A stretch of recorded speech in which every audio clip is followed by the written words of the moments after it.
Hey everyone, just a reminder to subscribe.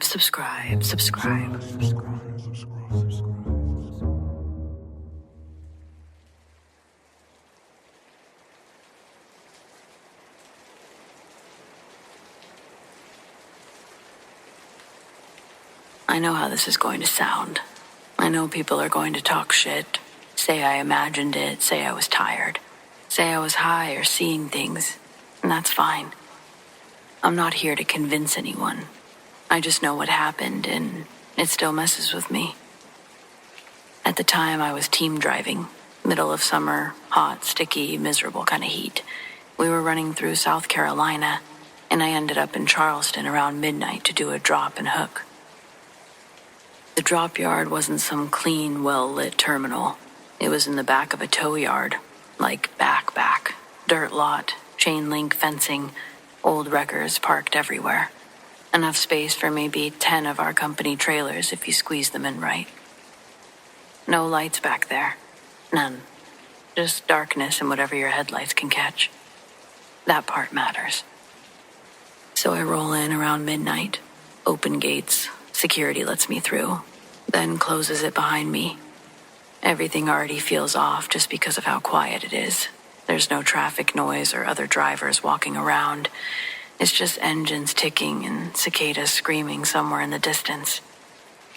As I'm pulling towards the trailers, I notice a bobtail tractor off to the right. What caught my eye were the lights. Inside lights.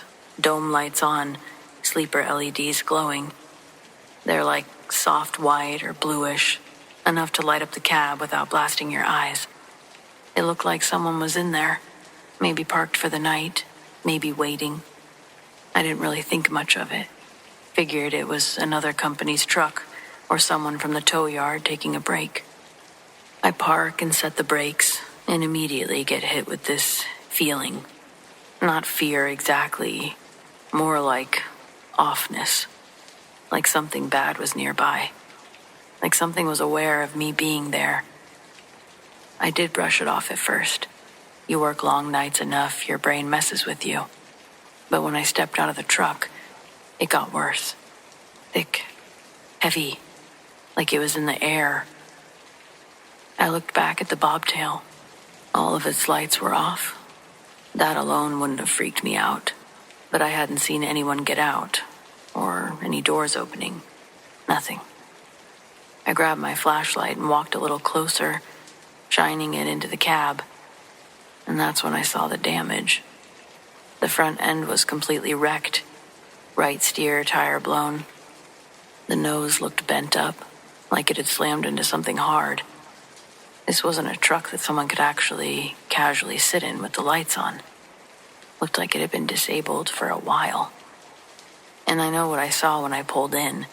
Those lights were absolutely on. I remember because it was strange. I didn't see anyone in the front seat or in the sleeper, but the cab was lit.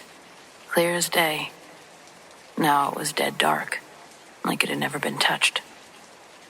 I stood there longer than I intended to, just staring at it.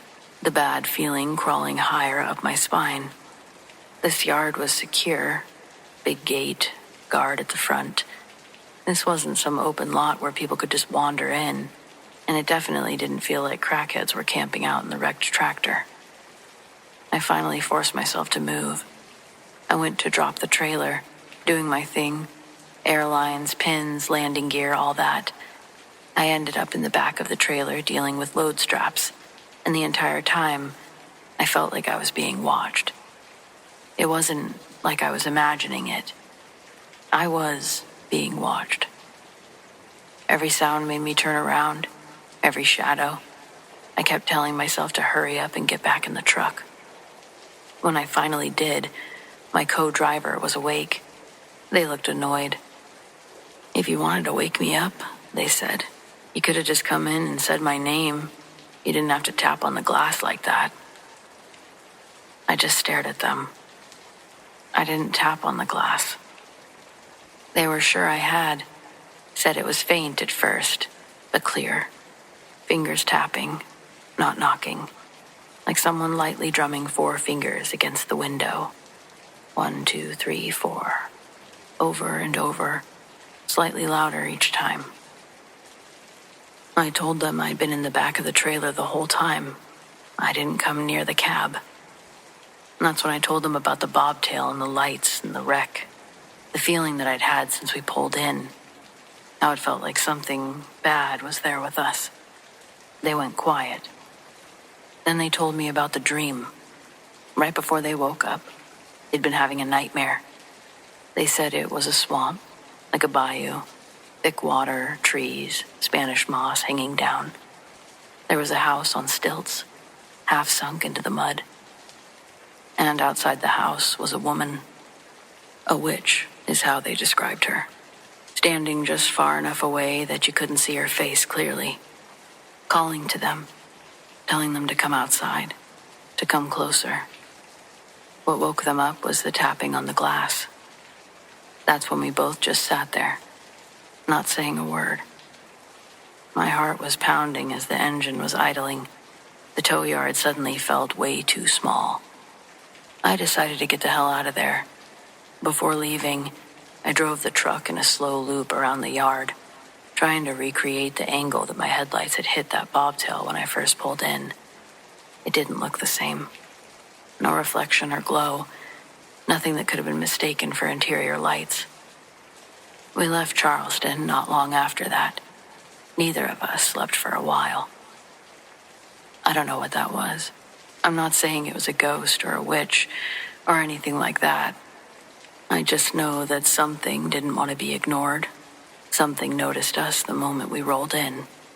And whatever it was, it made damn sure that we noticed it too.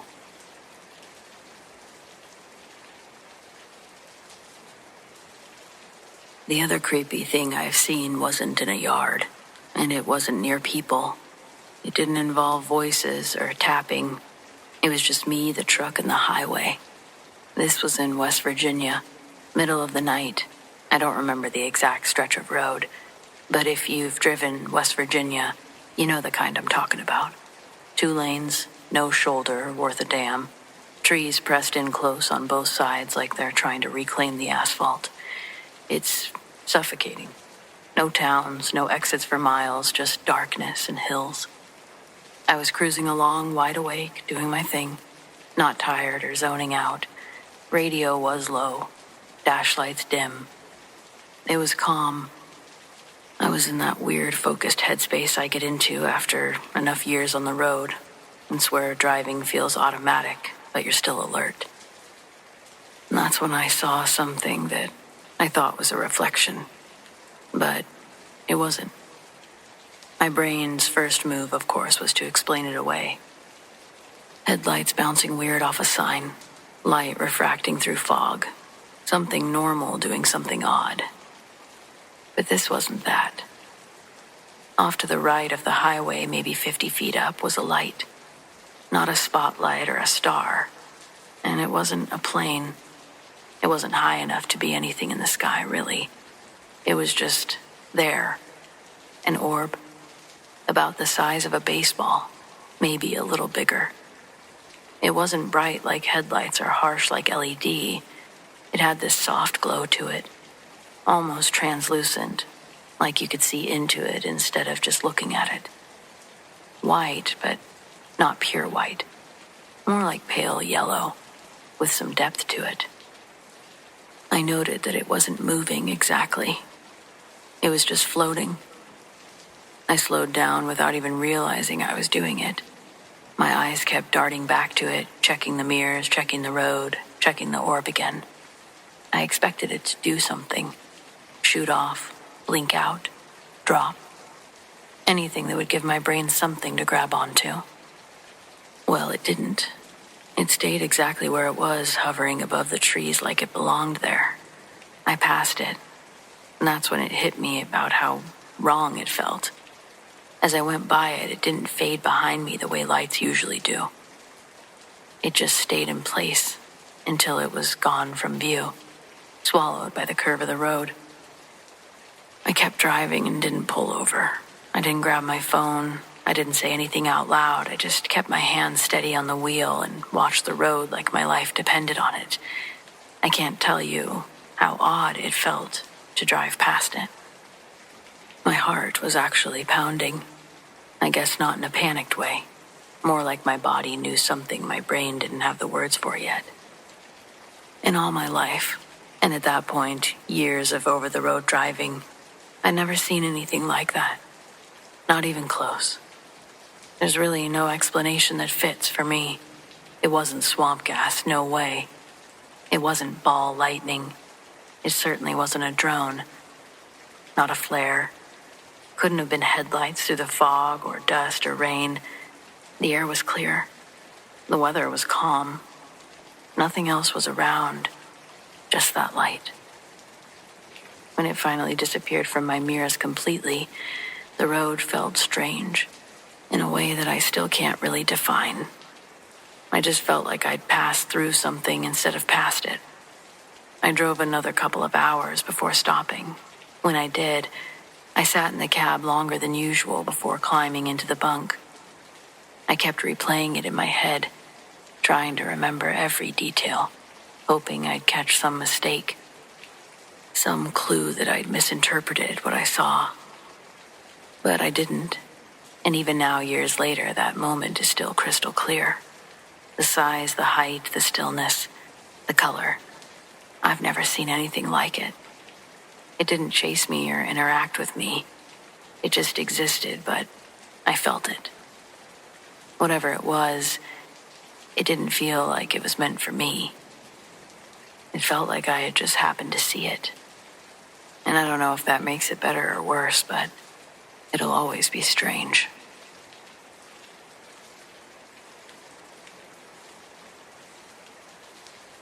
So I was a brand new truck driver, maybe about 2 months solo and running for Werner.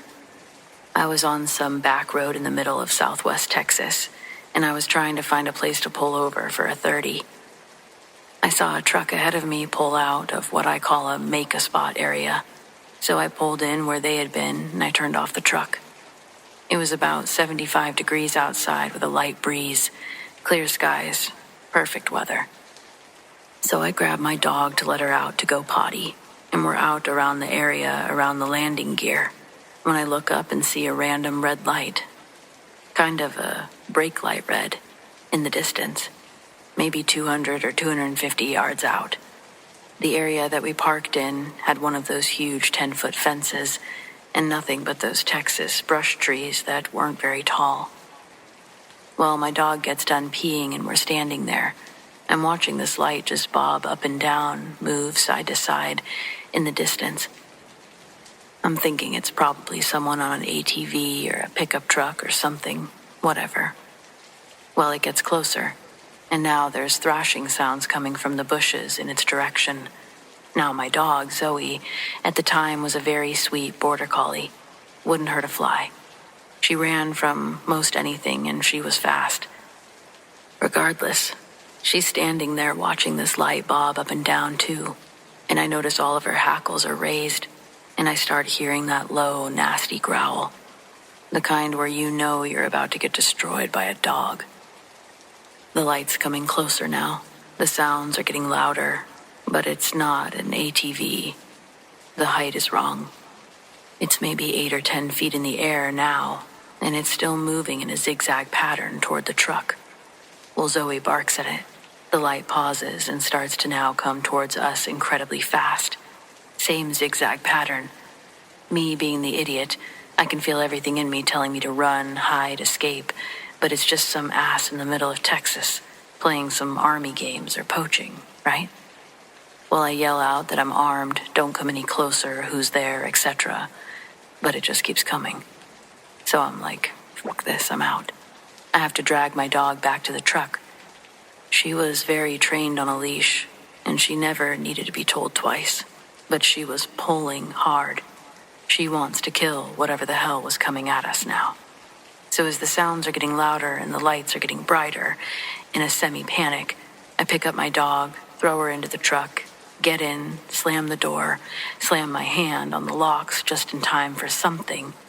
A large black shadow with red lights in the front of it sail over the 10-foot fence and slam into the side of my truck. I didn't want any part of this. I violated my logs and I didn't even put on my seatbelt. Jamming gears? Oh yeah. We got up to 65 miles an hour pretty quickly. A few miles down the road, I found a tiny gas station in one stoplight town. It had just enough room for a truck to park so I could take my 30. Next afternoon, after I had delivered my load, I was coming out of a shipping office and I noticed the entire sleeper of my truck, on the passenger side, was dented inward ever so slightly. I never found that road, never found the pull-off. I don't even remember which road it was, but it was one of the weirdest things I've ever encountered.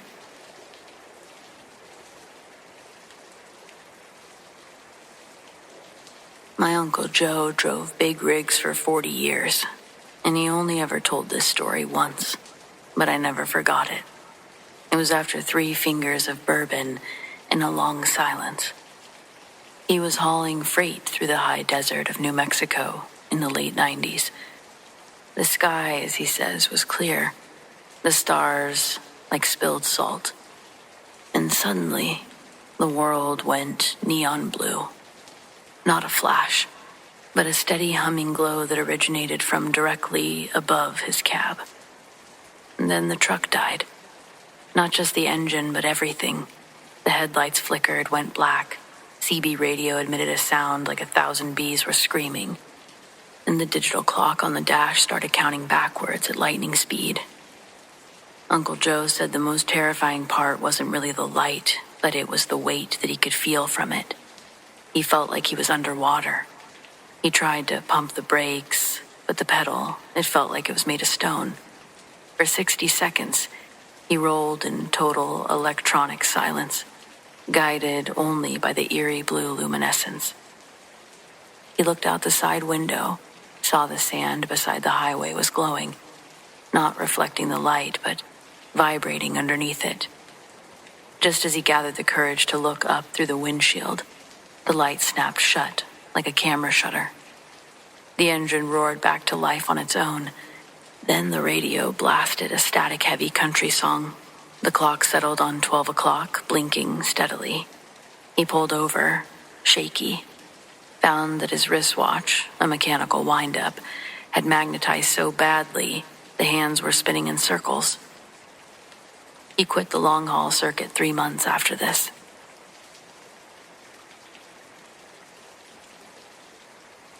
Incident Report 4-29-2. Initial observations. Officers arrived on scene at approximately 23:41 hours. Door was unlocked. Entered residence through the west entrance into first-floor living room. Lighting in the residence was operational. No odors of alcohol or narcotics were detected. The initial suspected reporting party, Caucasian female, was located standing by the north wall of the living room area, forehead against the wall, back face towards officers.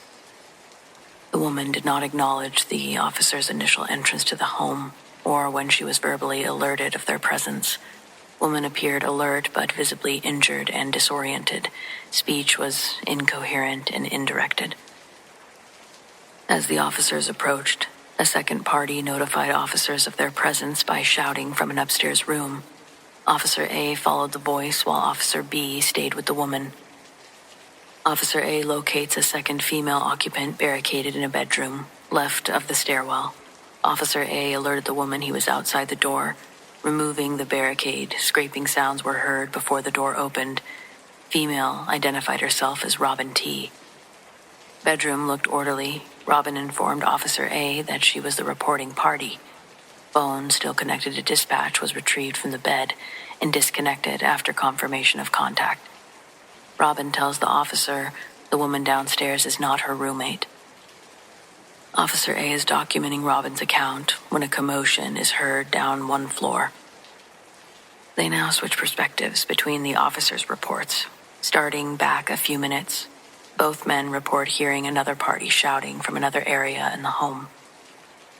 Officer A goes upstairs to investigate further, while Officer B continues speaking to the woman downstairs while receiving no response. The officer placed his hand on the woman's shoulder. She turned to face the officer, revealing depressed orbital bones and blackened corneas, above a mouthful of teeth that were sharpened. Officer B radios to EMT and additional police units. He retrieves a pair of disposable medical gloves from a fanny pack on his belt in order to initiate a thorough medical assessment. Officer B's report ends there, and it jumps back to Officer A's after the commotion is heard downstairs. Officer A tells Robin to stay in her room and lock the door, then proceeds downstairs while removing his firearm from the holster. On floor 1, he sees Officer B lying motionless on the carpet in the living room, blue medical gloves on the ground next to him.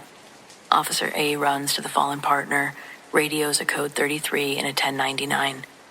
That was made at approximately 23:44 hours. The unknown woman is seen exiting the property and fleeing into the darkness, leaving behind a trail of blood and some unidentified black substance in the kitchen as she does. Officer A did not pursue, but remained with Officer B until paramedics arrived. Injury observation. EMS arrived on scene at approximately 0 hour. The reporting party displayed visible lacerations and bruising on her arms, upper back, and left shoulder area. Redness and swelling were present. Injuries photographed using departmental equipment and are in the file. Paramedics assessed the reporting party. Transport was offered and declined. The reporting party signed a refusal of care. Officer B was unresponsive when assistance arrived. The skin and muscle on his neck and right cheek had been torn. Serrated U-shaped wounds. Officer B was loaded into the ambulance and transported to City Hospital, approximately 15 past 0 hour. Statement. Reporting party. Robin T. stated the following. While in her bedroom, she heard knocking downstairs and the voice of her roommate. The east entrance is viewable from the upstairs bedroom window, but the exterior motion light is not operational. Robin sees a figure outside that she believed to be her roommate needing to be let in. She exits her bedroom, goes downstairs to the east entrance, located in the kitchen, to unlock and open the door. Robin retreats further into the middle of the kitchen to allow her roommate open walkway, but they don't immediately come inside and remain partially concealed on the dark porch. Robin tells her to come inside while standing approximately 5 yards from the open door. The unknown woman then enters the residence, tilted in a full sprint towards Robin. She's unable to evade the sudden approaching threat, and the unknown woman tackles Robin down to the kitchen linoleum. A brief struggle ensues, where Robin is scratched and bit by the woman as she attempts to drag her outside. Robin fought back until the woman lost her grip, allowing her to flee upstairs to the bedroom, where Robin barricaded herself inside. Statements. Witnesses. Witness 1, neighbor.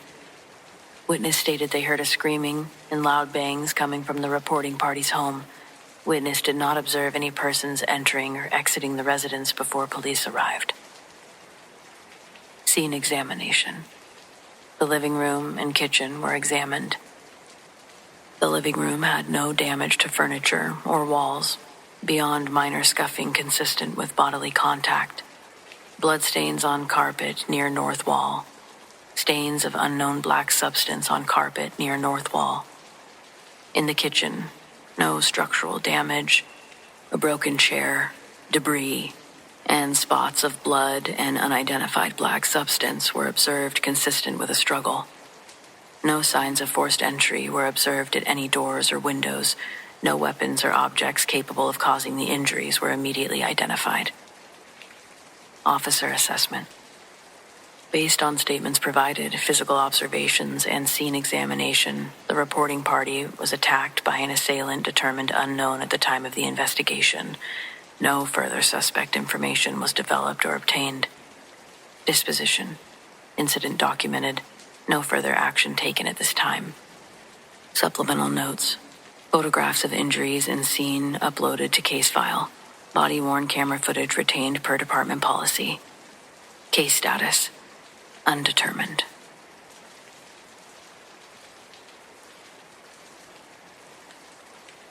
I've been around big water my whole life, and I'm not one of those people who spooks easily. If anything, I'm that annoying friend who explains away noises. I'll say it's wind, the otters, a heron doing that prehistoric scream that makes you feel like you're trespassing. It's my natural disposition and thoughts on things that I think it's why this still bothers me. Something I just can't explain away. It was late summer in southern Maryland, humidity that makes the air already feel used up before the sunrise. I'd driven down to Solomon's Bay to meet a buddy who keeps a small skiff there. A simple boat we use for a few hours of early fishing, and then we're back at the dock before the day gets busy. Solomon's is perfect for that. You can launch, drift, cut into a creek, and still be back in time to grab breakfast without turning it into a whole expedition. That morning, the water was calm in that sort of suspicious way, almost too glassy, like someone ironed the river. We were easing along, engine low, not really talking much, because neither of us were fully awake yet. The only sounds were the faint whine of distant motors, a few birds waking up. We'd been getting nothing, a couple taps, nothing serious. After a while, we decided to move, cut closer to the quieter edges, where the water gets darker and the shoreline turns into that mix of brush and marsh grass. I remember smelling something. It was this thick, wet animal smell. It wasn't dead or rotten, like a soaked dog had been running hard. It came in like a wave, like we drifted into it. I remember saying, "What is that?" without thinking. My buddy just shrugged like maybe we'd floated past a crab pot that someone hadn't checked. But the smell didn't pass. It stayed with us, like we were bringing it along. We were still idling when something moved on the shoreline. At first I thought it was just brush shifting, a deer stepping out. You know how your brain tries to keep things normal as long as it possibly can. But then it shifted again, and I saw a shoulder. This wasn't a deer shoulder. A rounded one, high and dark, like the top of a boulder rose up and decided it was done being part of the ground. We were already quiet, but now it was like we were silent all at once. You don't even realize you stop breathing until your lungs start yelling about it. Whatever this thing was, it was crouched low behind the brush near the waterline. I couldn't see the full shape, just pieces. Dark hair, a thick back, the suggestion of an arm in there somewhere, one that was too long to be comfortable. My buddy eased the boat even slower. Not because he was trying to get closer, but because when you're confused, you default to careful. I was staring so hard my eyes felt dry. And then I watched it stand. It did it like it had all the time in the world. It wasn't startled or panic, just slowly rising. And that's where the size part stops being fun and starts being more sickening. It wasn't tall, like, oh, that's a big guy. It was tall, like, that's a problem. It came up higher than the brush, higher than the low trees, and when it straightened its back fully, it looked completely wrong against the landscape, like somebody had scaled up a person without changing the world around it. The head sat up there in a way that didn't fit the shoreline.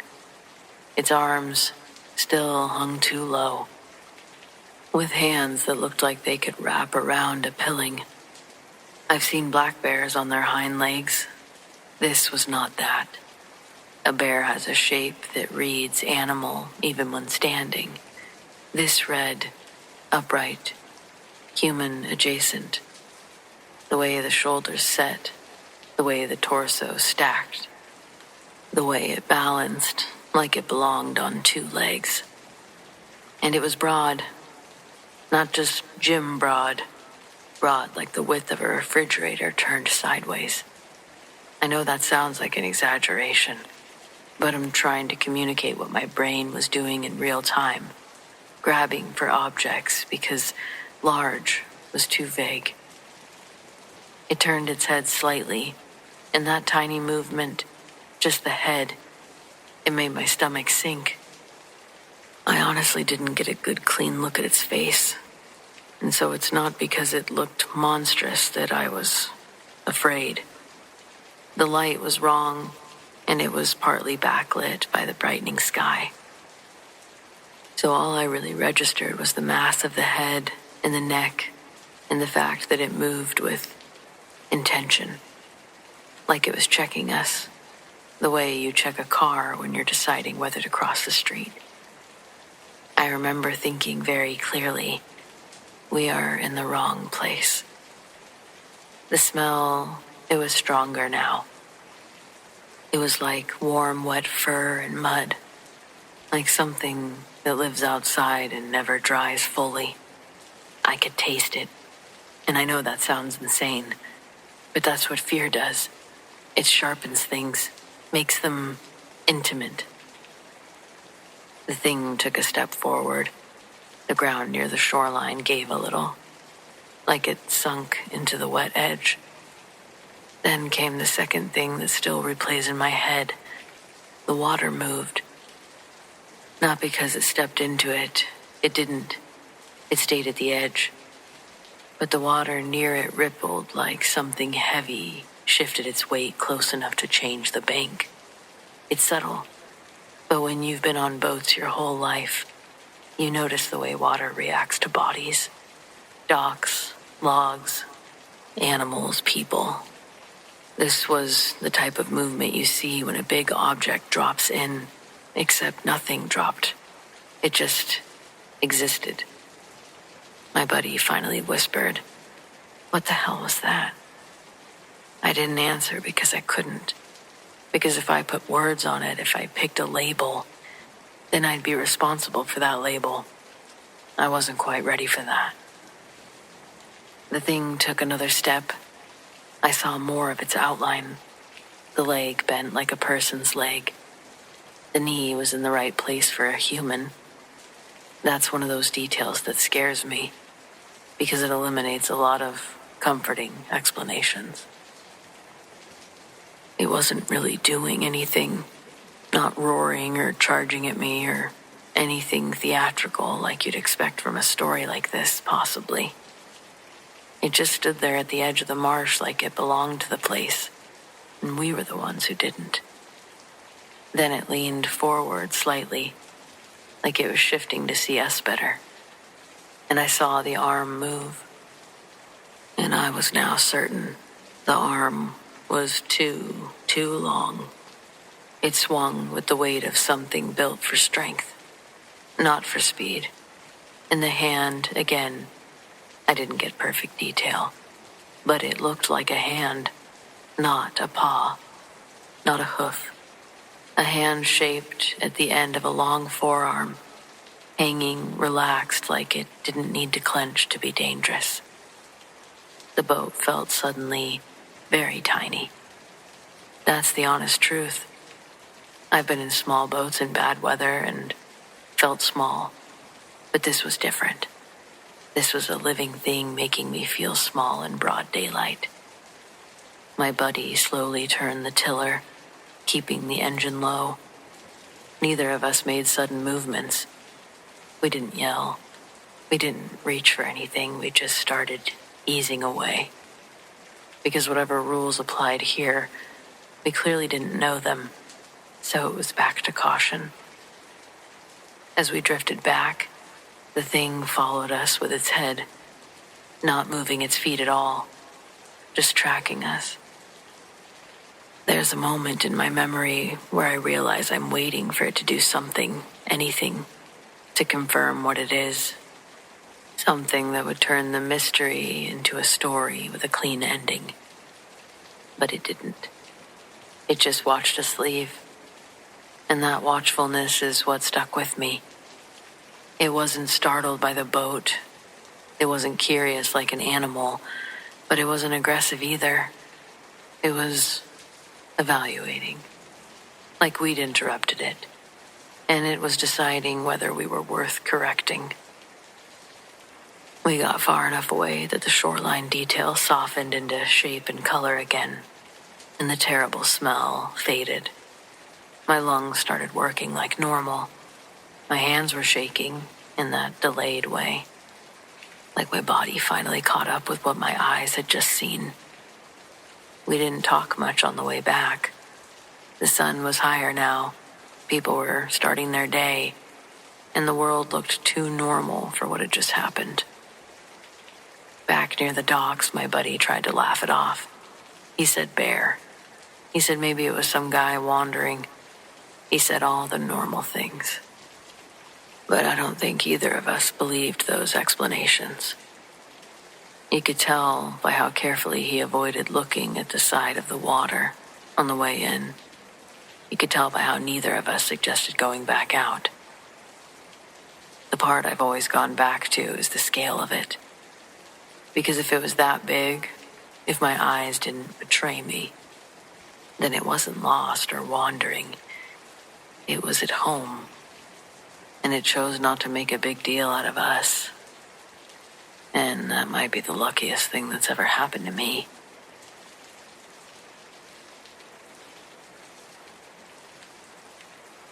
I remember being already halfway out into the bay when the boat's engine hiccuped. Not enough to stall it, just a brief shudder, like I had caught on something invisible and then let go. I eased off the throttle and I listened. The night was calm, usually so. The water barely moving except for the slow push of the tide. No wind to speak of, no chops. It really is the type of quiet that boaters love and mistrust all at the same time. I was alone, which wasn't unusual.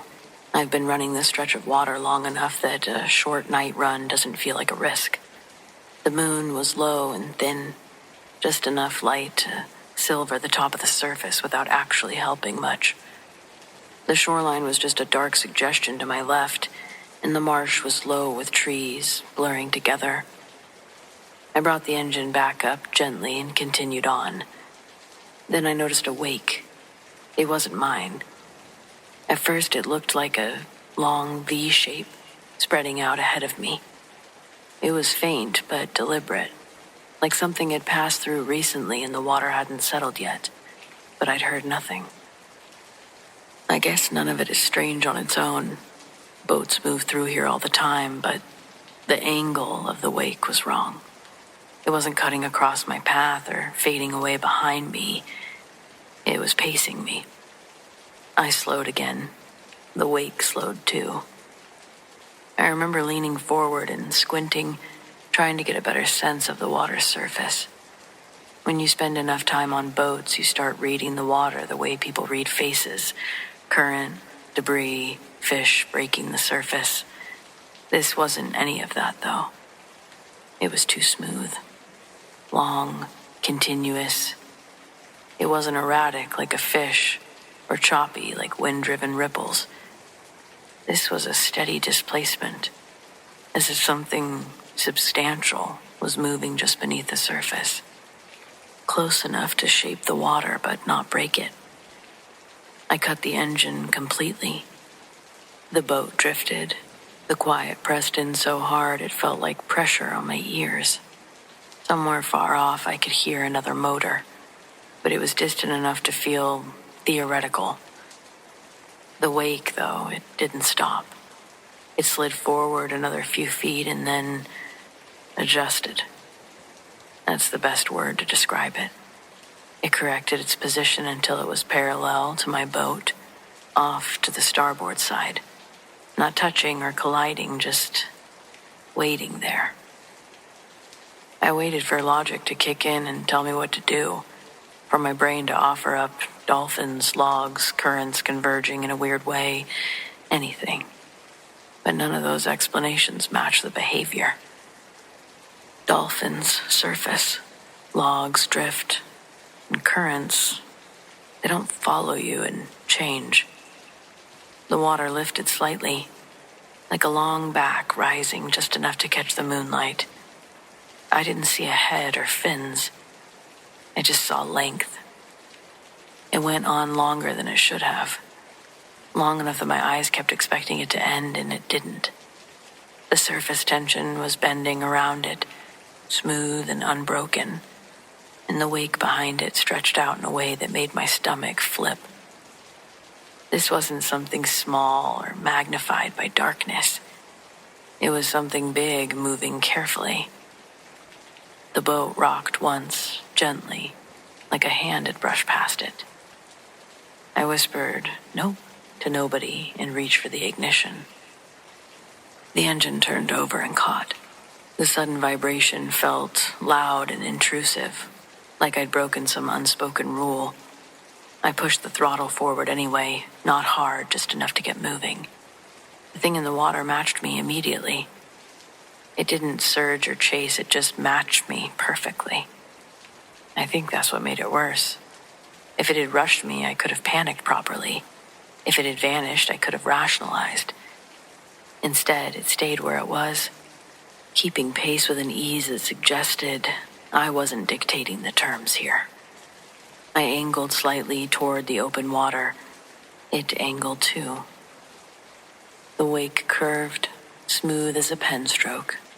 My heart started doing that unpleasant fluttering thing where I can't decide whether to race or stall. I told myself not to look, which of course meant I looked. The water was darker now, the moon hidden behind the thin veil of clouds, but I could still see the disturbance. It was closer. Close enough that if I leaned over, I might have touched it. I didn't. Then, a smell. It wasn't strong at first. Organic tang, maybe. Briny but not clean, alive but not fresh. It slid into my awareness slowly, and once I noticed it, I couldn't not notice it. I pushed the throttle harder. The boat picked up speed, the hull slapping softly against the water now. The shoreline blurred more than before. I focused on my heading, on the feel of the controls in my hands, on the very normal mechanics of piloting a boat. The wake kept pace. Then, just for a second, it changed. The surface bulged upwards higher than before, and something rolled beneath it, not breaking the surface, not fully, but close enough that I saw a darker shape move through the lighter water like a shadow behind frosted glass.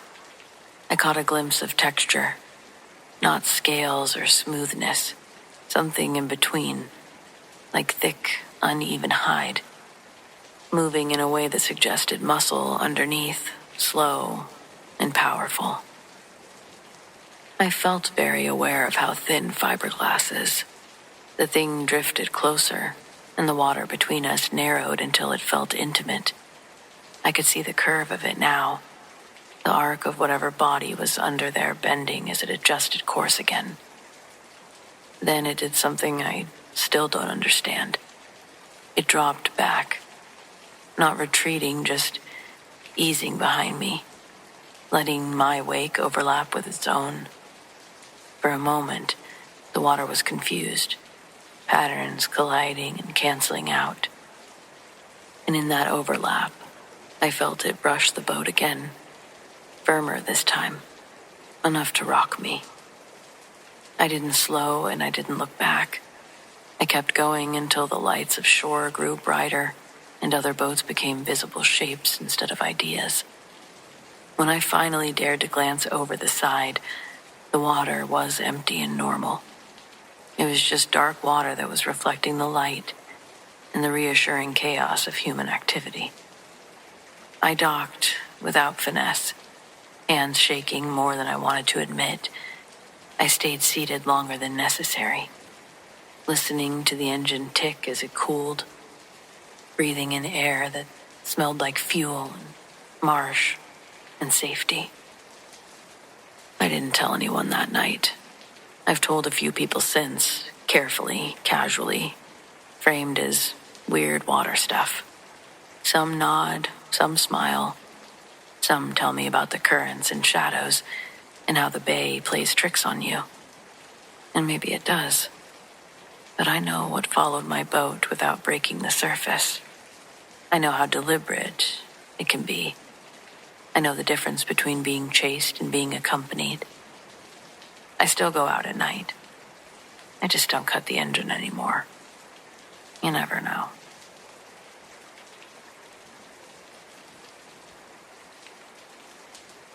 I was 16 the first time this happened.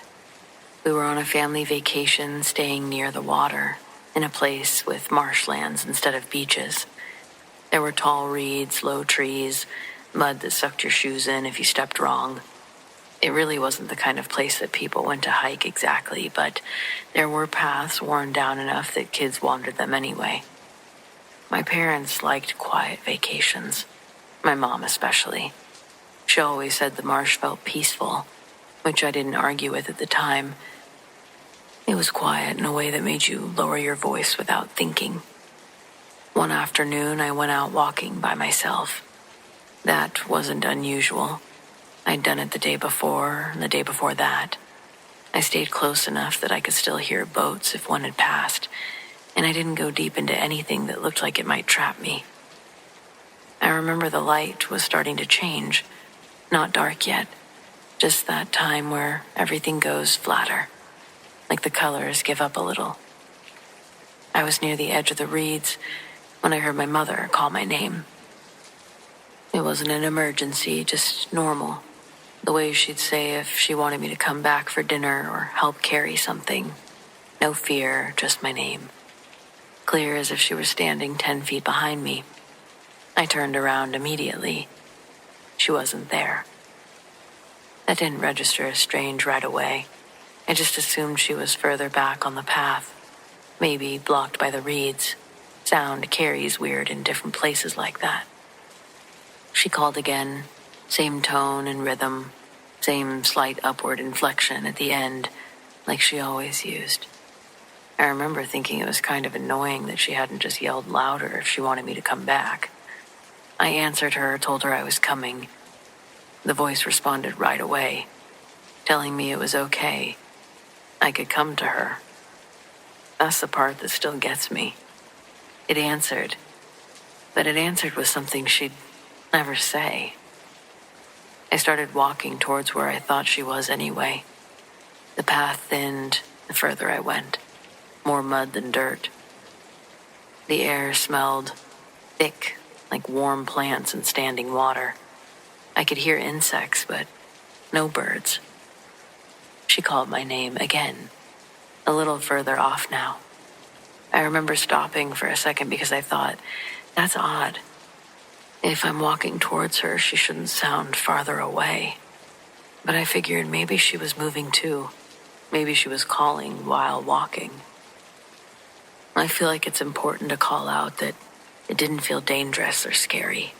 It felt normal, like I was slightly out of sync with someone I trusted. The voice said something like, I'm over here. It didn't shout, it just said it. But that's when I noticed over here didn't sound like it was coming from just one place. It was everywhere. But the timing of I'm over here, it was off. There was a pause before the words, each one, like it was waiting. Not like someone waiting for an answer, but like someone counting in its head before speaking. I slowed down, I called out again, asked where she was. There was another long pause, even longer. Then my mom's voice just said my name again. Just my name, nothing else. I remember feeling more confused than afraid, like when you realize you've missed a step on the stairs, but you haven't fallen yet. I took another step forward anyway. The reeds were taller here. The ground dipped slightly. I could see water between the stalks, dark and still. The voice came again, closer, and for the first time, I knew something was wrong. Not the sound itself, but with how careful it was being. My mother never sounded careful when she called me. She was casual, distracted. This didn't sound like that at all. I stopped walking. I didn't say anything.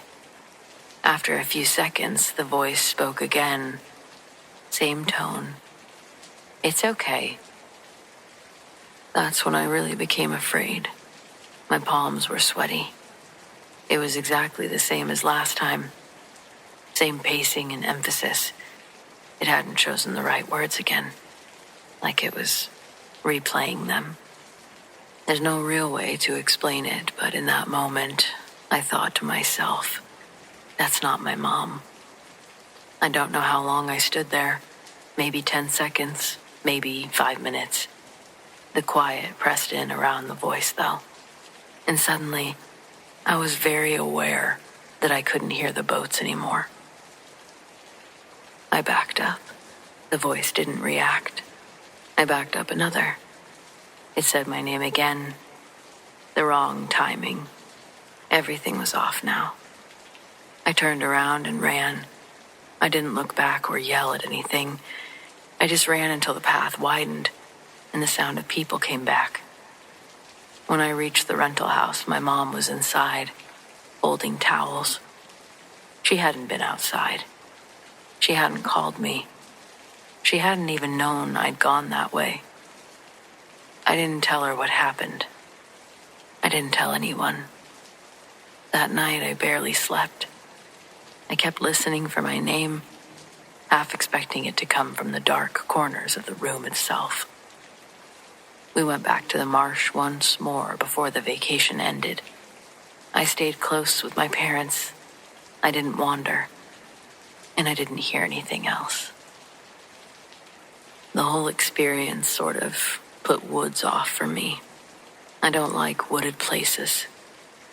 I'm not much of a hiker either. There's just something about the woods I don't trust. I'm an adult now, obviously. I live nowhere near marshland. I enjoy being right in the heart of the city. People assume it's because I'm afraid of getting lost or hurt. And I let them think that. It's sometimes easier than explaining that I'm afraid of someone calling my name, not knowing who's really speaking. That sounds a little crazy. But I have this feeling that what I learned a long time ago is that the voice itself is just the warning.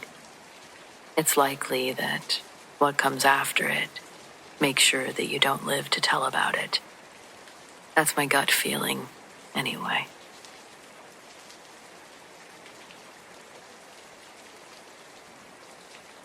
I'm posting this here because someone suggested I should.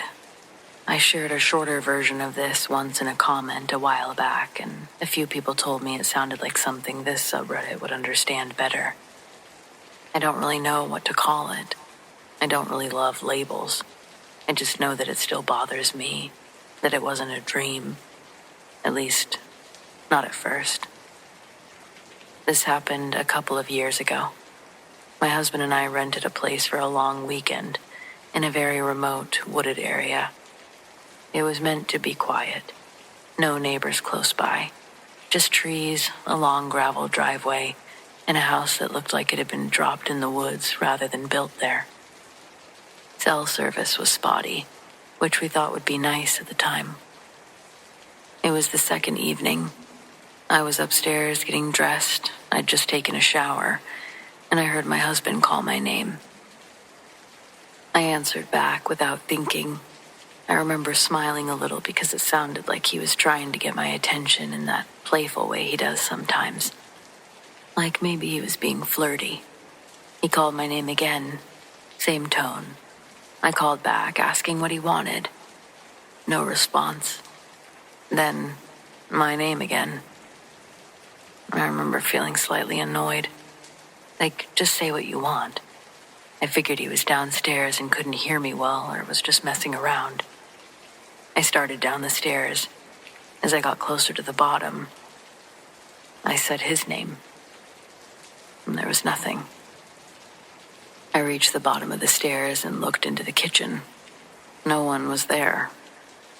I remember thinking, okay, that's weird. Maybe he stepped outside. Maybe he was in the basement. I called his name again. Nothing.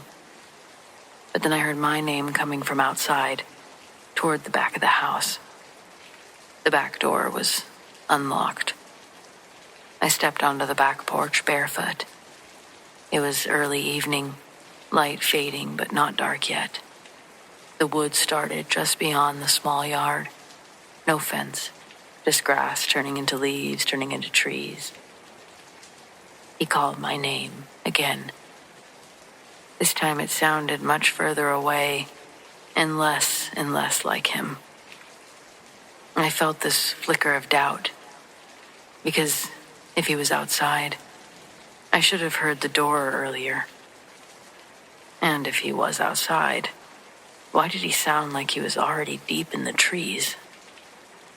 Now here's the part I can't explain. I was standing there, listening, and the voice did say my name again.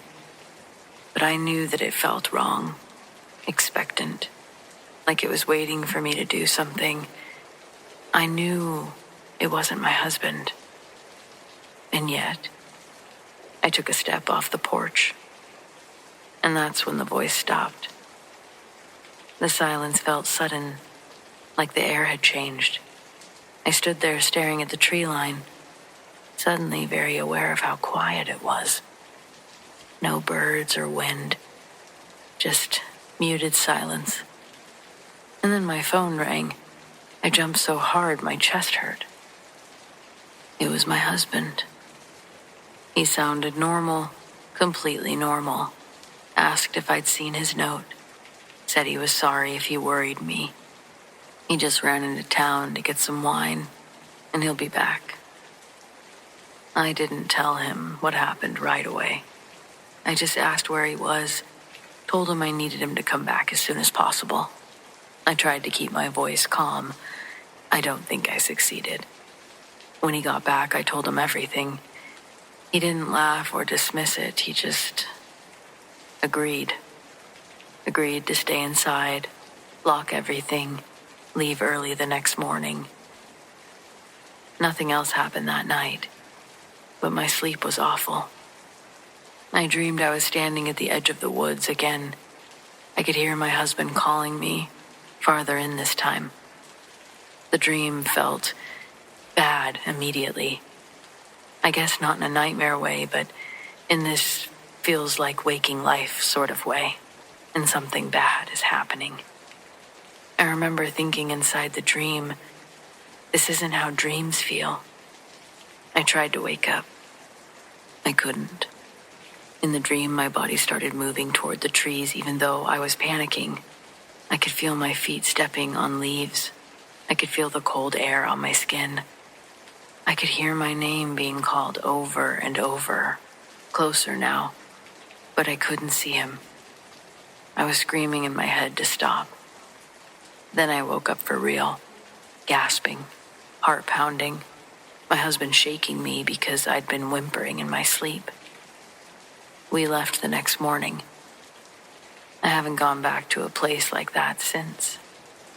I don't like to stay in remote wooded rentals anymore, that's for sure. I don't stand outside alone at night. That was a first for me anyway. If I hear my husband call my name and I can't immediately see him, I don't even answer. I just wait. I don't ever want to risk talking to something that's not him, but trying to be him. For that moment, I went with it. It's like I was going to walk further, and something stopped me. My phone ringing. That's all.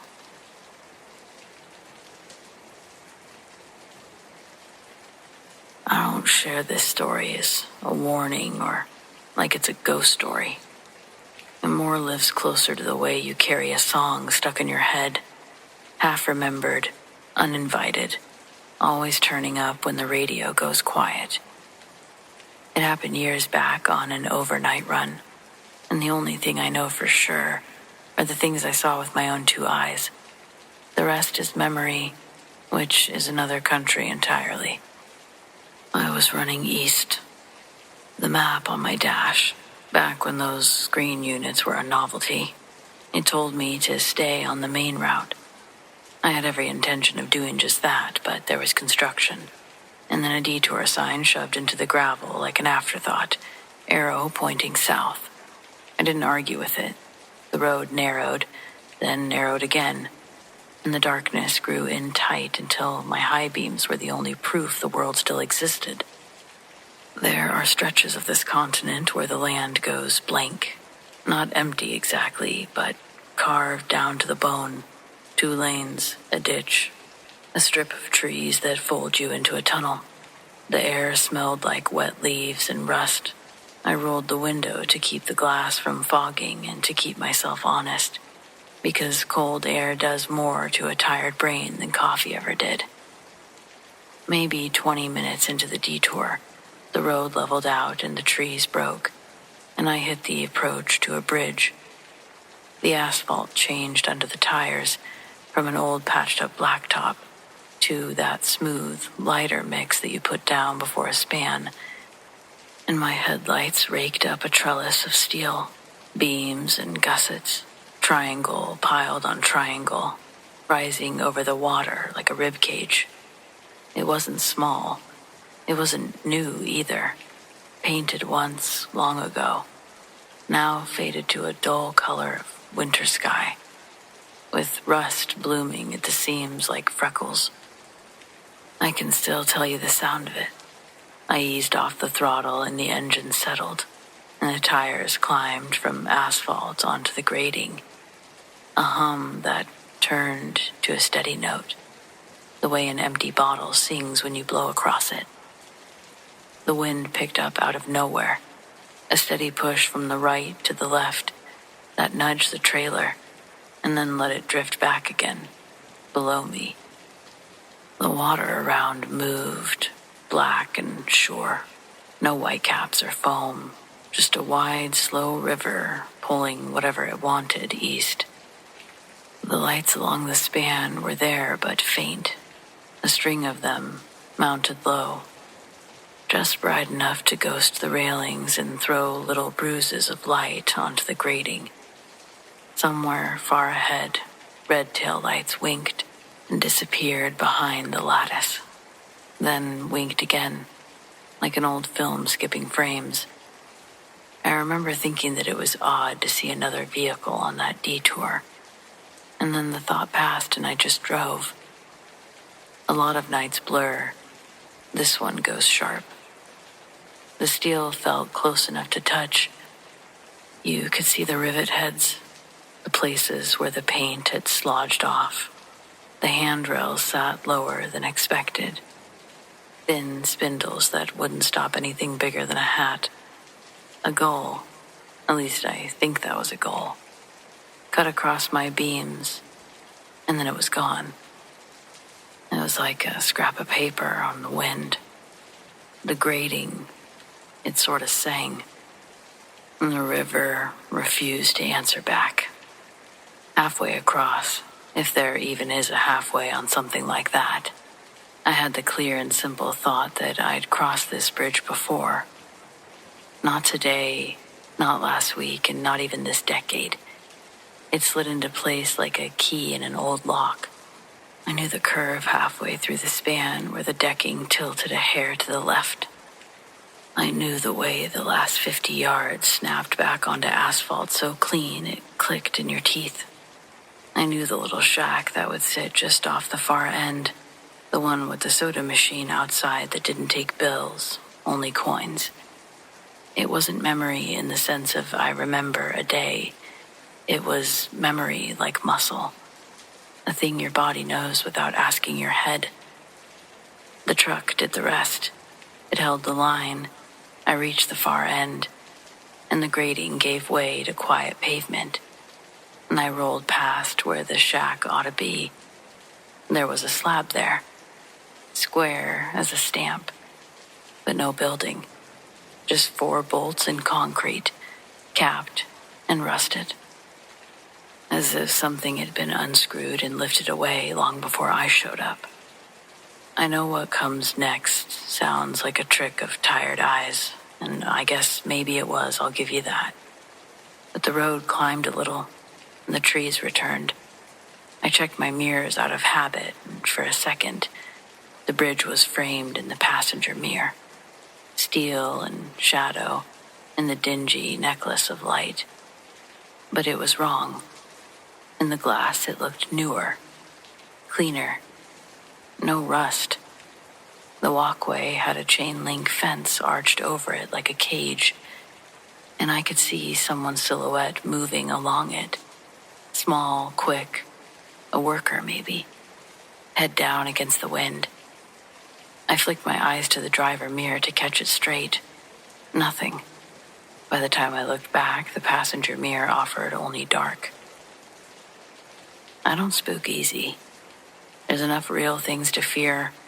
Black ice, brake failure, a wrong move at the wrong moment. But my hands found the wheel at 10 and 2 without telling them to, and the muscle in my jaw went tight. I drove till the detour rejoined the good road, and the world felt ordinary again. And I was able to chalk it up to sleep and weather, and the human brain's bad habit of filling in the blanks with anything it can find. Morning did what morning does. I dropped my load, signed the papers, ate a sandwich, and forgot about the bridge. Until the return run sent me back the same direction. But then the detour signs had been moved around, who knows by whom, and I decided to skip it entirely. Up ahead, there was another way to the water on the route I knew. Flat, modern, wide enough for a football field. So I took it. 4 lanes, clean lines, the river wide and obvious on either side. No steel lattice or humming grates, no low lights. I told myself I must have taken some service road the night before. Maybe cut onto an old crossing while the main road was slow. It happens. There are more back doors in this country than people realize. Curiosity is a disease that doesn't quit, though. It sat in the back of my head, picked at the seams. On my next trip through, weeks later, different cargo. Same general region. I left the highway a little early and followed the river. Daylight this time. There was no rain or construction barrels brightening the shoulder like party balloons. Just a 2-lane that tracked the water's brown, slow curve. I drove with the window down. If there was an old steel bridge around, I'd see it. I did see a place where it might have been. There's a way an old crossing leaves a scar.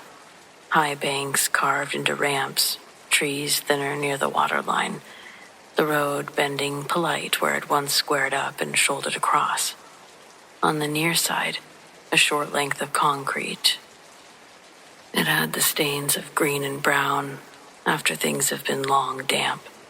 On the far side, across a broad, lazy reach, the same. You don't have to be an engineer to read it. You only have to pay attention. The river told the story and left out the ending. A man was fishing off the near bank, old enough to be weathered into place. He wore a cap with a logo I didn't recognize and a jacket the color of road dust. I asked him if there used to be a bridge there.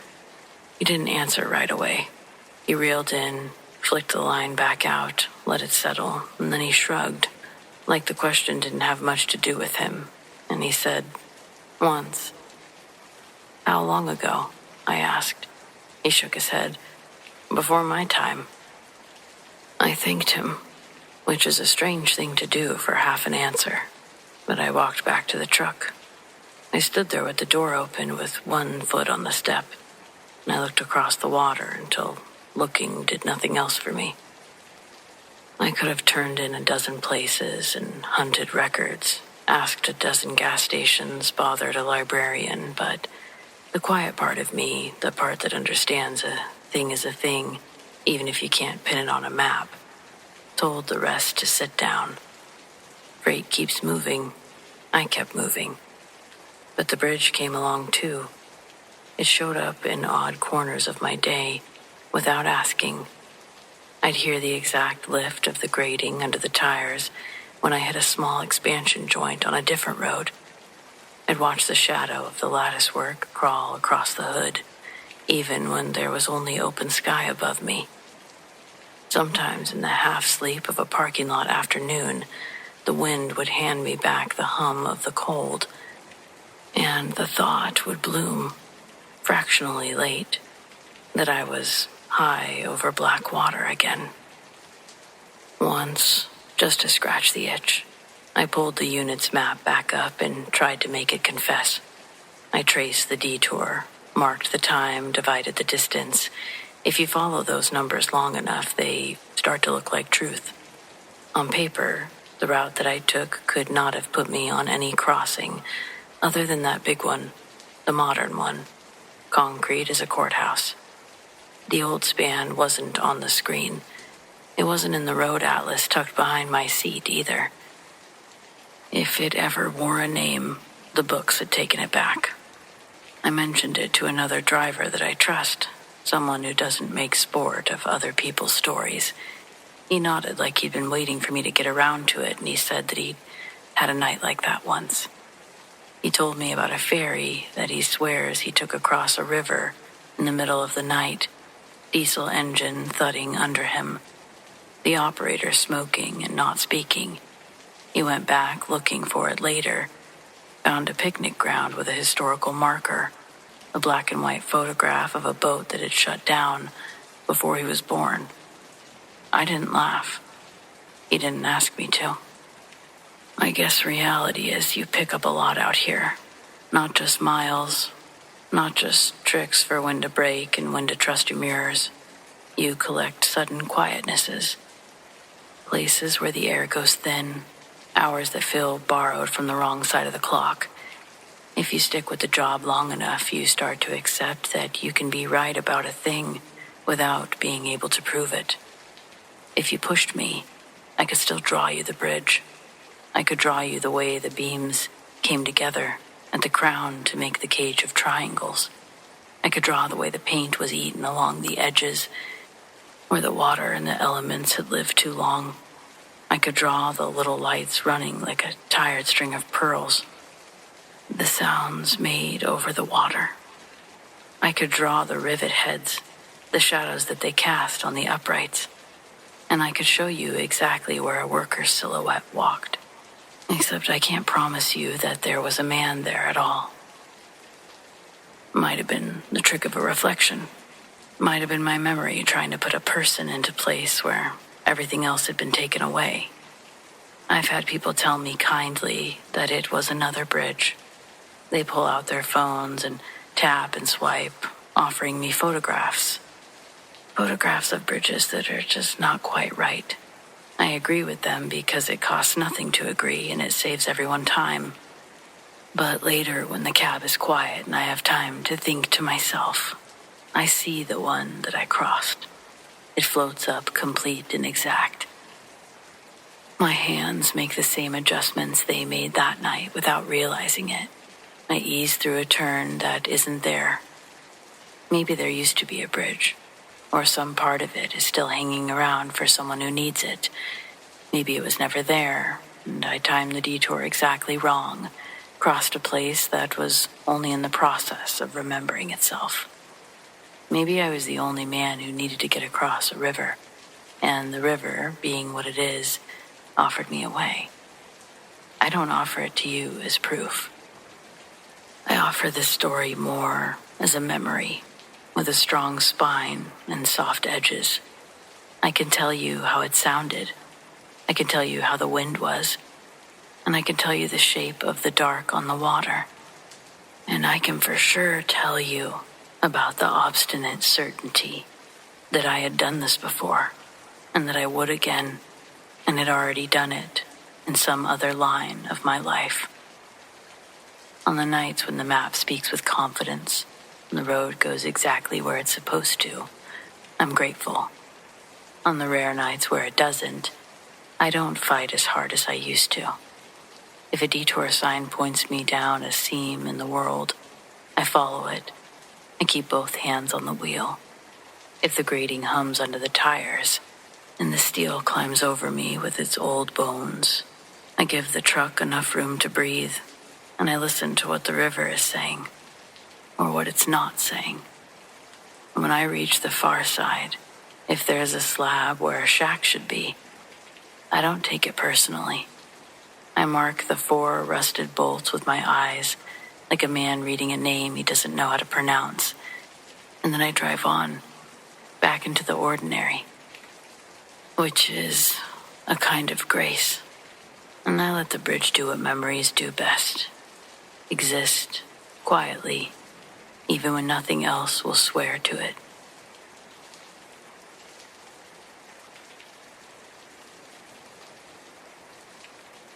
I'm a retired educator. The last year of my teaching career was in 2011. It's to be said that each year is filled with its own significant events. 2011 was much the same, though the memorable event that year involved a puzzling and tragic death of one of my students. A message left on the principal's voicemail while we were on spring break. It was the mother of a student named Austin Marino. She left a cursory explanation in an accent I couldn't quite narrow down. Austin had gotten sick, high fever, died at home. He had a sister a few grades older than him. They'd also unenroll her. It was the family's first year at our school. Sadly, it was their last. The dad was a big, burly fellow. Could have been a football player or a professional wrestler. I don't recall what he actually did for work, though. He had a big beard and his hands and neck were covered in tattoos. I'm pretty sure they were Nordic symbols, not the racist kind. Despite his gruff appearance, he spoke soft and with the same indistinguishable dialect as his wife. By all accounts, he seemed nice and his children were happy. I'd never met a child like Austin before. He was so intelligent, well-liked by his peers, and excelled in all of his studies. There was a predominant scar on his upper lip from a cleft palate when he was born. It's possible for a child to let a blemish like that impact their personality, but he had enough confidence to casually explain the condition that he had to any curious classmate that would ask about it. At that age, the kids didn't notice or care past a deflected question. Austin had an incredible sense of humor, too. His quick wit exceeded his youth. Some of his jokes would even go over my head, and the punchline would only dawn on me while driving home. I'd bust out laughing in traffic thinking about it. I knew that kid was going to be something special when he grew up. You could just tell he had it. The news of his death truly affected each student and staff member. All of us carried a sadness for the remainder of that year. And then I retired. Austin's story wasn't the reason I retired. That was planned earlier. It would have been hard having to go back again for another round. My early retirement was only possible through the hand of God and pure luck. Before he was my husband, we met and started dating in college. He was more of a party bro back then, and we were all sharing a can of Coke in the bathroom stall with one of his friends at a bar. And his friend had just finished a big drink off the hand railing when he turns around looking like he'd just eaten a jelly donut and says, "You guys ever heard of Bitcoin?" At that time, it was practically unheard of, and he told us to throw a couple of bucks into it, see what happens. So we did. Who'd have known that those few $100s that we threw would allow us to retire early and travel the world? Well, that guy apparently, and thanks to him, here we are. Nowadays, I'm a healthy 63, and my husband is 65. We've just come home from our trip to Tuscany, and I wish I could say that it was the dream I always wanted it to be. And I guess for the most part it was. But an unexpected encounter troubled me to the point that I was eager to board our plane back home. We spent a week in Tuscany, and our last 2 days were in Florence, and I was instantly swept up in the city's warm golden light. We spent the morning wandering through the narrow cobblestone streets, stopping for a cappuccino at a little cafe near the Duomo. We sat outside at a small table for two and were making plans on where to go next. I happened to look up as a kid walked past our table, and with a passing glance, the child looked identical to that little boy Austin. Same scar above the lip, same eyes, same face shape.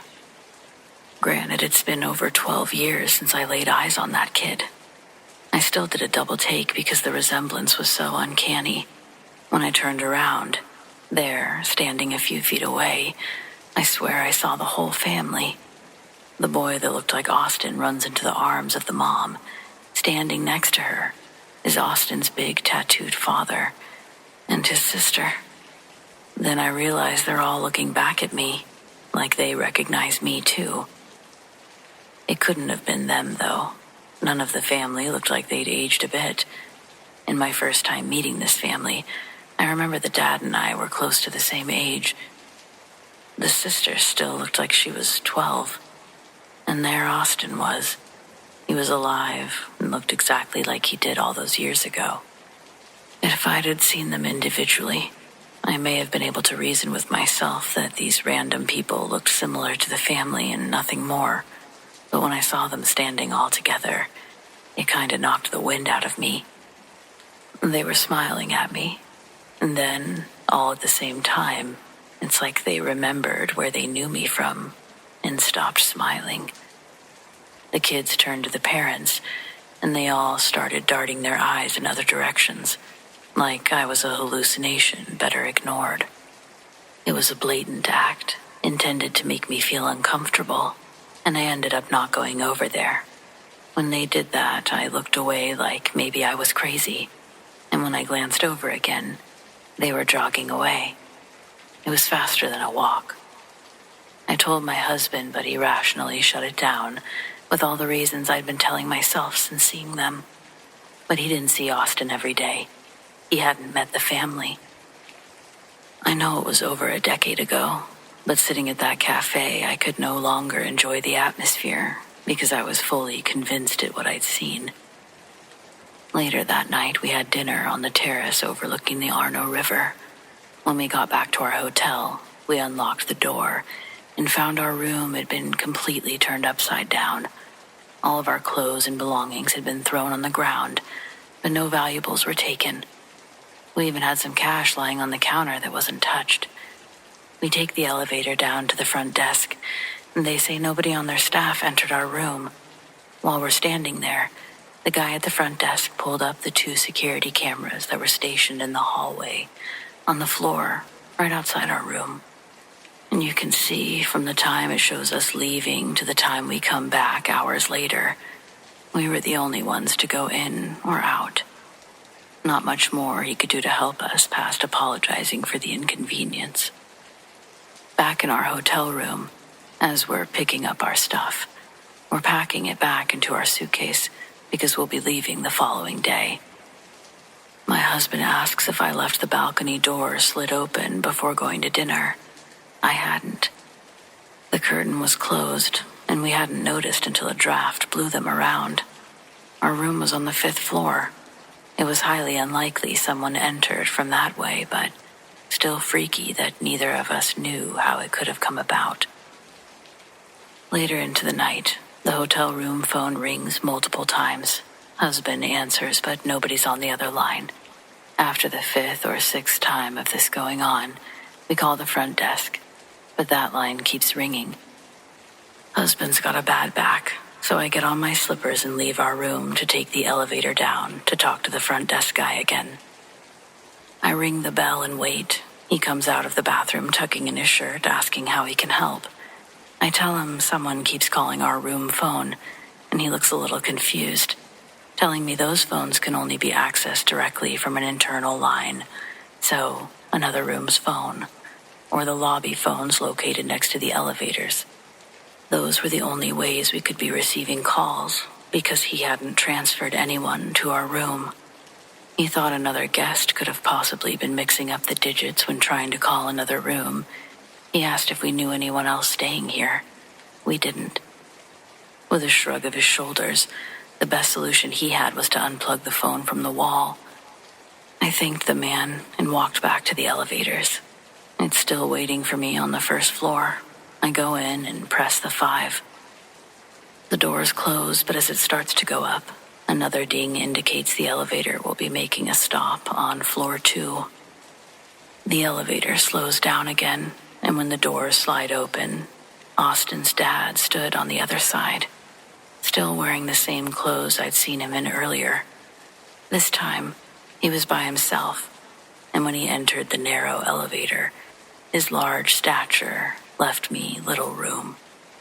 My heart was thumping so fast, I could feel it pulsing in my ears. We stood shoulder to shoulder, and the elevator doors rolled closed to continue upward. We're both staring forward. Out of the corner of my eye, I can see his head turned down to look at me, and in the same soft voice I remembered, he asks, "Why are you here?" I don't look up when I answer that my husband and I are vacationing. He tells me to look at him, though.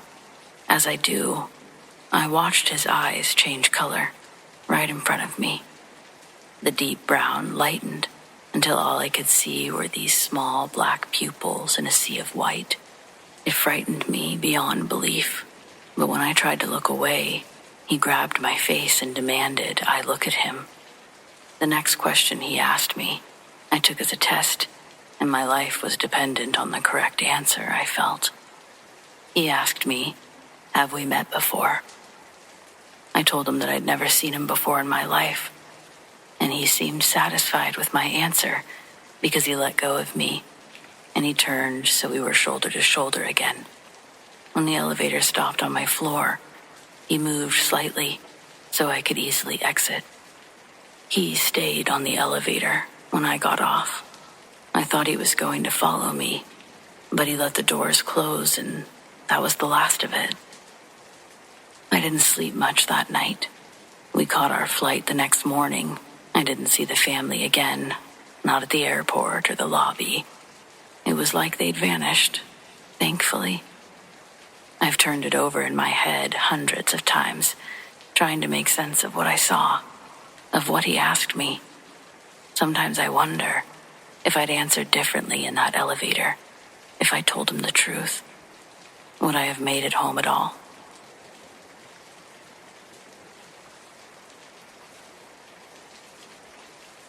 I grew up in a very scientific family. My dad, an engineer, was a practical, no-nonsense guy, not one to indulge in talk of ghosts or anything remotely paranormal. The concept of hauntings was practically foreign to our household, and I'd grown up assuming that ghosts and spirits were nothing but old wives' tales. But one night, during dinner in high school, I asked my dad about the old house, the one we lived in when I was just a baby. I'd heard bits and pieces from neighbors about strange things that had happened back then, and curiosity finally got the best of me. To my surprise, my dad grew quiet, looking at me for a moment before setting down his fork.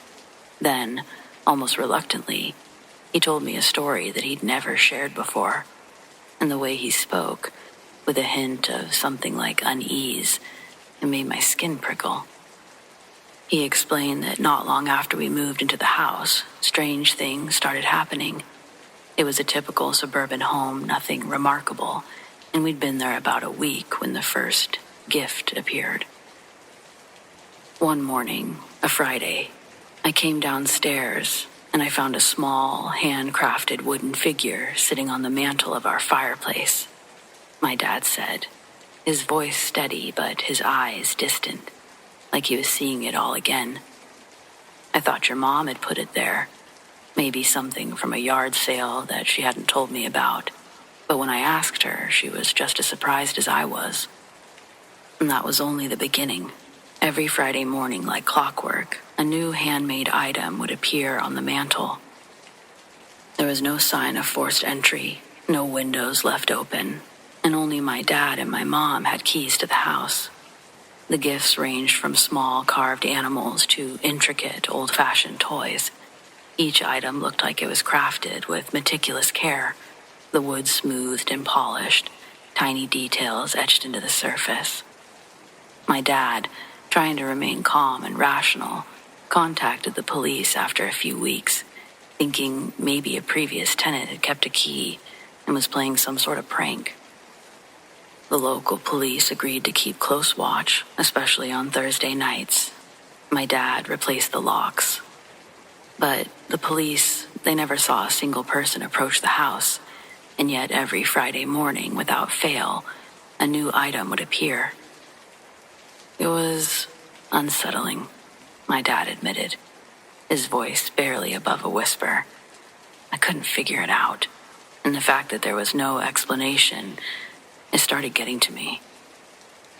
As the weeks turned into months, the gifts continued, and the situation began to take a toll on my parents. My dad, a logical man, was growing tense and short-tempered, feeling helpless in the face of something that he really didn't understand. Eventually, in a last-ditch effort, he went to our local church. He actually asked a priest to bless our home, despite my parents not being religious. It wasn't something he believed in, he told me again, but desperation drove him there. After the priest blessed the house, the gifts stopped. My dad seemed relieved, telling me this, almost as though he'd finally come to terms with whatever had happened. He didn't exactly say it was a ghost, and in his telling, he didn't seem to want to dwell on that possibility. But his face was tense, his fingers drumming on the table, and the silence between us was thick. One detail, though, lingered long after the story ended.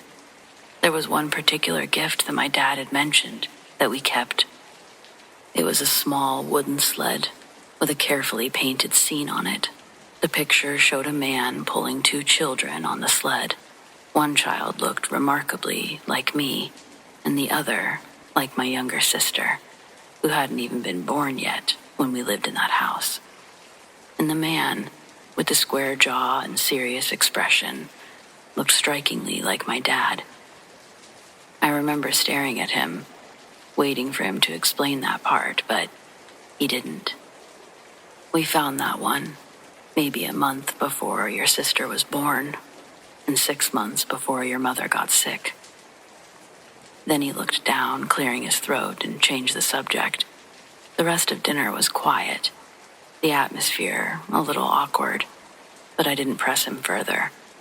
The look on his face told me that he'd already said more than he wanted to. Years later, I asked him about the story, curious if he'd elaborate, but he denied ever telling me. He looked genuinely confused, brushing it off as if I was mistaken. When I pressed him, saying, I remember every word, he grew tense, insisting I must have misunderstood. I don't know what you're talking about, he said firmly, his eyes darkening in a way that I'd never really seen before. It's been a long time since that conversation, but I've never forgotten it. I still think about that sled sometimes, that small, intricate painting that somehow showed a family moment from years before it would ever happen. I've even tried to find it among our family's things, but it's nowhere to be found. My dad refuses to talk about it. And my sister, she doesn't really remember this weird little decoration, as she was so young. I don't know if I'll ever get any real answers, or that my dad ever had them to begin with. But I'd be lying if I said I didn't check my own mantle for something small and wooden. So far, nothing.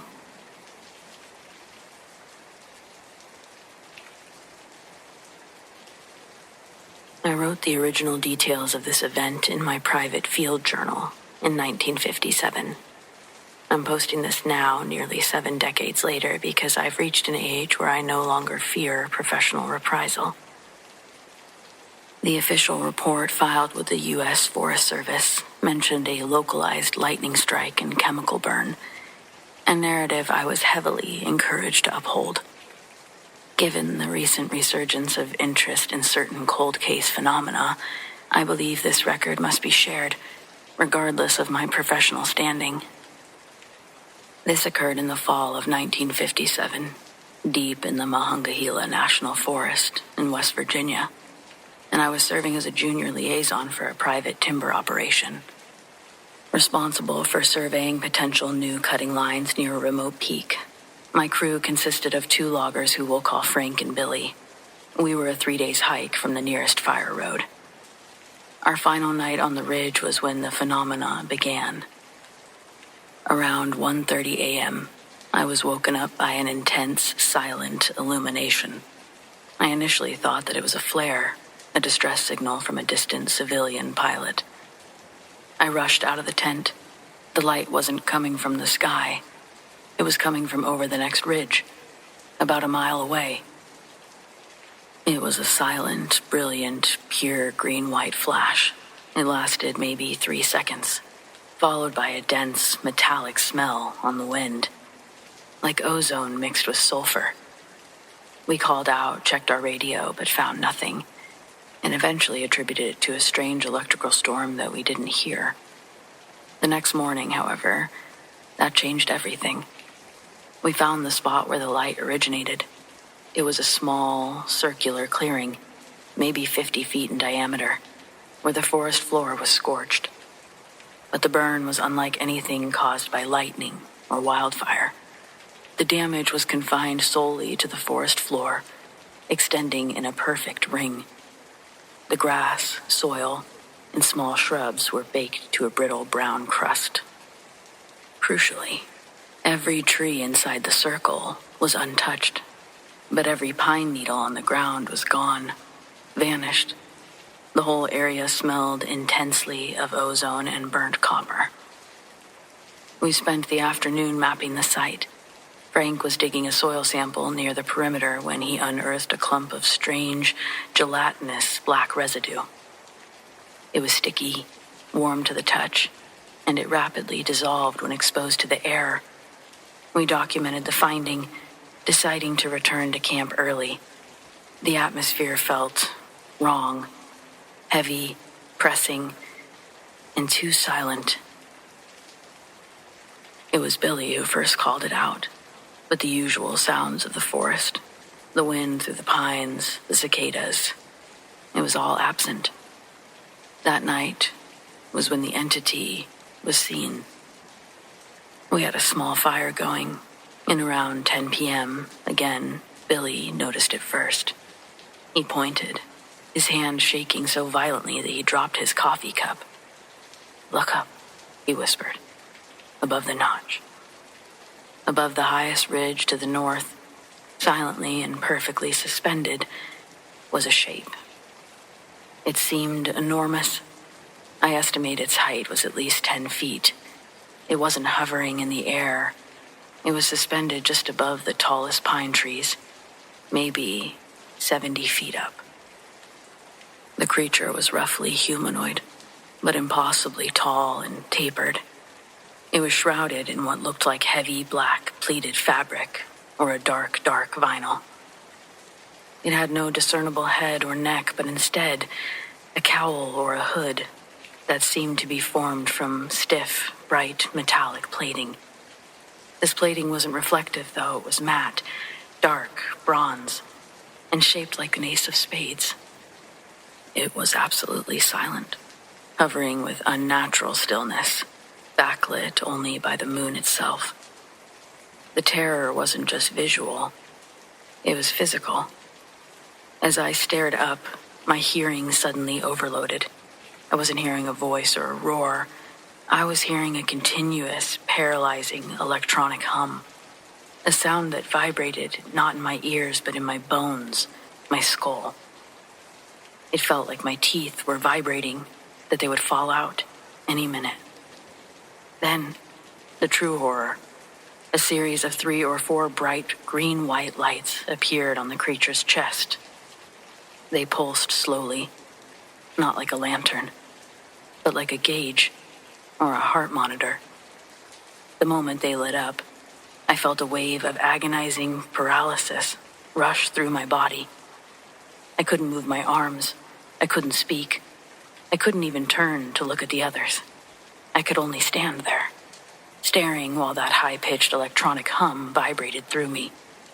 I remember thinking, it's surveying us. The creature floated there for what felt like 10 minutes, those green lights pulsing, the paralyzing hum continuing. And then, without a sound or motion to signal its departure, the lights clicked off, and the figure simply vanished. It didn't fly away. It was just gone. When the hum stopped, the paralysis broke, and I collapsed. That's when I noticed Billy and Frank were already lying on the ground, retching, sobbing. They couldn't remember anything after seeing the metallic shape. They had a complete gap in their memory, covering the entire paralysis event. They only remembered the initial shock of seeing the figure and the subsequent wave of nausea. I was the only one who remembered the metallic hood, the 3 lights. I was the only one who remembered anything. We abandoned the camp immediately, stumbling out of the forest into the dark. I never spoke of the lights or the paralysis to the authorities. They asked about the scorched earth, and I told them the lie about the lightning strike.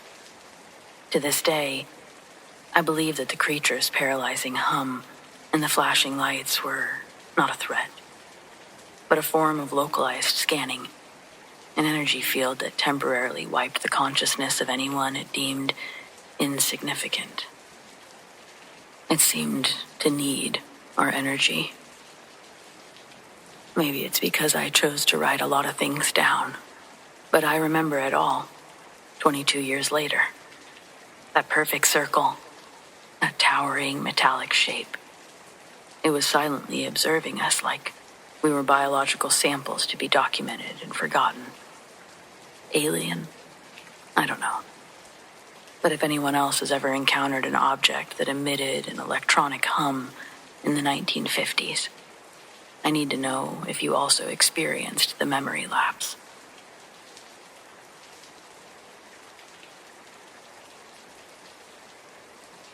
My mom said it all started when I was in her tummy. Her name's Wanda. She was 14 at the time, and when her mom discovered that she was pregnant, she kicked Wanda out of the house. Worst part is she'd been raped by her mom's boyfriend, but she refused to believe her. She told Wanda that she knew about all the boys at school that she was getting fresh with. The abuse had been happening for years. It was only a matter of time until she got pregnant. That means that I was a product of a sinful act. But I was told that this is how blessings work. I met my birth mother for the first time when I was 16. She's spending the rest of her life in prison, arrested just a few days after I was born. The family that raised me never hid the truth about where my mom was. Judy and Aaron had adopted me before my first birthday and raised me like their own. I never went without. I never knew my circumstances were unique until I started going to school and seeing other family dynamics. It was strange to them that my mom was in prison, but it didn't affect me. It was in my early teen years that I think I started wanting to know more about my bloodline. There was a genetics project in science class that had us going home, asking about our family tree. Eventually, Judy asked if I wanted to meet my mom in person. It took me a few years after that to get the courage to take her up on the offer. I was 16, becoming a woman, and thought that it was about time I met the woman who made me. The morning we drove to the female prison, I was nervous. Judy asked if I would prefer if she joined me, but I declined, thinking it was something I needed to do on my own.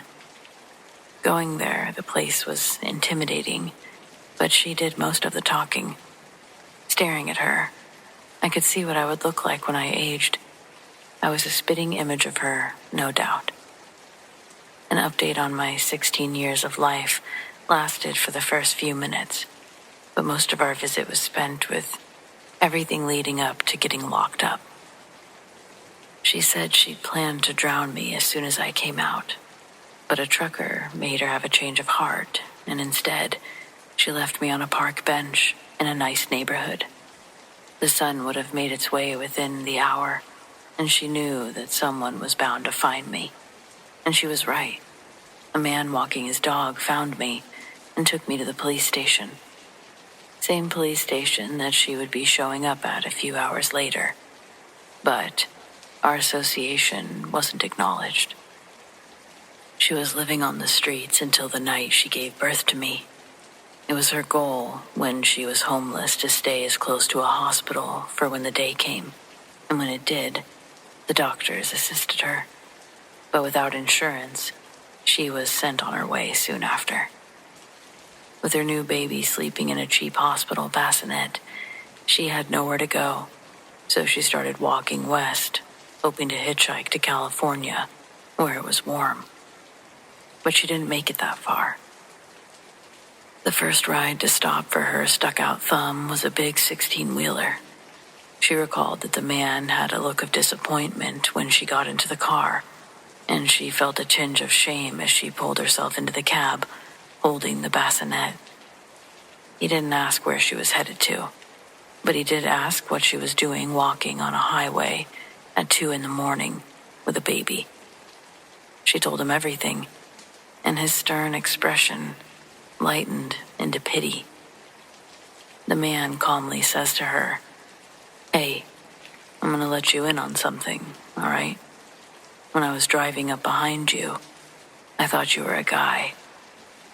He told her that she had broad shoulders and a muscular back. He thought that he'd hit the jackpot. He didn't see the baby until she was slugging the carrier into the passenger seat. He says that he most likely wouldn't have pulled over if he knew otherwise. But he thought fate had paired them together that night because he was having urges. His violent urges. An itch that he hated to scratch, but hated even more to clean up. If she didn't already know what he was getting at, he turns on the dome light in the back area of the cab to show a little sadistic collection of sharp objects, handcuffs, duct tape, and liquor bottles. Turning off the light again, the man puts on his turn signal and starts changing lanes for an off-ramp. It had probably been over an hour of them talking and driving. She didn't know how far they'd gone.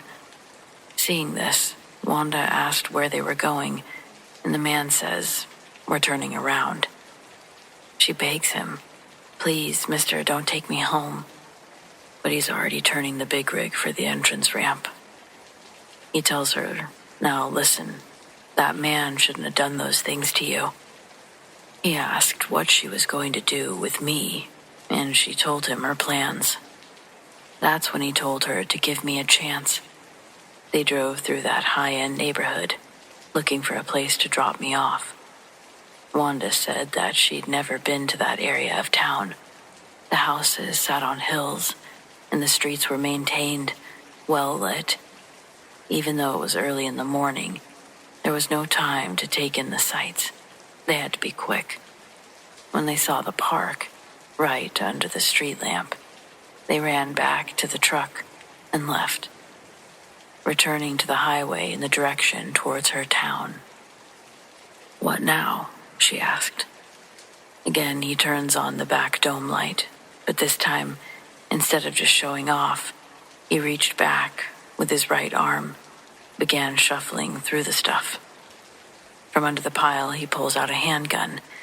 He presses the dome light button off with its muzzle. Wanda can feel herself go pale. The blood rushed from her face when she saw him pull out the gun. She felt lightheaded for a moment, thinking the man had changed his mind about killing her. But she feels the cold weight of the steel get set into her lap. The man asks if she's ever used one of those, and she says no. He tells her to pick it up, shows her how to hold it, how to make it go boom. The man tells her that he's giving her a gift from God, tells her a religious story that she remembered as a girl.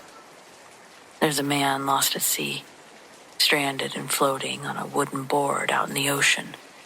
3 boats arrive to rescue him, and each one he sends away, telling them, "I don't need you. God will save me." Eventually he succumbs to exhaustion and dies. When he meets God, he asks why he was left alone to die in the ocean when he'd been so strong in his faith. God tells the man, I sent you 3 boats. The trucker chuckles after the punchline and then says, I know now. God is giving you a gift through me, and I suggest you take it. What's the gift? She asks. Revenge, he says. Don't you want to get back at your mom's boyfriend? He's a bad person, and it's his fault you're here. Wanda did hate him, but she would have never considered murdering him. But that idea wasn't only put into her head, it was nailed in sturdy when the trucker gives her the ultimatum. He says that she should accept the gift, or he'd have to kill her. After a moment of mentally weighing the options, Wanda chooses to give credence to the gift laid in between her thighs. She gave him the address to her home, and he pulled up right outside the house, told her that he'd wait for her to go in. Wanda exited the vehicle and didn't bother tempting fate to give her another deal. She walked right up to the front door and took the hidden key behind one of the bricks by the front window. She let herself in. When she opened the door, she heard the truck roar to life from behind her. Loud, it rumbled the glass. Wanda had the front door still open, and the noise must have even been loud enough to wake up the 2 sleeping inside, because Wanda turned to wave goodbye to the trucker. When she turned back around, her mom and the boyfriend were walking out into the living room in their underwear, confused. The boyfriend was shielding his eyes from the light that was entering from the front door. He said, Wanda, was that you? She panicked, started firing at him until he fell. Then she turned the gun towards her mom, cowering behind the couch, finished the clip until the gun was just clicking and clicking. Most of the bullets had missed her. She knew her mom was alive. This is when my mom tells me the most gruesome part of all of this, and really solidified why we were meeting in the establishment we were that day. My mom tells me that she bludgeoned her mother, my grandma, to death with a lava lamp. She said the glass that they make those with is surprisingly thick. By the time it broke and the contents fell out onto the floor, it was hard to distinguish what was lava lamp liquid and what was her mom's. Her words, not mine. It was said jokingly. I remember trying to laugh, but only managing a half smile because she said, Oh, I'm just playing. I do not in fact think she was playing. Someone had called the cops after hearing those various gunshots, so they eventually showed up. Wanda told me she didn't even bother leaving. She said she knew she had nowhere to go. Prison was technically her best option, and for sure her closest meal. She even admitted to leaving me in the park once the police got there. Of course, by that time, they'd already found me on a separate call. And so, that was the story.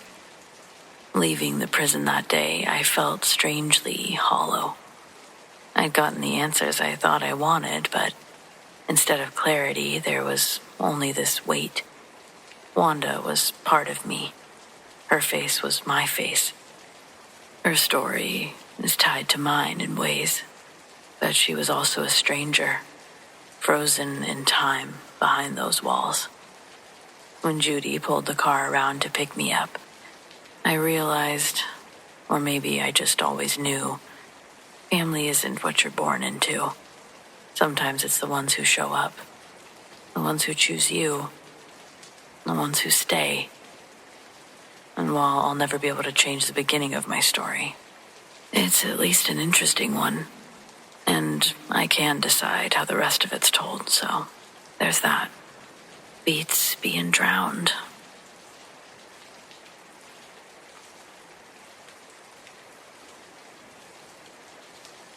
Been driving trucks a long time. You see weird stuff at 2 a.m. Fox ghosting the shoulder, kid's bike in the median, mannequin parts that make you think about quitting freight. I'm not the spooky type. You keep it between the lines, drink your coffee, mind your hours. That's the job. This is Oklahoma, late shift, flat country, where the horizon's a string pulled tight. My trailer was full but light, nothing that should rattle. Weather was clean, music low. About a mile out, I saw an overpass ahead, like a Lego piece across the road. On top of it, the silhouette of somebody standing at the rail. That happens. People walk at night. You give a courtesy tap on the horn if they look a little wobbly. As I got closer, I thought, that's not somebody standing, that's somebody crouched. Perched, really. Arms long over the rail, head tucked like a bird. I blinked and told myself I needed a nap. I rolled under. My lights caught it for a full half a second. I don't know how to say this without sounding like I'm trying to sell you a book. It unfolded. That's the word my brain used. It stood up from the crouch and kept standing until it was taller than the guardrail by a lot. Long through the torso, where you don't expect extra. Head turned to follow me. Eyes flashed red in the way that normal animals might, except both red at once, not one then the other. The mouth looked closed, but an interesting outline. It was too crooked. I laid on the horn because that's what I had. Whatever it was tilted its head a notch like the horn was a question it didn't care about, and then it dropped. There was no sound that I could hear over the engine, but it went behind and to the right. If it jumped down the gap between lanes, fine. If it jumped into my trailer, I told myself not to finish that thought. Next exit was 4 miles. That's a long distance if you're trying not to imagine anything moving on the steel behind your seat. I kept waiting for a thump. I got nothing. At the exit, I took it too hot, pulled into the first truck stop, and parked under the brightest light like a rabbit. I did the walk around with the mag light, like I've practiced for inspectors, pretending that my hands weren't stupid. On the back door of the trailer, there were 4 long gouges. These weren't scratches from brush or graffiti knives. Gouges. Metal curled out a little bit at the edges like ribbon from a carpenter's plane. They started mid-door, not from the bottom. That means that something had to be tall or reach up high, which I hate. Price of admission, the fuel clerk said later when I showed him the photo. Kids messin'. You got kids that can reach 8 feet without a ladder, I said. He shrugged and asked if I wanted beef jerky. I tried to hand wave it. Old damage I hadn't noticed, except I'd walked to that trailer in daylight 2 hours before. I write down stupid little defects because it saves me arguments at the yard. And those weren't there. I sat in the diner burning time I didn't have, watching the door like I was expecting it to walk in and order coffee. Truckers talk, but you have to aim your weird right or you sound like you need a DOT physical for your soul. I kept my mouth shut. The waitress topped me off and warned me about the pie. I took the pie anyway. The clock ran slow on purpose. Back on the highway, I told myself that I'd imagine the eye shine, imagine the height, that the gouges were from that mess 2 stops back with a forklift. My brain is a decent liar when properly motivated. I made it to the drop without any more theater. In the morning, the gouges were still gouges. Daylight didn't shrink them. The yard guy said, like it was a math problem he didn't want to solve. Nobody believes the overpass part. They believe that somebody messed with the rig at a rest stop, and I didn't notice. Because that's the story we all know how to live with. I like that version, genuinely. I keep it in my pocket and pet it when I feel dumb in the dark. But there's a picture in my mind I can't show people. It's from when I first pulled in. If I brighten it in my mind, I can see prints in the dust on the door. Not clear like a movie. Just the sense of 5 long marks grouped wrong. Like a hand with some decisions made differently. They're angled like something steadying itself before it lets go. Or landing. Every time I run that stretch, I watch the overpass. Most nights there's nothing up there but stains, occasional vulture doing its ugly cleanup job. Once, maybe a month later, I saw a silhouette again. Smaller this time, or farther. And I felt the old cold up my neck. Nothing jumped. I still checked the door at the next fuel. Clean. If you're going to tell me that it was a big owl and my brain turned into a bedtime story for insomniacs, I won't fight you. Because I hope you're right. But if you're going to tell me about some folklore with long-armed things that hang around roads and learn how to look like us just enough to keep it from getting hit, save it. I don't think I need any more shapes in my mirrors. Truckers learn to live with the dark like it's a roommate, one who doesn't talk much. You check your straps, you keep rolling. The world outside your windshield is big and bored, and mostly not about you. That's fine. I like it that way. But if you find yourself under an overpass at 2 a.m., and something up there stands up and keeps standing, don't be brave. Honk. If it makes your hands feel like they did something, keep it straight. Go to the light. Do a walk around with the bright side of your phone. If there are new marks, put them in your report. Tell the yard you probably caught a branch somewhere. That story is tidy, and it goes down easy.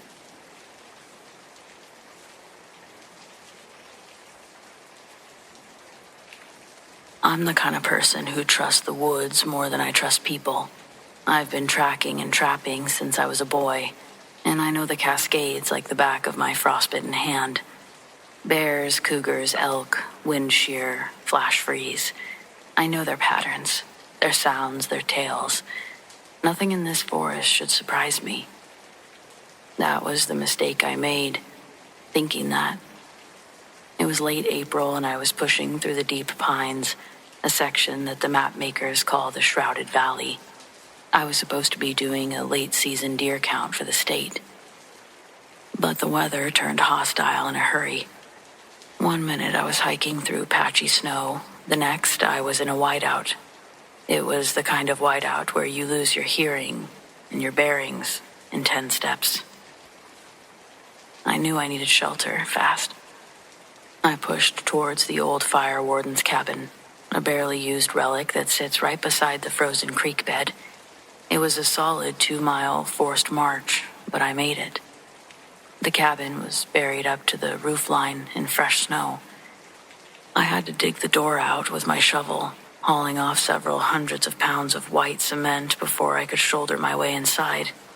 It was cold, dark, smelled like pine needles and mouse droppings, but it was dry, and the wood stove was functional. I got a small fire going. Outside, the storm settled into a heavy, relentless snowfall. It was silent out there. In the right circumstances, it can feel like peace. But sometimes it just feels like the air is being pressed down around you. I was heating some canned beans when I heard something. A sound in the snow directly behind the cabin. I froze. Bears, they wouldn't be here. This far up in the mountains, they'd be hibernating. A wolf would be smarter than to waste energy circling a well-secured building. Besides, this sound wasn't the slow thump-thump of a large quadruped. It was a slow, deliberate crunch-crunch that walked on 2 feet, heavy but balanced, moving in a perfect circle around the cabin, just outside the radius of my shovel-cleared patch. I pulled my rifle from its case, chambered around, and held it steady. I waited, listening. The sound stopped right outside the small, dirty window facing the west. Then came the sound that made the hairs on my neck stand, one that I can't explain. Not out there. A whisper. It was so faint, almost lost in the hiss of the snow falling against the glass. But there it was. It wasn't English. It wasn't human. Not exactly. It was a series of wet, clicking, whistling noises. Like an old radio searching for a signal, trying to form language out of static. My heart was pounding against my ribs. I tracked coyotes before. I've stared down moose. But this felt different. It felt curious and intelligent and almost human. I waited for 15 minutes, breathing shallowly. The noises didn't stop, but they never got louder. They just continued that unsettling, searching whisper sound outside the thin glass. Finally, I snapped. I wasn't going to let something hide in the snow and scare me out of my shelter. I threw the door open, rifle raised, ready to face down a mountain lion or a crazy hermit. But there was nothing. The blizzard had resumed its full force. The snow was swirling, erasing any tracks almost instantly. I swept the area with my flashlight, nothing taller than a low bush. I closed the door, slammed the crossbar home, and tried to tell myself it was the wind whistling through the chimney flute. Odd noises in odd spaces. But as I looked around the room, I noticed something that I hadn't seen before. It wasn't there when I first arrived. A small, dark smudge on the floor near the wood box. Just a random smear of dirt, maybe. No, it was a print. A 5-toed impression, much wider than a man's foot, and pressed deeply, as if whatever made it was extraordinarily heavy. It had walked right up to the wood box, stood there, and then apparently vanished. I didn't sleep. I kept the stove hot and that rifle across my lap. The sounds continued intermittently. It was this slow, rhythmic circling. Nothing ever there. Then, just before dawn, when the snow had slowed to gentle flakes, the voice outside the window sounded again. It wasn't clicks or whistles. I could have sworn it was my voice. Hello? It rasped. Hello, and there. It was using my own voice to what, lure me out, trick me into opening the door. Logical me said, no, it's just somebody. So I opened the door. Not somebody. Nobody. I threw a log onto the fire and I watched the sun bleed over the eastern peaks, but I didn't move. I didn't speak. I knew that I was safe in that shelter somehow, but that creature, whatever it was, the thing that knew what it was doing, it was still out there. When the snow finally stopped an hour later, I waited until the morning light was solid and clear. I grabbed my pack, my rifle, and without so much as looking at the wood box again, I went straight out the door. I hiked south for 3 days without stopping until I hit the paved road. I didn't really look back, and I didn't slow my pace, because I knew one thing. I may know the forest, but the forest might just know me better. And something in it was listening to me and copying me. And I didn't want to meet that.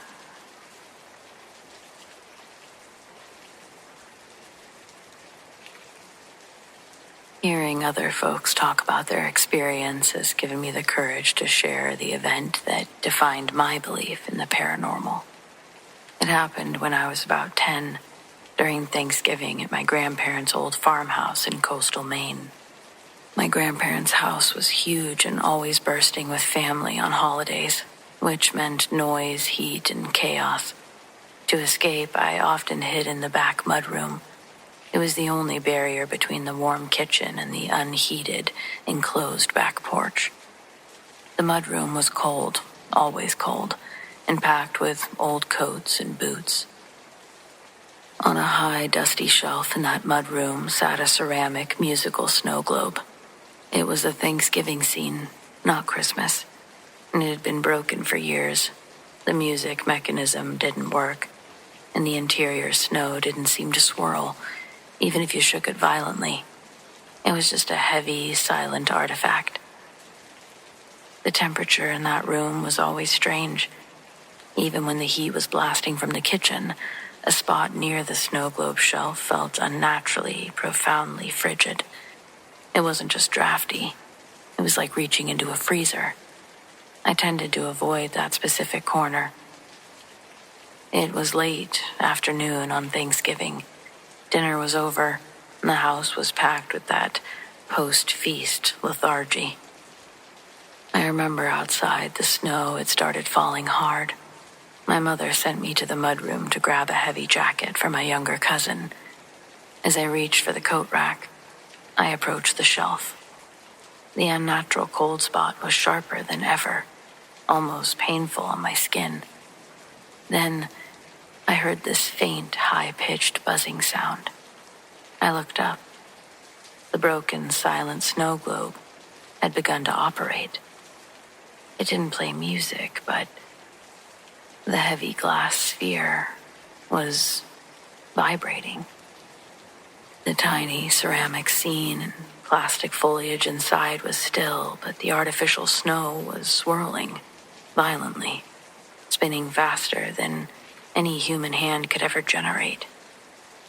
It looked like a tiny, focused blizzard trapped inside the glass, vibrating with desperate energy. I froze. I knew that globe was broken. I knew no one else was in the room, and I was staring at a miniature impossible snowstorm happening on a shelf. Aside from the violent scene inside, it was hardly moving on its exterior. Just that vibrating sensation. The swirling stopped suddenly, leaving the water perfectly still and silent. I grabbed the coat and I turned to run, but something made me look at the outer door, the one leading to the unheated porch. That door was made of dark, heavy wood, and due to the temperature differential, but the entire inside surface was covered with this thick, feathery sheet of frost. In the center of the frost, directly opposite where the snow globe sat, was a perfect, clear, child-sized handprint. It wasn't just a faint smudge. It was a complete absence of frost. Like the hand that touched the outside wood was intensely hot, burning the ice away instantly. The print was dark, showing the wood beneath, surrounded by the untouched, feathery white.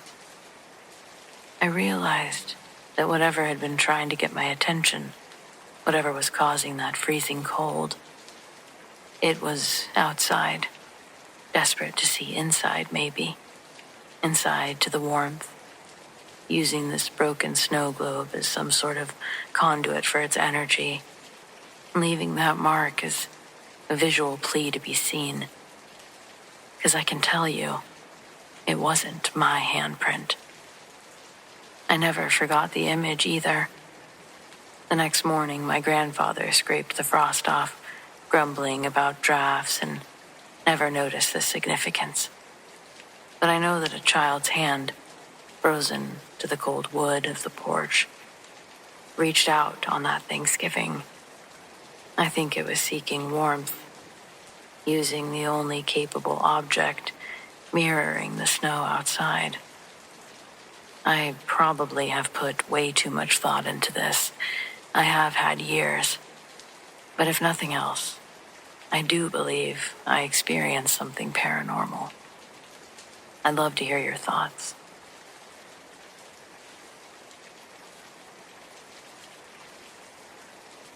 I've spent most of my life feeling like a radio tuned slightly between two stations.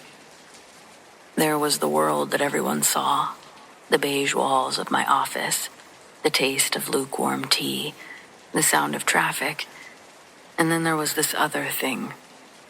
Doctors called it sensory processing sensitivity. My mother called it being high-strung, but I knew, even at 24, that it was something else. It started many years ago. I was standing in a bookstore in Seattle the first time. I was reaching for a poetry collection when my entire world tilted. A sudden, sharp heat flare in my right palm. It wasn't a burn. It was a localized, searing warmth, as if I had just reached out and grasped a hand made of sunlight. At the same moment, the scent hit me. It wasn't perfume, but a memory. It was the smell of sea salt, wood smoke, and a very specific, expensive brand of peppermint gum. My heart didn't just speed up, it changed its cadence entirely. It took on a rhythm, a thump, thump, pause, thump, like it was trying to match a beat coming from a different room, a different person. I looked at my hand. It was flushed bright red. My brain was scrambling for a reason, an allergy, a sudden fever. But my body wasn't scared. My body felt found. "Are you okay?" a clerk asked, noticing me leaning against the shelf. I couldn't answer because my lungs were suddenly full of the smell of a bonfire on a rainy beach. I wasn't in a bookstore anymore. For 5 seconds, I was somewhere else, feeling the weight of a heavy wool coat on my shoulders and the taste of peppermint on my tongue. Then, as quickly as it came, the signal snapped. The heat left my hand. The bookstore returned. That was the day I stopped listening to my doctors. I started listening to my body. I began to track these episodes. I realized that I wasn't having panic attacks. I was having intersections. I'd be sitting in a quiet room and suddenly feel a sharp phantom pain in my left knee, only to find out later that somewhere, someone I was tethered to had just tripped. I'd wake up with the taste of espresso in my mouth at 3 a.m. My heart would be racing with a stranger's excitement. I began to theorize about twin flames, not the star-crossed lovers version from Instagram, but the biological reality of it. If energy cannot be created or destroyed, then surely the energy that makes up me has a counterpart, a twin system, 2 bodies sharing one nervous system across the map. I realize it sounds insane, but you can't feel what I'm talking about, or maybe you can, maybe you just haven't tried. 3 years after the bookstore incident, I moved to a small town in Maine. I didn't know why I chose it. I just followed a pull in my chest that had become a constant low-grade hum in my daily life. The other coast. It's where I was supposed to be, and I just knew it. I was walking down a narrow pier when the static reached a deafening volume. The heat in my right palm returned, the same searing solar warmth from 3 years ago. The smell of sea salt and wood smoke, it didn't just drift by. It enveloped me, and my heart picked up a strange rhythm. Thump, thump, pause, thump. I started walking. I didn't turn around. I didn't have to. The smells. "You have the peppermint," I whispered. The words, they were slipping out before I could even actually think. "Excuse me, are you all right?" a voice replied. I turned, and he was standing there, looking exactly like the feeling I'd been carrying in my blood. He was wearing a heavy wool coat. He looked exhausted. his eyes wide with that same biological shock that I was feeling. He held up his left hand, offering me the gum. His hand was flushed bright red, the exact mirror of the heat in my right palm. And then, slightly like the bookstore, the red glowing, it went away, and it was just the two of us, standing there. We didn't need to exchange life stories. Our bodies had been narrating our lives to each other for a decade. Truly, that's how it felt. He told me that 3 years ago, on a Tuesday in March, he'd been sitting on a rainy beach in Oregon, thinking about a girl he'd never met, burning his hand on a thermos of tea while chewing peppermint gum. He'd felt a tug, one that was so strong, he stood up and started walking east. And that's where he settled down, where I met him, in Maine. I realized that this might not be a ghost story or paranormal, but it's something. Physics of the heart. I mean, we're taught that we begin and end at our skin. We're taught that our senses are local. But isn't it proof that your body is paying attention to the entire universe? It's listening for the one frequency that matches your own. I still have these sensory episodes, but maybe I'm just not as in tune with them anymore. Because if my heart skips a beat or I feel a pain somewhere, I don't tend to look at doctors. I just reach across the way and take his hand. The frequencies align, static clears. The universe finally feels like it's in tune. And if that's not magic, I don't know what is.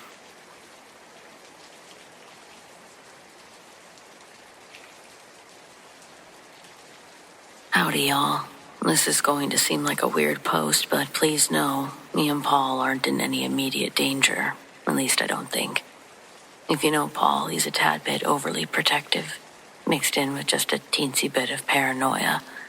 Trust me, I know. You don't need a doctor's diagnosis when you've been married to the man for a little over 2 decades. But just to be safe, I wanted to let the gang know that me and Polly were over at the cabin this weekend. We went into town to get some groceries, and I wanted to get this fired off before we go back, because service is spotty up there. So we've been out here for a few days already. Planned on coming home around the 13th to make Barb's Christmas party, but we might be coming home sooner than expected. When we first got to the cabin, it was in the middle of the night because we'd gotten a late start. Neither of us noticed anything out of place. Granted, we were both tired from the long drive. We didn't even bother unloading the car until the next morning. Paul was up early, and after he started a pot of coffee, he went out to start bringing in the luggage from the car.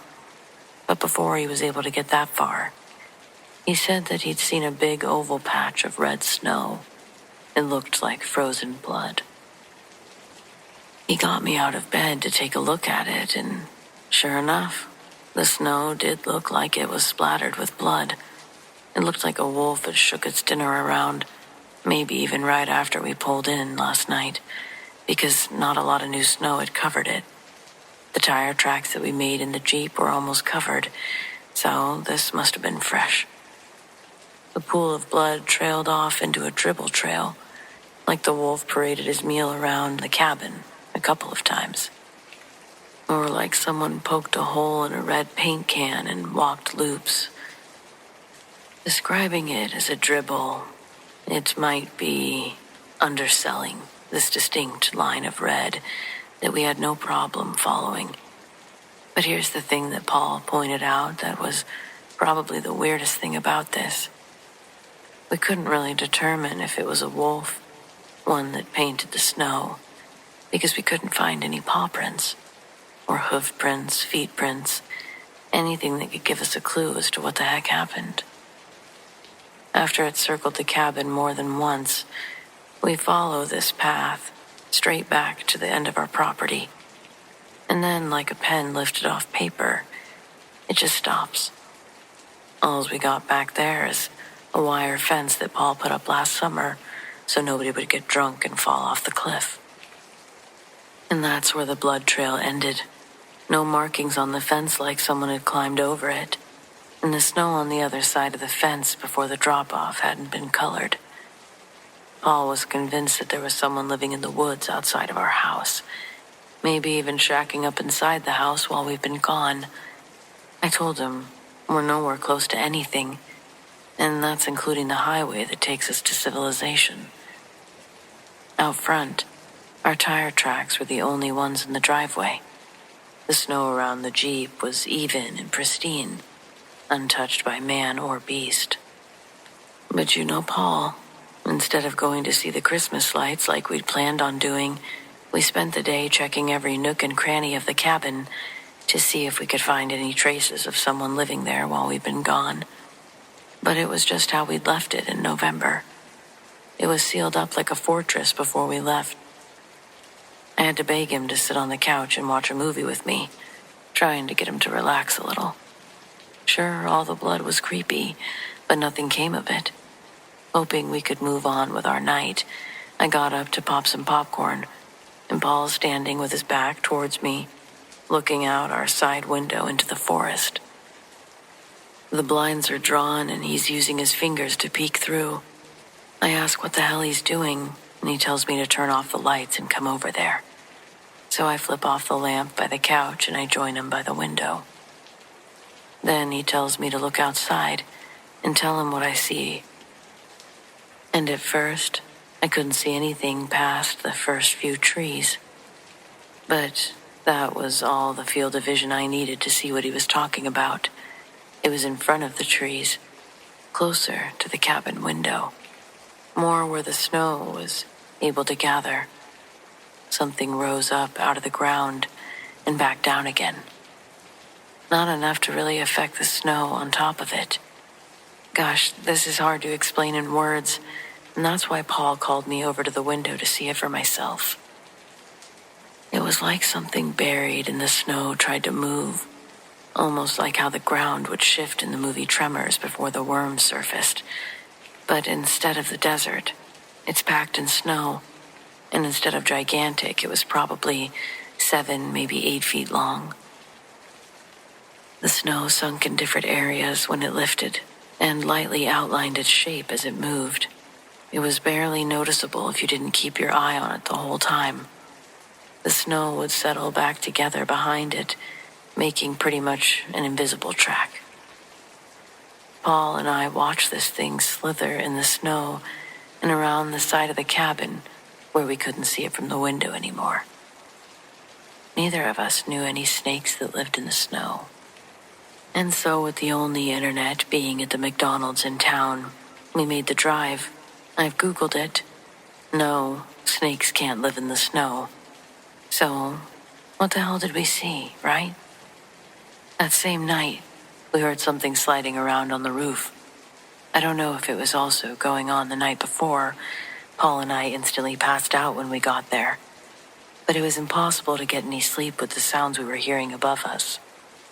It sounded identical to a very large snake going up and down the shingles. At some point, I did fall asleep, but soon after, Paul woke me up again, saying that he thinks he heard it go into our chimney. It's safe to say I was utterly horrified when he told me this, and we sat there in silence for hours, listening for anything, but eventually, we both must have fallen asleep. All that happened last night, so we're both pretty tired today. We decided to make this quick trip into town, stock up on supplies. Paul thinks there's more than one of these things roaming around the property, and he's preparing for war up there. He's already got a box of bullets for the rifle, and now we're looking for materials to trap this thing. I'm not trying to worry anyone, but we plan on being at Barb's Christmas party on the 14th. So if we're not there, someone might want to come looking for us up here. Okay, love y'all. See you soon, hopefully.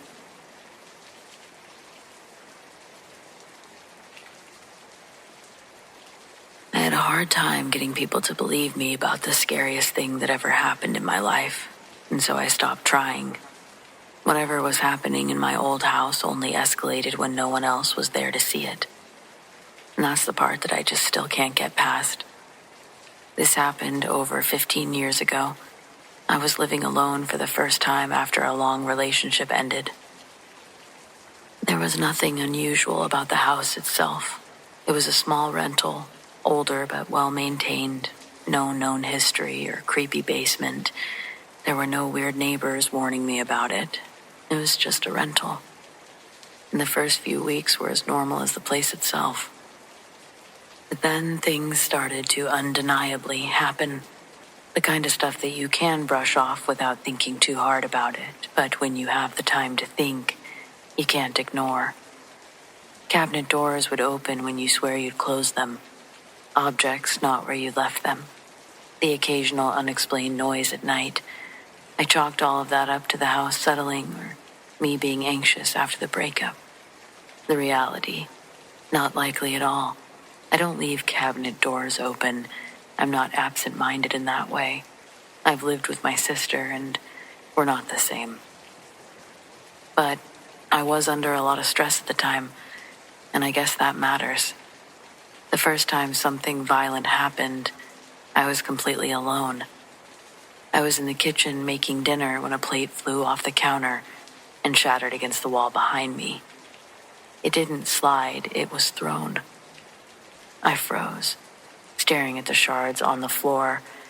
I remember actually laughing out loud because my brain refused to process it as anything else. I told myself that I must have bumped the counter. That wasn't even possible, but it was like I needed to believe it. When friends came over later that week, nothing happened. The house felt relatively quiet, almost pleasant. And that pattern, it continued. It was like any time that someone else was there, friends, family, even repair workers, the house behaved, and the air literally felt lighter.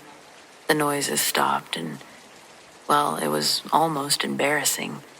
I worried that people would think that I was imagining things, but when I was alone, that's when it started pushing. It wasn't constant, it was timed. A door slamming hard enough to rattle the walls while I showered. A bookshelf tipping forward when I walked past. I'd find bruises on my arms and legs and have no memory of hitting anything. Still, I didn't think entity. I thought anxiety, trauma, stress. The realization came slowly, through repetition. One night I had 2 friends over watching movies. At one point, one of them joked that the house felt too quiet, like it was listening. I laughed it off because what a weird thing to say, but I remember feeling almost defensive, like the house had been insulted. I didn't want to feel that way against my friend, but I did. The second they left, something slammed upstairs. It was a hard slam. I stood at the bottom of the staircase staring up, and I said out loud that it wasn't funny. The next slam came immediately after, and louder. I slept at a friend's house that night.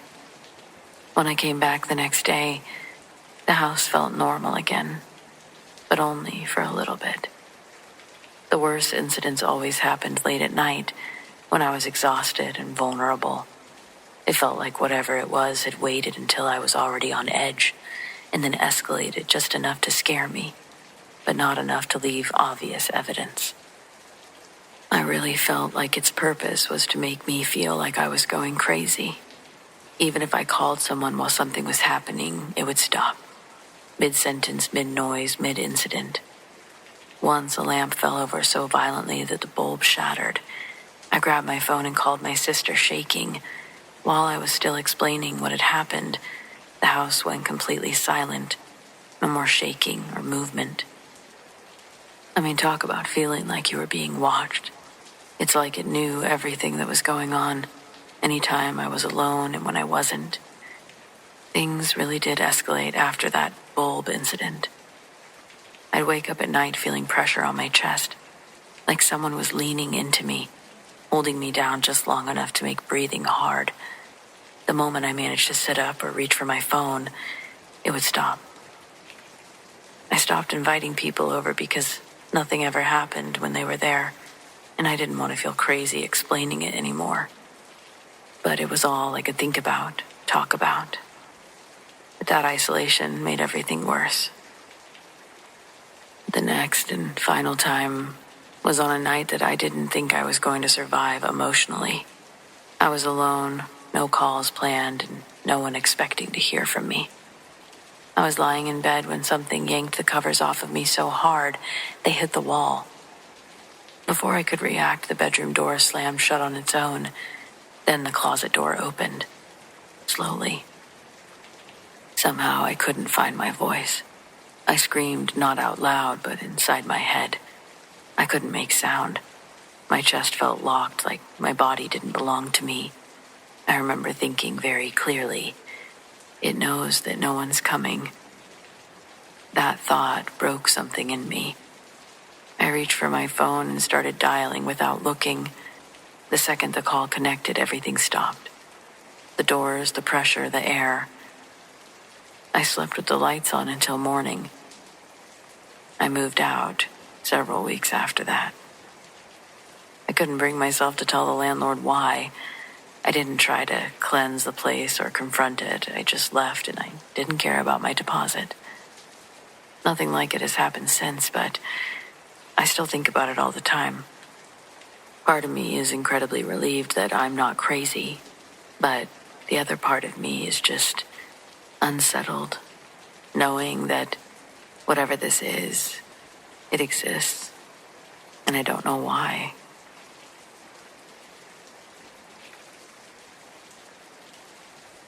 Dispatch in itself can be a strange job, but this was the strangest. The air conditioning unit in the dispatch center was loud, a constant low drone designed to keep the server racks from overheating. It was the only sound besides the snow that night, outside the window. We were running a skeleton crew, just me, Jen on the fire channel, and a shift supervisor named Greg who was asleep in his office. It was 2:45, and the whole county was under a full whiteout.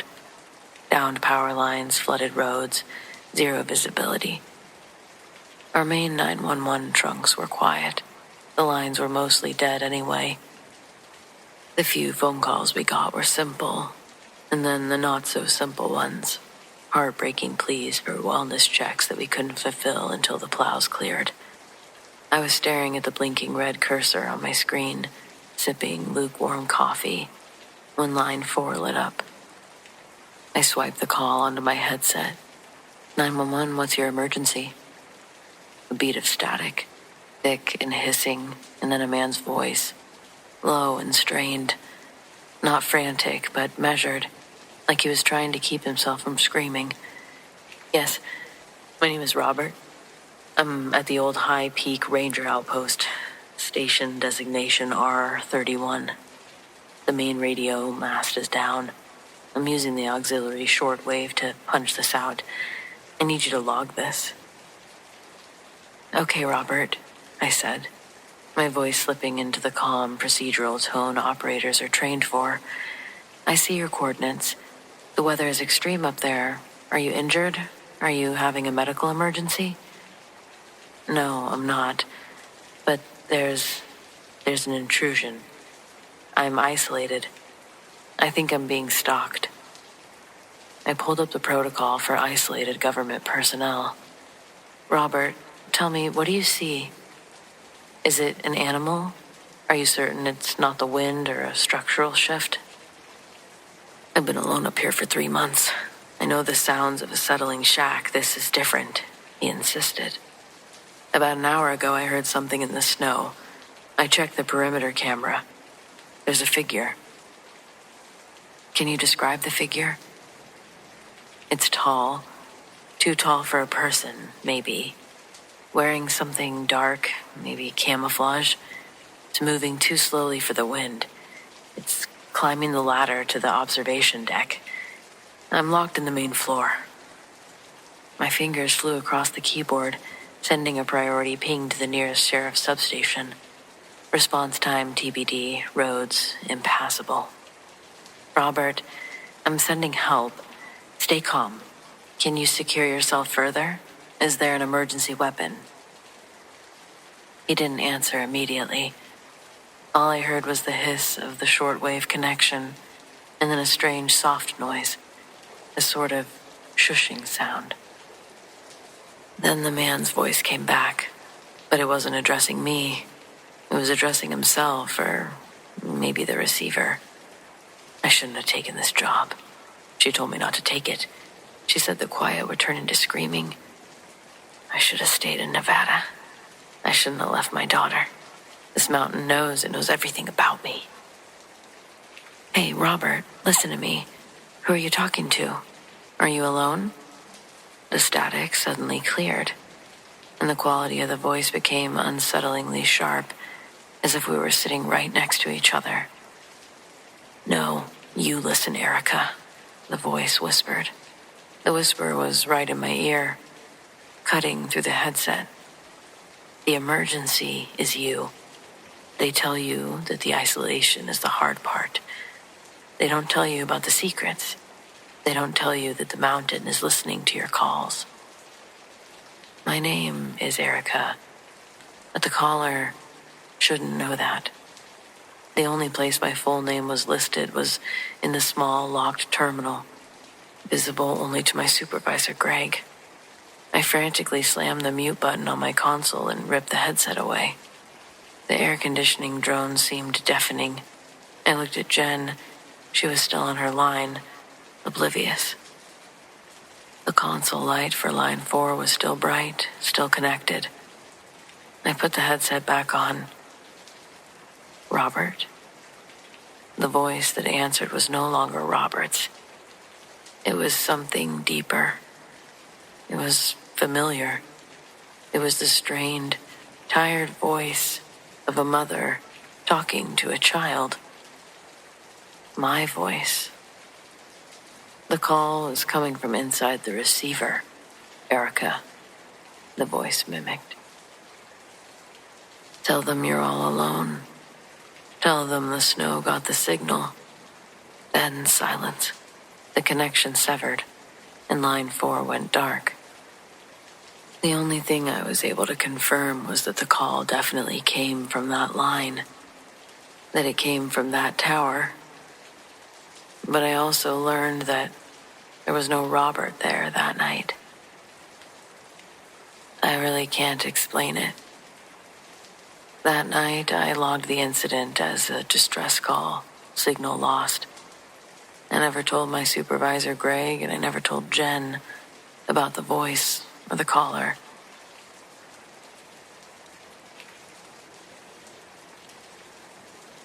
I didn't understand what I was hearing at the time. That feels important to say.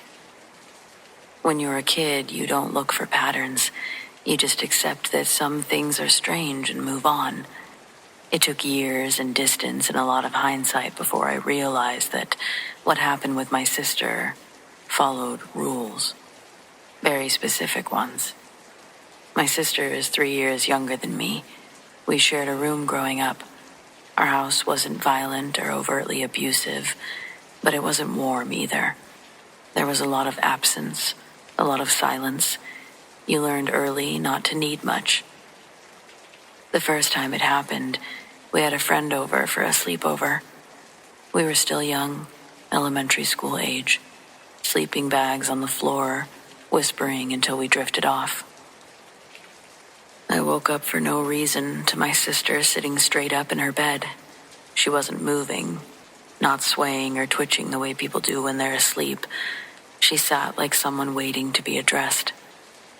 She started speaking in a voice that didn't sound like hers. It was older, settled, like it knew exactly where it was, but it wasn't hers. She said, "You weren't supposed to wake up yet." I remember feeling embarrassed, more than scared, like I'd broken some kind of etiquette. I whispered her name, and she didn't react. Our friend shifted in her sleeping bag and let out a small noise. My sister turned her head toward her and said, "She's not part of this." Then she lay back down and went still. In the morning, she didn't remember anything. That was another rule or something. She never did remember. We told her about it once, laughing nervously, and she shrugged it off like it was nothing. Our friend, once she saw the same thing, she never slept over again. It happened again a few years later, in a different house, with a different friend. Same timing, same posture, same tone. Always in the middle of the night. Always when someone new was there. Didn't ever seem to be when it was just us two. She never spoke nonsense or rambled. Every sentence sounded like it belonged to something already in progress. Once she said, "That's close enough." Another time, "He doesn't like to be interrupted." And once, very calmly, "You're listening wrong." If someone shifted or stirred, her voice would sharpen. If someone spoke, it stopped completely. That seemed to be another rule. It didn't compete for the space. By the time we were older, I dreaded sleepovers. I couldn't explain why without sounding dramatic, so I just stuck with, "I don't sleep well with others." I just knew that when the house was full of others breathing, something else paid attention, and it seemed to react through my sister. The last time it happened, we were actually teenagers. We had 2 friends staying over. I woke up to the same familiar stillness, like the air had been pressed flat. My sister sat up. She didn't speak right away. She just tilted her head, listening, as if waiting for a cue. Then she said, "This one isn't supposed to hear it yet." One of our friends shifted in her sleep. My sister's voice tightened. "If she wakes up, you'll ruin it." That's when I spoke. I told her to stop. I said it the way you talk to someone who's breaking a rule you don't understand. She turned toward me and smiled. It wasn't my sister's smile, just like it wasn't her voice. She said, "You weren't meant to notice." Then she laid back down. She never remembered any of it. After that, the sleepovers faded out. They just stopped. Life moved on. We grew up. Years later, as adults, it came up in passing. I mentioned her sleep-talking, expecting a laugh. She didn't laugh. She said she'd always known when it happened. Not consciously, but in her body. She said that she woke up more tired on those nights, like she'd been used for something. She said she always felt disappointment when friends left early, like she'd failed at something she couldn't understand. That's when I finally understood something. It didn't speak unless there were witnesses. It didn't want attention, it just needed presence. It stopped the moment it was challenged. And it borrowed her voice because hers was available, I assume. It never followed her into adulthood, at least not in ways that she noticed. I'd like to think that that's the case, that I told it to leave or stop and it did. Either way, it's always creeped me out.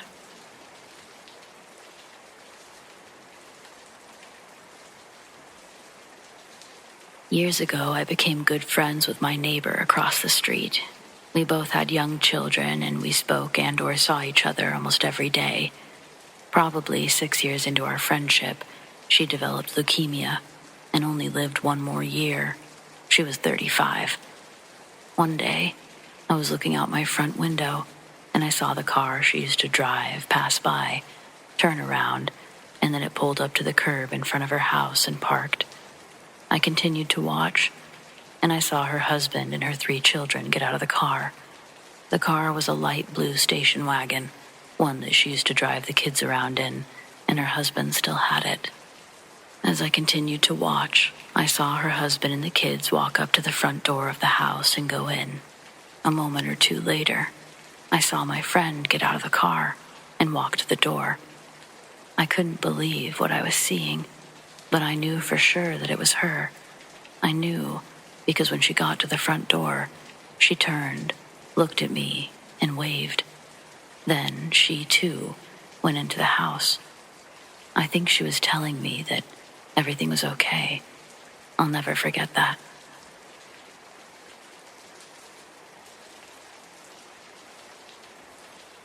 Back in the 90s, when I was married, my wife and I experimented with Ouija boards and other things for a while, which I don't recommend. I think the lure of curiosity can lead to trouble. Weird occurrences can both terrify and stimulate more curiosity. Once during this period, my then wife was on the couch watching TV in the living room one evening.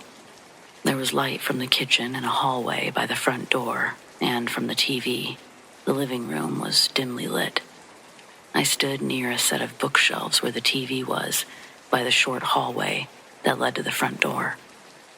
I noticed a shadow near my wife on the wall behind the couch. It moved slowly along the wall, just behind her and towards the window.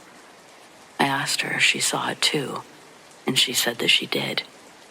We both watched as it moved steadily along the wall, past the window, and down along behind the couch, and then beyond that, into a dark corner. It then moved over the wooden bookshelves, and I could hear some subtle cracks and pops in the wood of the shelves as it passed over them. It went directly past where I stood, and around the corner in the hallway. The hall light flared brighter as it passed. Then it moved to the closed front door and seemed to be gone. Realistically, I don't believe that there's any explaining it away.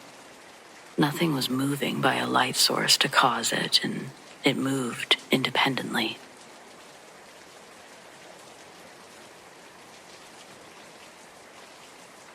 I was hauling lumber through Oregon, headed west just after midnight. 2-lane mountain stretch, fog curling up from the trees. Thick enough to be of concern, but still there was visibility. I was definitely leaned too close to the windshield and just praying a deer wouldn't come sprinting across the road. I was halfway through a turn when I saw something hunched down by the guardrail. Big. I figured it had to be an elk, maybe a moose. But when my light swept over, it moved, straightened up. Taller than a man, arms hanging low. Shoulders broad enough that for a second it looked like the guardrail might give under the weight. I didn't slow down, didn't dare. My whole body was cold. I could see it just stood there, half in the fog, turning its head towards me as I roared past. Its eyes caught my lights, yellow, reflective, like coins flashing in a slot machine. I checked my mirrors without meaning to, but there was nothing but fog swallowing the road. The rest of that night stretched longer than any I've ever driven. Every bend in the road, I expected to see it again. But I didn't. It was gone as sudden as it had appeared. I don't tell people I saw Bigfoot. I don't know what it was. But I know it wasn't a man, and it wasn't an elk. And it sure as hell wasn't something I want to see again.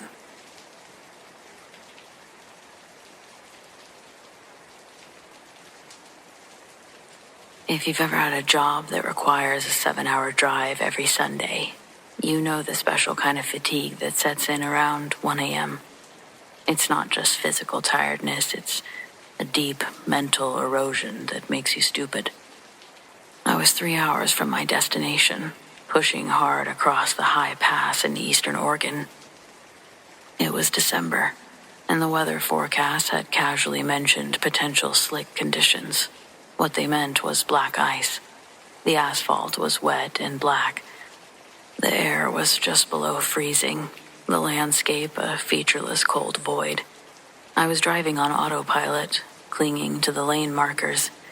I'd just passed a sign warning of dangerously tight S-curves around when I saw a woman. She was standing about 50 yards ahead, right around the shoulder, facing the direction I was driving. The sight was so immediate and so out of place it punched the adrenaline straight into my chest. This stretch of highway was notorious. Not a single house, town, or side road for 50 miles. And she was dressed for a summer beach trip. She wore a thin white dress, almost like a slip, and stood barefoot in the snow-dusted gravel. She had no coat or gloves. Her hair, long and black, was plastered to her face, and her arms were crossed tightly over her chest. She wasn't hailing me, she was just standing there, staring at the road. The moment I registered the impossibility of the image, my subconscious was screaming. I hit the brakes, not out of caution, but out of sheer panicked shock. The tires locked instantly on the hidden ice. The world went silent and slow. The rear end of my truck fishtailed violently to the right, throwing me toward the center. I was in a full, uncontrolled spin toward the unmarked, deadly curve. I was going to fly off the road, right into the ravine that I knew bordered that curve. In the fraction of a second, the truck went sideways. My headlights swept across the shoulder again, and the woman wasn't standing there anymore. Instead, she was positioned directly in the middle of my lane, maybe 20 feet ahead.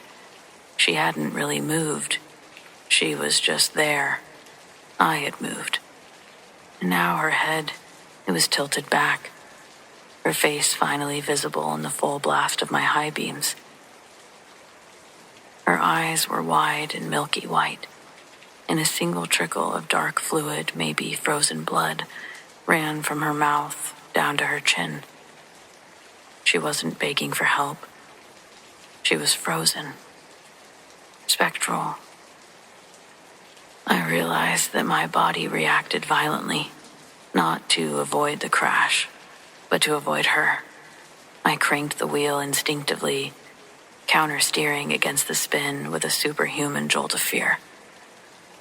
The truck bit into the pavement again, just as the nose was pointed straight at that warning sign. I corrected, the wheels caught, and the vehicle lurched forward, slamming into the opposite shoulder snowbank and coming to a jarring, safe stop. I sat there, breathing only in shallow, choking gasps for a minute. I was alive. I finally managed to kill the engine, and I stumbled out of the truck with my flashlight in my hand, immediately sliding on the treacherous ice. I checked near the end, half expecting to find a body under the vehicle. Nothing. I shone the beam back down the road, back towards where I had spun out. There was no one there. Not even a footprint in the gravel. Not a trace of a thin white dress, just the wind and freezing darkness. I called the state patrol, barely able to string my words together. I reported the near miss in the ice, omitting the fact that I thought it was a ghost. But then I couldn't help myself. I told the dispatcher exactly where I had seen the figure, and I asked them to send a unit for a welfare check. 10 minutes later, the dispatcher broke back through, her voice tinged with professional curiosity. "Sir, we had a maintenance crew down there less than an hour ago. They didn't report anyone walking, and there's no residences for miles. Are you sure you didn't just see a reflective marker?" "No, I know what I saw," I told dispatch. The next morning, driving past the scene in daylight, I saw what had frightened the spirit. Taped to the rusty guardrail at that exact unmarked curve were 2 bundles of dried flowers and a bundle of plastic ones. A memorial. Someone had died there years ago. Maybe exactly how I nearly did. To this day, I know the difference between a hallucination and a warning. And I know that something that was already dead stood on black ice, maybe to save me from joining her, or attempting to get me to.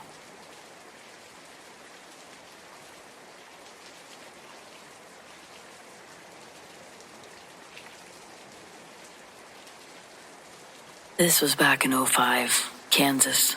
I'd been driving too long, so I pulled into a turnout to stretch my legs. I killed the engine, stepped out, and the silence hit me. There were no night birds or insects. It was just my boots on the crunching gravel.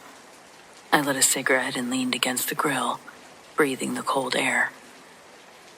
Then, 3 sharp knocks on the hood, hard enough to echo in the metal.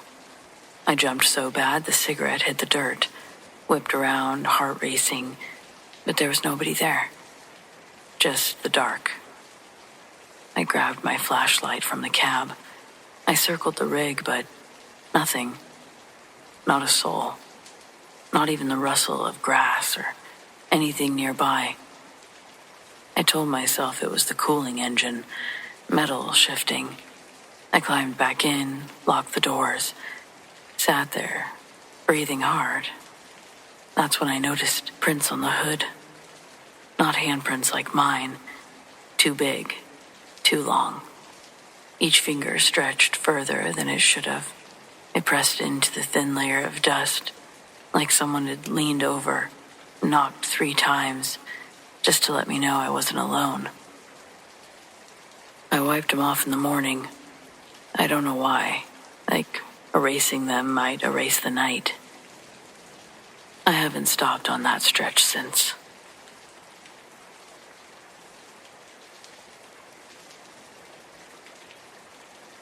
Using a throwaway because I still run routes through this part of the country, and I don't want my name tied to ghost stories. No offense. I've been driving trucks for close to 20 years now. I've had my fair share of close calls, blowouts, whiteout blizzards, drunk drivers weaving across lanes.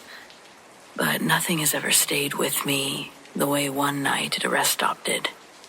It wasn't dangerous in the way that you'd expect. I wasn't threatened. Nobody tried to rob me. In fact, the whole thing lasted less than 15 minutes. But it left me questioning what I saw, even now. I avoid this particular rest stop even to this day. But this was back in 2011. I was running overnight freight from Kansas City to Denver. I'd been on the road for about 6 hours and needed a bathroom break, so I pulled into a small rest area just outside of Salina. It was one of those lonely ones. 2 gas pumps, a single restroom, a row of dim overhead lights buzzing like mosquitoes.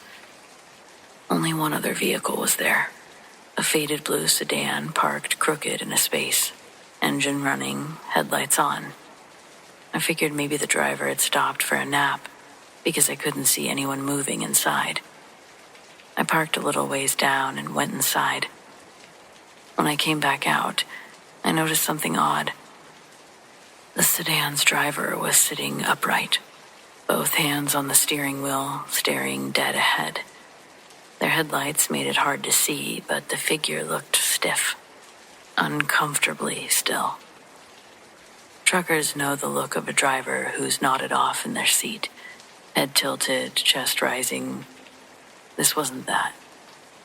Whoever it was sat bolt upright, eyes locked forward, like a mannequin placed behind the wheel. I sort of slowed as I walked past. The air had somehow felt colder now. It was sharp enough that I could see my breath, even though it was spring.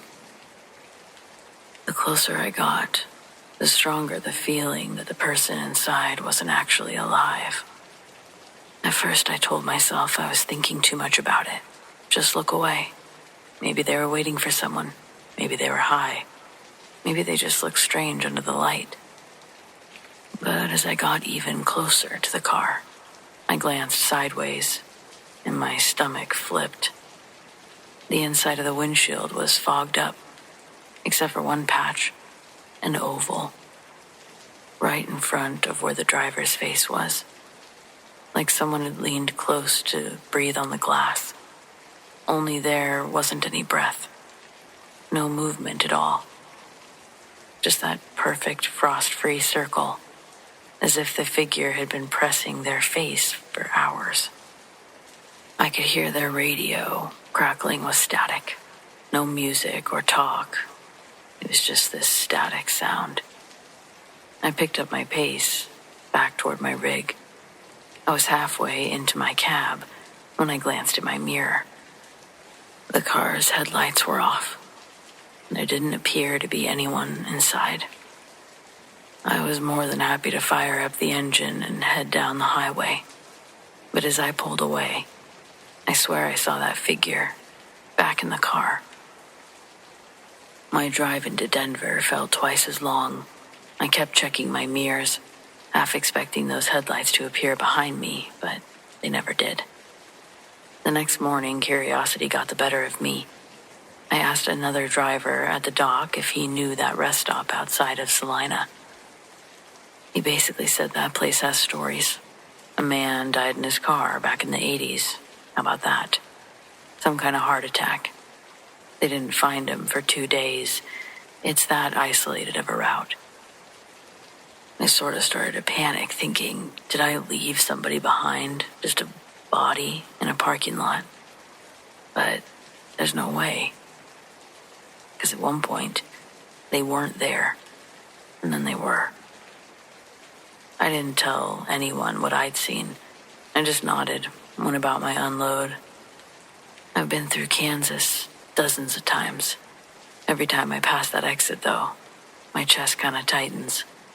My hands are sweaty on the wheel. I don't even glance at the rest stop. Just keep going. It's possible I imagined it all. I've had road fatigue. But this wasn't headlights playing tricks. This was something else. The detail that sticks with me is that patch on the windshield. So random. It was exactly the size and the shape of a face pressed against the glass.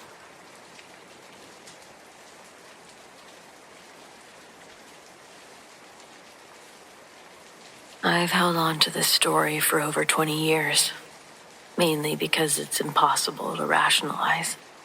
It happened to my friend Leah and me on New Year's Day, and it remains the single most terrifying moment of my life, primarily because of the physical proof that was left behind. This was back when I was in my early 20s. We were driving home from a New Year's Eve party in the mountains of the Pacific Northwest. It was about 1 a.m., and we decided to take a scenic, shortcut highway. It turned out to be a mistake. The road was deserted, slick with black ice, completely enclosed by dense, silent pine trees. The outside temperature was plummeting, and our old car's heater was struggling. The conditions got so bad that I decided I couldn't risk the next few miles without checking the grip on the tires. I pulled over into a remote, cleared, pull-off area. Just a small gravel patch off the shoulder, and I killed the engine. The silence that fell was absolute, broken only by the tick of the cooling engine and the sound of the biting cold wind. As I stepped out of the driver's side, pulling my collar high, I saw something that shouldn't have been there. About 50 yards down the road, near a tree line, stood a lone figure. It was facing away from us, standing completely still.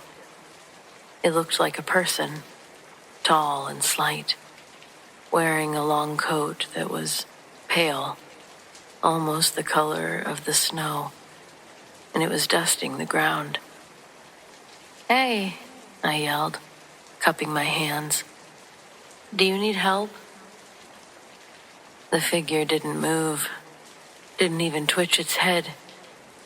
I started walking towards it, thinking that there must have been an accident and they were the victim, in shock. Leah got out of the passenger side and joined me. "What are you shouting at?" she whispered, staring into the dark. As soon as Leah spoke, the figure seemed to dissolve. It didn't turn or run, just faded into the shadows of the trees, melting out of existence like smoke being pulled vertically into the dark canopy. I stood there feeling the immediate intense cold of the mountain night. Leah confirmed that she saw it vanish too. We immediately decided that we were done, whatever that was. We weren't going to stick around or go looking for it. We scrambled back toward the car. I jumped into the driver's seat and fumbled for the keys. Leah started to get in the passenger side, reaching for the door handle. Then she made a small, choked noise. She gasped, her voice shaking violently. Look.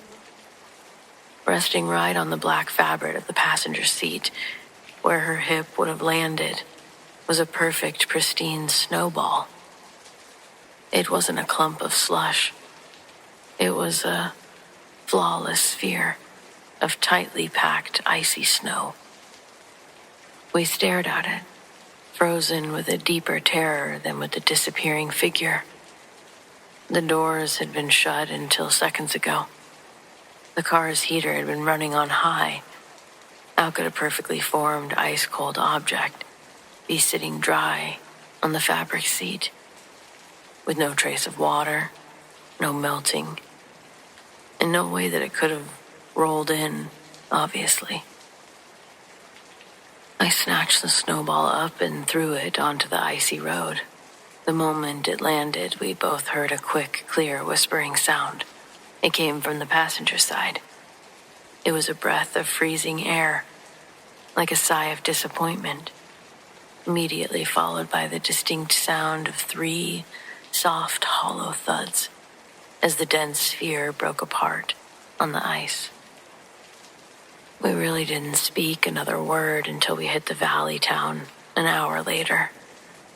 We still have no explanation, but know what we saw. Well, thanks for letting me share this. It's comforting to write it down.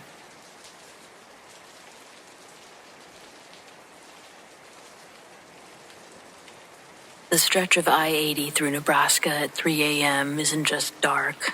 It's an ocean of nothing. I was fighting the white line fever when the radio, which had been dead air for 60 miles, suddenly hissed to life. It wasn't your typical static. It was a crisp, high-fidelity voice, like an old-timey radio play. The sedan's headlights cut through the fog, the narrator whispered. His voice was vibrating in my cabin. The driver slowed as a woman in a tattered sundress stepped from the tall grass, her eyes fixed on the windshield. I reached for the dial. My presets were gone. The digital display just showed 00.0. I couldn't tune it out. She walked towards the driver's door, the voice continued. But she wasn't looking at the car. She was looking at the man in the silver suit, parked just past mile marker 114. I really didn't like that I was at mile marker 114, but was happy not to be in a silver suit. I glanced at my side mirror. A shadow. An actual shadow. It was darker than the night around it, but it was peeling itself away from the side of my trailer. It didn't have a face that I could see, just this elongated silhouette that seemed to absorb the light from my running lamps. It began to walk towards my cab door. It had officially all become too much. I couldn't change the station, so I turned the radio off entirely. I threw the truck into gear, and I was out of there. I didn't look back, and I never stayed there again.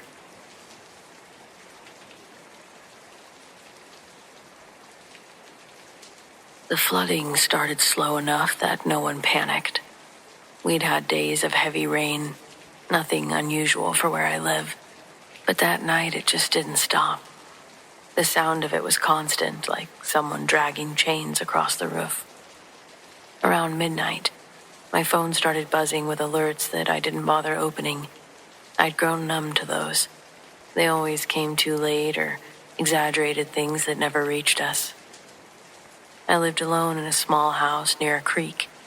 It wasn't waterfront exactly, but close enough that I'd always half joked that it might someday become one.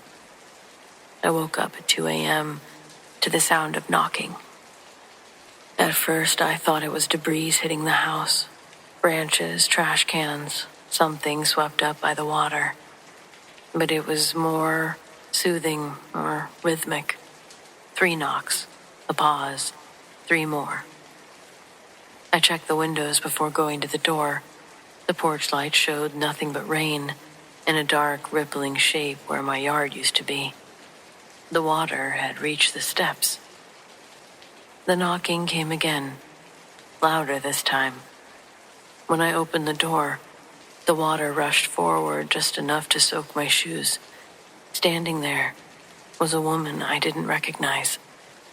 She was drenched, her hair plastered to her face, wearing a pale nightgown that clung to her like wet paper. She didn't look panicked, and that's what struck me first. "Can I come in?" she asked. Her voice was calm, almost bored. I hesitated. Every warning you're taught tells you not to open your door in a storm, not to invite strangers inside. But the water was rising fast, and she was standing in it like she didn't feel the cold at all. She stepped past me before I'd answered. The moment she crossed the threshold, the smell hit me. Stagnant water, rot, something metallic like pennies. She stood in my living room, dripping onto the rug, looking around as if she were taking inventory. "You should go upstairs," she said. "The water always comes up faster than you think." Something about the way she said "always" made my stomach twist. I asked her where she came from. She tilted her head, considering the question like it didn't quite apply. "Downstream," she said. I grabbed towels, handed her one.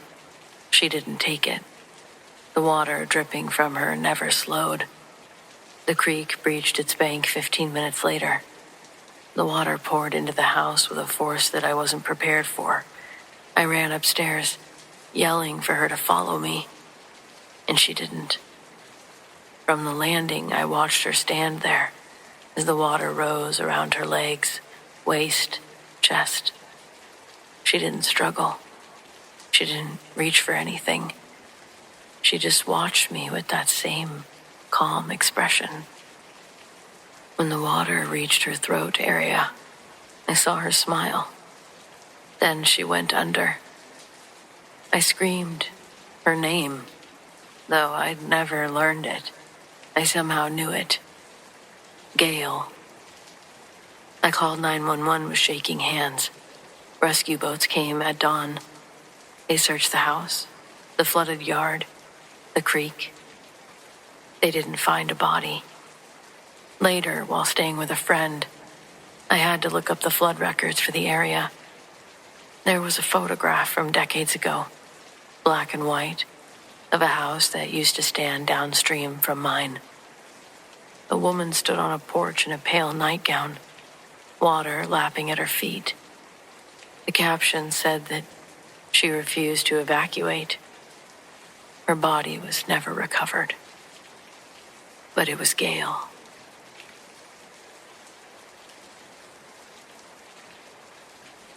I was hauling steel out of Amarillo around midnight, cutting south on 287. It's long, flat, and empty out there. Just highway and dark sky. I'd made that drive 100 times, but that night, it was different. After about 30 minutes in, I noticed a light in the sky behind me. I figured it was a plane at first, but it was low and getting lower. Before I could pull over, the truck started to slow, the engine still running, but the RPMs dropping like I'd taken my foot off the gas. Then, my dash lit up with every warning it had, like it was rebooting. I looked out my side mirror, and the light was hovering maybe 30 feet up, pacing me perfectly. Then it vanished. The gauges flicked back to normal, and the truck picked up speed like nothing happened. When I finally stopped at a rest area, I checked the dash cam. It had frozen, just static, for exactly 7 minutes.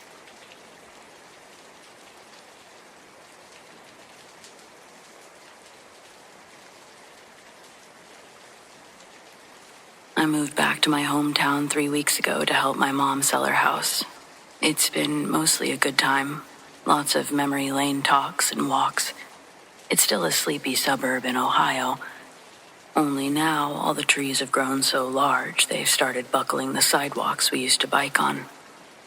Coming back has brought up a lot of memories of Ben. He was my best friend.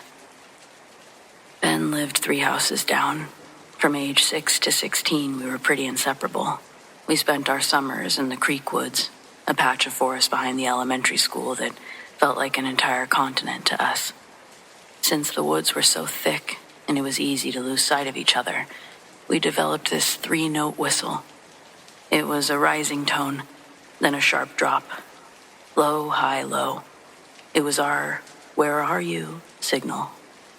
If I whistled, Ben would whistle back from wherever he was, up a tree, neck deep in the creek, or hiding in a blackberry bush. It was a sound that meant safety. It meant I wasn't alone. We grew apart in college, as people do. I moved to Chicago, and Ben stayed behind. He died 4 years ago, a car accident on a rainy Tuesday. Just one of those sudden and senseless things that you're forced to grapple with. I came for the funeral, stayed for a weekend, and left. But now I'm back, staying in my childhood bedroom. In the silence of the suburbs, it's heavy. A few nights ago, I went for a walk to clear my head. I found myself walking toward the old entrance to the Creek Woods. It's all fenced off now for a new housing development. But the old concrete storm drain is still there at the bottom of the hill. Ben and I used to sit on top of that drain and swap comics. We even dropped a time capsule, an old tobacco tin, down into the grate once. As I stood there looking at the rusted iron bars of the drain, I felt a wave of that heavy adult grief. On a whim, maybe out of some stupid hope for a sign or lapse in judgment, I let out our whistle. Low, high, low. The sound felt thin and pathetic in the cool night air, but I waited, feeling like an idiot. I started to turn away. Then, from what I could only assume was inside the concrete pipe, the whistle came back. It wasn't a perfect echo, slightly off-key. Exactly the way Ben used to do it, because he had a chipped front tooth that made his high notes a little breathy. I stopped. My first thought wasn't fear. It wasn't much of a thought at all. It was this bizarre, heart-stopping jolt of adrenaline. Ben. But then the logic kicked in. It was a drainage pipe and sound bounces. I had to have just heard my own echo. I tried it again, but this time I changed the rhythm. I did a high, low, high. The sound came back from the drain. It was the original whistle. Low, high, low. It didn't mimic what I had just done. It answered me with the correct signal. Despite my better judgment, I walked closer to the grate. My phone flashlight was shaking in my hand, and I found myself actually calling out, "Hello?" The drain was dry, filled with dead leaves and a few discarded soda cans. Nothing moved. I whistled one more time, very softly. The response didn't come from the drain this time. It came from the woods behind the fence, maybe 20 feet away. But it wasn't just the whistle. It was the sound of a stick snapping, the specific way a person steps on one when they're trying to be quiet and failing. Then, a voice. It didn't sound like anything I really knew at first. More like a recording of a young person, their voice still cracking. If I wanted to believe, I could say it sounded like Ben when we were 14. Over here. My stomach dropped. When I turned around, I fully expected to see my friend. But of course, there was nothing there. Ben, I actually said out loud. Nothing. I didn't run away. I still wasn't scared. But I did have this feeling, like I'd seen or heard something I wasn't supposed to. Like I should rush, but I just walked. This was a few nights ago. I'm still at my mom's, keeping all the doors locked, just in case. Because though I do believe it was something paranormal, there's always the chance that there was some weirdo out there. Though I really do believe that it was just my friend coming to say goodbye in a very us kind of way.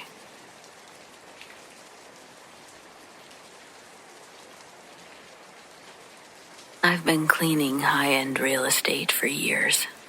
Usually it's pretty great. I like the quiet, I like the architecture, and honestly, I like that I don't have to talk to anyone. But there's one place I'll never set foot in again. Not for double the pay, not for anything. Before I took the contract for the house in Park West, a former coworker had warned me. She told me flat out, if you spook easy, don't go. That house has memories. Back in the mid-'80s, the family that built the place was killed during a robbery. It was messy, high profile. Since then, it's been owned by an investment group. They keep it updated. New paint, modern furniture, top-tier security.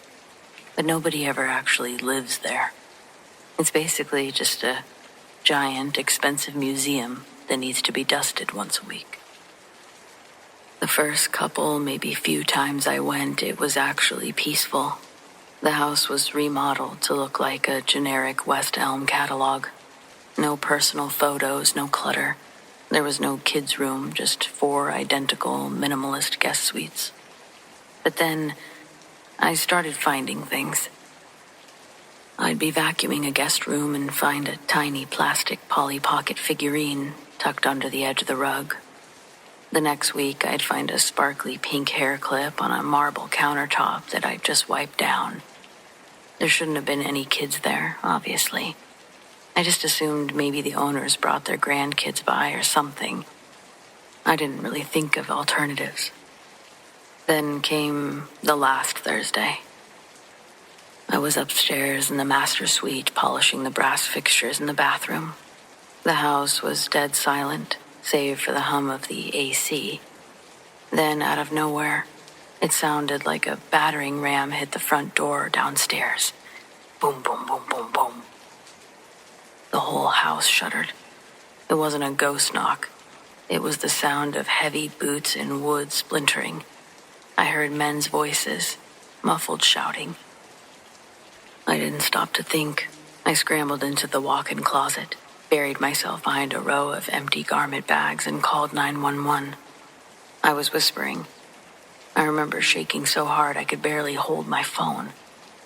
I told them that someone was getting in the house, that I heard the door go down. I stayed on the line, listening to the sounds of someone pacing. It sounded like it was right outside the closet door. I didn't hear them enter the room, but there they were. Heavy, frantic footsteps. The police arrived in record time. I heard them shouting as they pounded on the door that they were police. And I realized quickly that was all I could hear. Nobody outside the door. Dispatch told me that I should greet the police, that the door was locked. I didn't think that was possible. But when I finally came out, the house was fine. The front door was locked and perfectly intact. The security system showed no breaches. The police contacted the owners who checked the live feed from the gate and the porch. Nobody had been there. Not a soul. The officers were nice enough, but I could tell they thought I was losing it. I begged them to stay while I finished the last 30 minutes of my shift because I was too terrified to walk to my car alone. While they stood in the foyer, I tried to finish the kitchen. That's when I heard the sound of small feet, like a child's running full speed across the floor directly above us. I looked at the two cops standing there. They heard it too. They drew their weapons and ran upstairs. They found nothing. Just empty rooms and bougie furniture. One of the officers offered to follow me home to make sure I got there safe. I'd never been so grateful for a police escort, but that drive was the longest 20 minutes of my life. Even though I could see the cruiser's headlights in my rearview mirror, even though I knew it was the law, I was paralyzed with paranoia. I kept feeling like if I looked in my back seat, I'd see a man with a mask. This experience put me off of mansions for a while, sticking to smaller condos where I can see every corner of the room. That's what I'd go on to do. I've got plenty of other stories from my time cleaning these dream homes, but for now, I'll leave you with this one.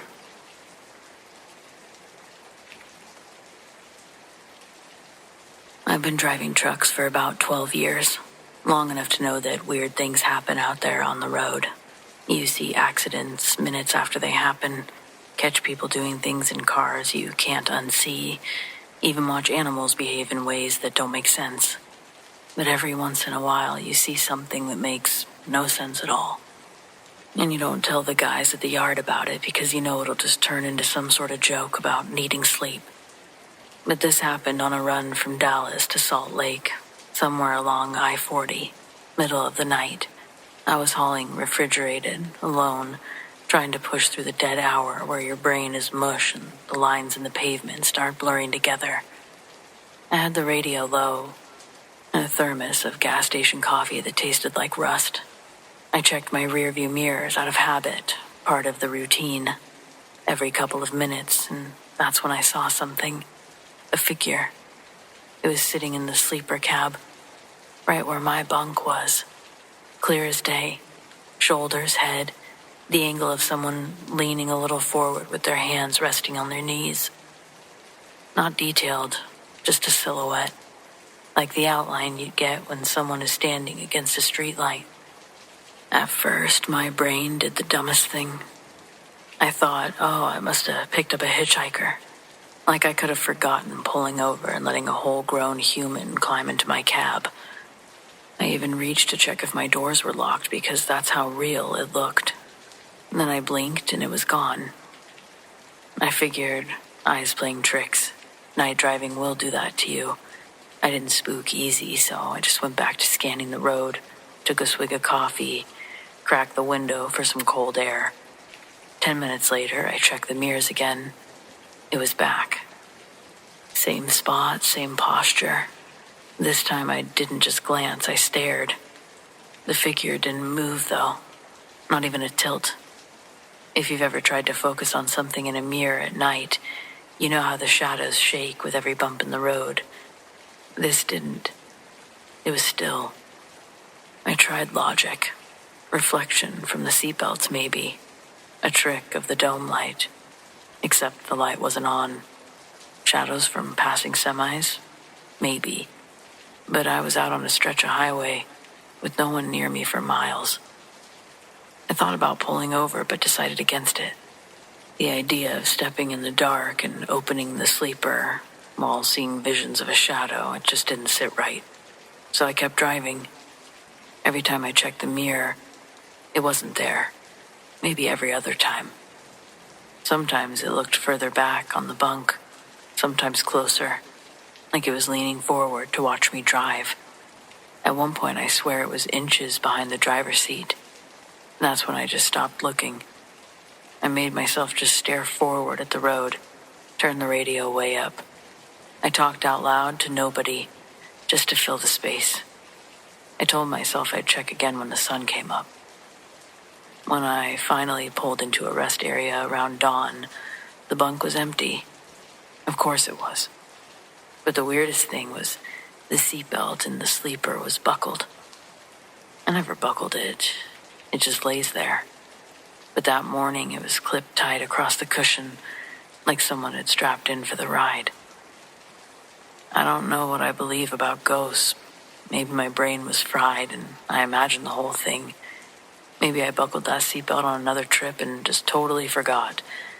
But I've put 1,000,000 miles on the road, and I've never once imagined a whole person sitting behind me like that. Now, every time I climb into the cab for a long run, I glance at the buckles. Always open, except for that one time.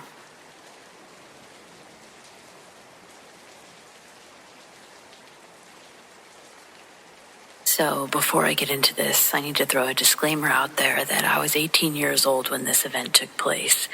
I've never done hard drugs in my life. I don't drink alcohol. And I started smoking weed when I was 22. Also, there were 3 other teenagers with me that night who were also sober and witnessed this as well. So my friend and I were hanging out with 2 of her guy friends on a Friday night after school. And the plans were that we were going to have a sleepover at my friend's house. We were just hanging out around town, nothing much to do in a small Georgia town, but walk around town square, go to the trails. Well, after shooting the shit for a couple hours, we got hungry. We ordered a pizza for pickup. We got the pizza and drove to a pretty quiet neighborhood where one of the guys lived. The neighborhood was tucked away pretty good into the forest, so it was really quiet and really dark in that area. As we were sitting outside eating pizza, using the hood of the car as a makeshift table, I looked up and I saw what looked like a large pitch-black mass, one that resembled a primate in shape and movement, swinging high in the trees. They were a good 800 feet away from us. Even from that distance, in the night, it looked so huge. But that made no sense. We live in a small town in Georgia. There's no large primates here. I alerted everyone to this figure in the trees, and we were all baffled and amazed at what we were seeing. I remember just having this sense of dread washing over me as I looked at this figure, trying to make sense of what I was seeing. Then it seemed like it noticed us. We couldn't see any distinct features, and the figure was pitch black, but somehow, you just knew it was watching you. Suddenly, this shadow, ape-like figure stood tall, and you could almost see it shifting before your eyes. It began to resemble something more closely the shape of a large man. He was holding on to a branch with one arm, just staring at us with unseen eyes. Everyone was frozen, so still and so quiet. It seemed like the sounds of the night froze in place with us. We were just transfixed on this dark figure in the trees. Then this creature crouched over, and as it did, its shoulders seemed to stretch impossibly higher, reaching over its head. All of us were in shock and terrified at seeing this, maybe a little in denial as we were seeing what was defying any logical explanation, because you want this to make sense. And then this creature's shoulders, for the lack of a better word or better way to explain this, they seemed to grow into these huge wing-like shapes. Then this dark figure jumped off the branch and flew off. It soared, I guess. I knew what I was seeing was real, because when that happened, we all ran to the car without talking, just screaming and running as fast as possible. We sped away from there. We were all freaking out, trying to find any logical reason, something that could explain what we'd just witnessed. But there was nothing. Needless to say, no one slept that night. We were all too terrified that maybe that thing followed us back to my friend's house. I should mention this was back in 2010, So I didn't have a good camera phone to capture whatever we saw back then. Even now, I don't know that it's the first thing I would think of, though. It was crazy.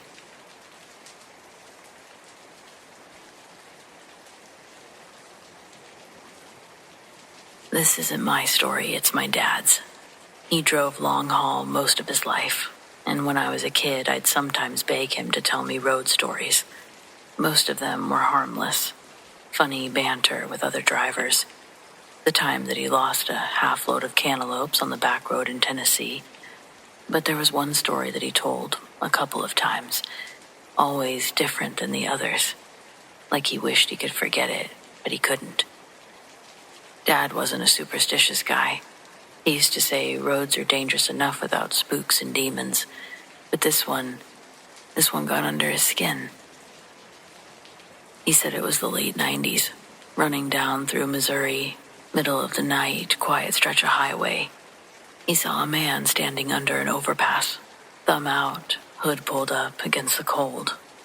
Normally, Dad wouldn't stop. Company policy and common sense both said not to, but that night he did. The man climbed in, jeans wet at the cuffs, jacket smelling faintly of motor oil and something damp. That's not what rattled him. It was the way the man said, "Thanks, Dan." Nobody called him Dan out there. He was Danny, driver, big rig, whatever handle people choose, but not Dan.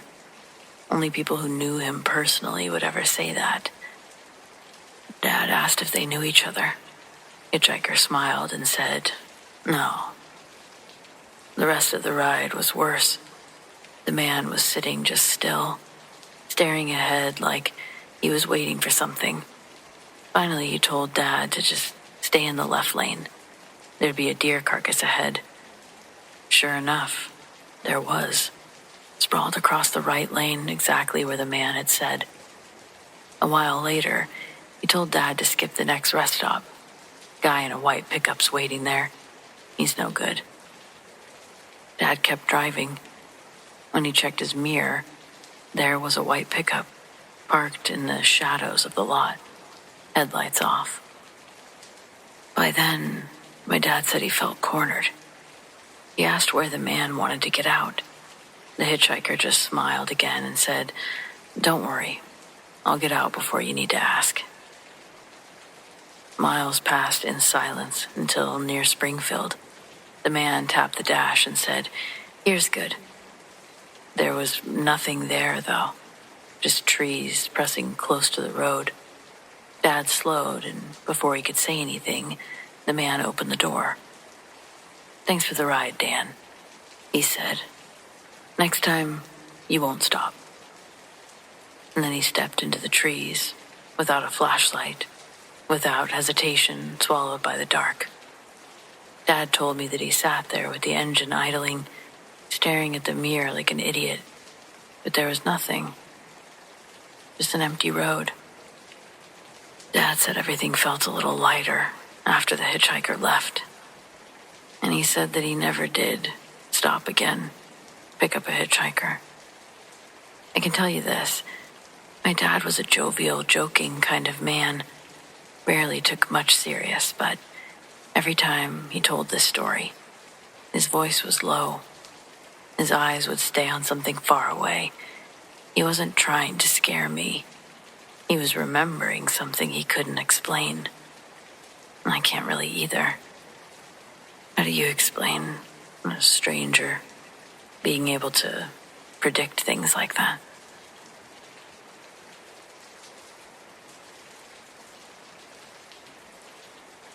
My best friend Chloe and I have this tradition. Every Thanksgiving, we'd drive from Phoenix to her family's ranch way out past Prescott. It's a several-hour drive through some seriously remote Arizona desert. Cell service is non-existent for stretches, and at night, it's just black sky and scrub brush. Last year, the drive started just as it always does, blasting Taylor Swift, gossiping, maybe an hour and a half into the trip. It was just getting dark, that twilight where everything starts to look like a silhouette. We were on a long, straight stretch of highway. Not another car in sight for miles. On the side of the road, we saw a man, probably 50 yards ahead. I say man, but it was just a really tall figure. Standing there, facing the desert, not looking at the road, dressed in what looked like ragged clothes. He was oddly still. No car, no backpack, nothing. Chloe was driving, slowed down a bit. Seriously? A hitchhiker out here? She muttered. Eerie. As we passed him, I craned my neck to get a better look. He was incredibly gaunt, almost skeletal. His head had been turned away from us. It felt weird, like we shouldn't have seen him at all. Maybe 30 seconds after we passed him, not even, I checked the rearview mirror out of habit. The highway behind us was completely empty. Not a single thing. No person on the side of the road. He was just gone. Before I could even voice it, Chloe tensed up. Jesse, where did he go? Then, from the back seat of the SUV, so loud and sudden it felt like it ripped the air apart, came an ear-splitting, blood-curdling scream. It was a woman's scream, but not just any scream. This wasn't a quick yelp of surprise. This was a sustained, agonizing shriek of pure terror and pain. It was so impossibly loud, so utterly inside the car, that it felt like someone had their mouth right against my ear. It echoed, not like an echo in a room, but like it was being fired into a canyon, reverberating and fading out with a weird metallic quality. A very long, drawn-out sound. Chloe slammed on the brakes and violently swerved the SUV onto the shoulder, kicking up a cloud of dust. We almost tipped it. We were both hyperventilating, staring straight ahead at the dashboard, hearts hammering. Neither of us seemed to be able to turn around. What was that sound? Chloe finally whispered, her voice shaking. I managed to turn my head and look back at the empty back seat, then at the empty road. No one there. No possible explanation. My brain just couldn't process the volume or the source. We didn't say another word about it for the rest of the drive. Chloe put on the loudest music we could find, volume cranked up to the max, and we just drove, staring straight ahead, jumping at every shadow. When we finally got to her family's place, we immediately poured the wine and tried to pretend like the whole day hadn't happened. To this day, I still can't explain it, but I can still hear it. It wasn't human or natural, and I have no idea why or how it happened. Why was it in our car? That drive sort of changed it for me, though. Now, following tradition, it's almost time to go back. But there's no way to avoid that road.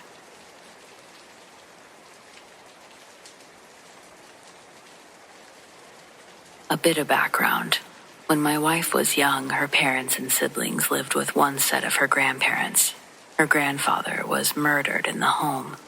It happened in his bedroom upstairs. The room was primarily used as storage for the next 20-plus years. Her parents tried to sell the house multiple times, but living in a small town, everyone knew, and the house wouldn't sell. So they stayed. Years later, and while my wife and I were engaged, there was a murder trial which I attended in support of her family. I saw the crime scene photos. Important later. Another few years later, we had 2 kids. The oldest was 6 at the time. My wife's family does not like to talk about the murder, and our kids don't know about the murder to this day. My father-in-law decided that he wanted the room where the murder happened to be a hangout for the grandkids when the family was in town. He put sleeping bags and a TV in the room ahead of the holiday days-long get-together. We didn't like it, but we stayed silent since the murder was a sore subject. My father-in-law also wanted all the grandkids to sleep together in that room. We were the first to arrive, and my son went into the room alone.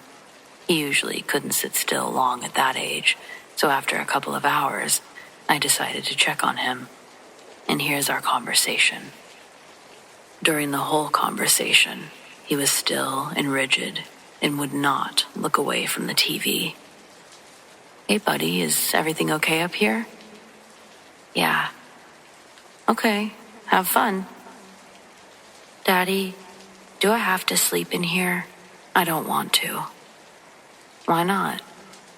"I'm not alone." Every hair on my body stood up.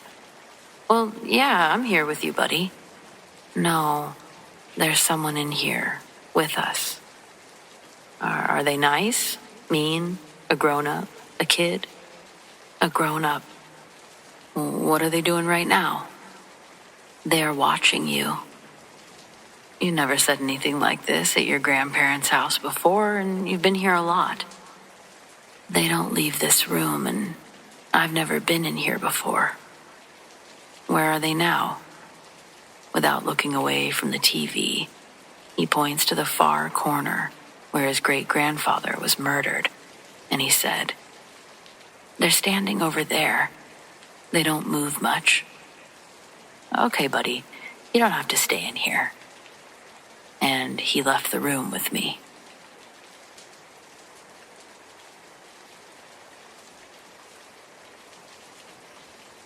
This happened well over 10 years ago, before I ditched my old apartment and my even older landline. I was 25, living alone, and already a bit jumpy from too many late nights. The calls started around 11:30 p.m., always. The phone would ring twice, and then just stop. Just enough for me to get a look at the caller ID before it went silent. And every single time, the screen displays the same 7 digits, my own phone number. The first few nights I chalked it up to a glitch in the ancient telephone system. Maybe my line was looping back. It was annoying, but I just muted the ringer and went to bed. I had an answering machine for any emergencies. Eventually, that feature just stopped working, and I was hearing the ringing again. I couldn't ignore it. It was a repetitive, ghost-like calling of my own phone number. It felt less like an error and more like something intentional. After so many times of this happening, the screen lit up with my number again and I snapped. I picked up on the second ring before I could hang up. Silence. Just a faint, high-pitched white noise hiss that sounded like a vacuum being run in another room. I was about to hang up, and then I heard a voice. Incredibly low and flat, and it cut through the static. It sounded digitized or mechanical, like an old speech synthesizer. "Where did you put the key?" It wasn't a question asked to me, but it was a question. I hung up the phone, and for some reason my hands were shaking.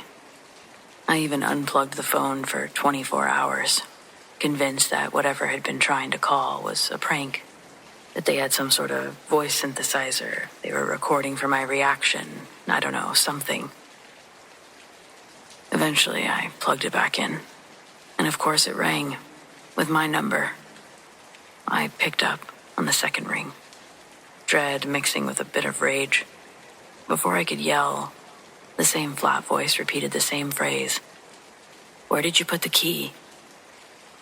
"Stop calling this number," I shouted. "Who is this? Just stop."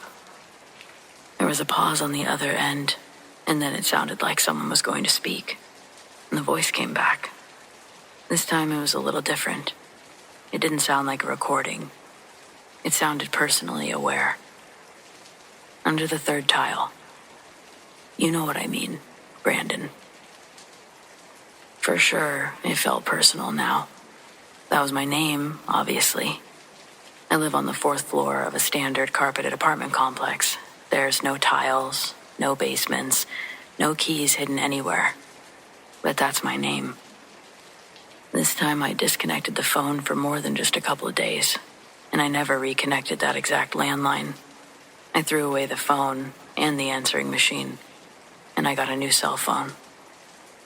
I don't know what was calling me or who, but I know that as soon as I disconnected that line, it stopped. I never experienced any sort of harassment or anything in my real life. So, was it a prank? Maybe. but if it was a little too chilling for my taste. I know I wasn't the first person to move out of that place. Seemed to have a high turnaround. No pranksters ever came forward.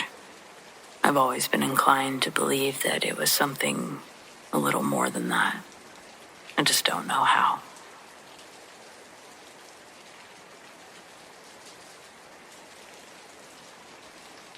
When I was about 16 or 17, I lived near some woods.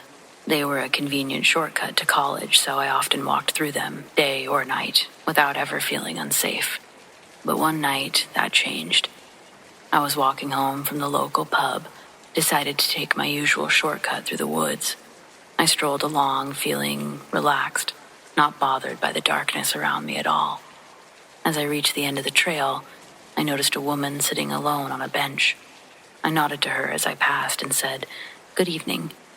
And she slowly lifted her head, gave me a quiet smile, and replied, "And a very good evening to you." And then she started laughing, a strange, eerie laugh. I shrugged it off, assuming that she was just a bit odd, and I continued home. When I got in, both my parents were already in bed. I quietly made myself a cup of tea and sat down to watch some TV, trying to shake off the odd encounter. As I was sitting there, I suddenly looked up and froze. Through the front window, I saw the same woman standing outside, staring right at me. I jumped up, nearly spilling my tea. My heart was literally pounding as I rushed to the front door, flung it open, and shouted, "What the hell are you doing?" But she just stood there, silent, still staring. "Get out of here," I shouted. She finally turned around and walked away, heading back towards the road in the direction of the woods. I watched until she disappeared, and then I locked the door and went to bed, feeling unnerved. The next morning, I went downstairs and found my parents and sister having breakfast. I started telling them about the creepy night, explaining how the woman had followed me from the woods. But then my sister looked at me and said, "Are you serious? I heard you shouting last night, so I looked out my window.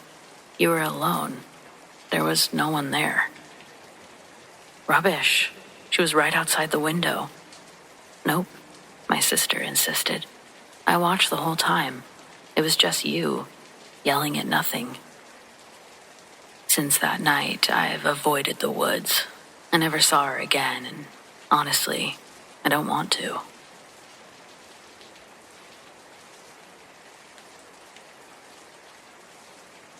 In my mid-20s, I lived in a small one-bedroom apartment in a restless part of town with my 2 cats.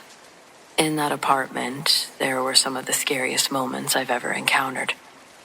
My cats have always been sensitive to the paranormal, and their company gives me reassurance that I'm not just imagining stuff.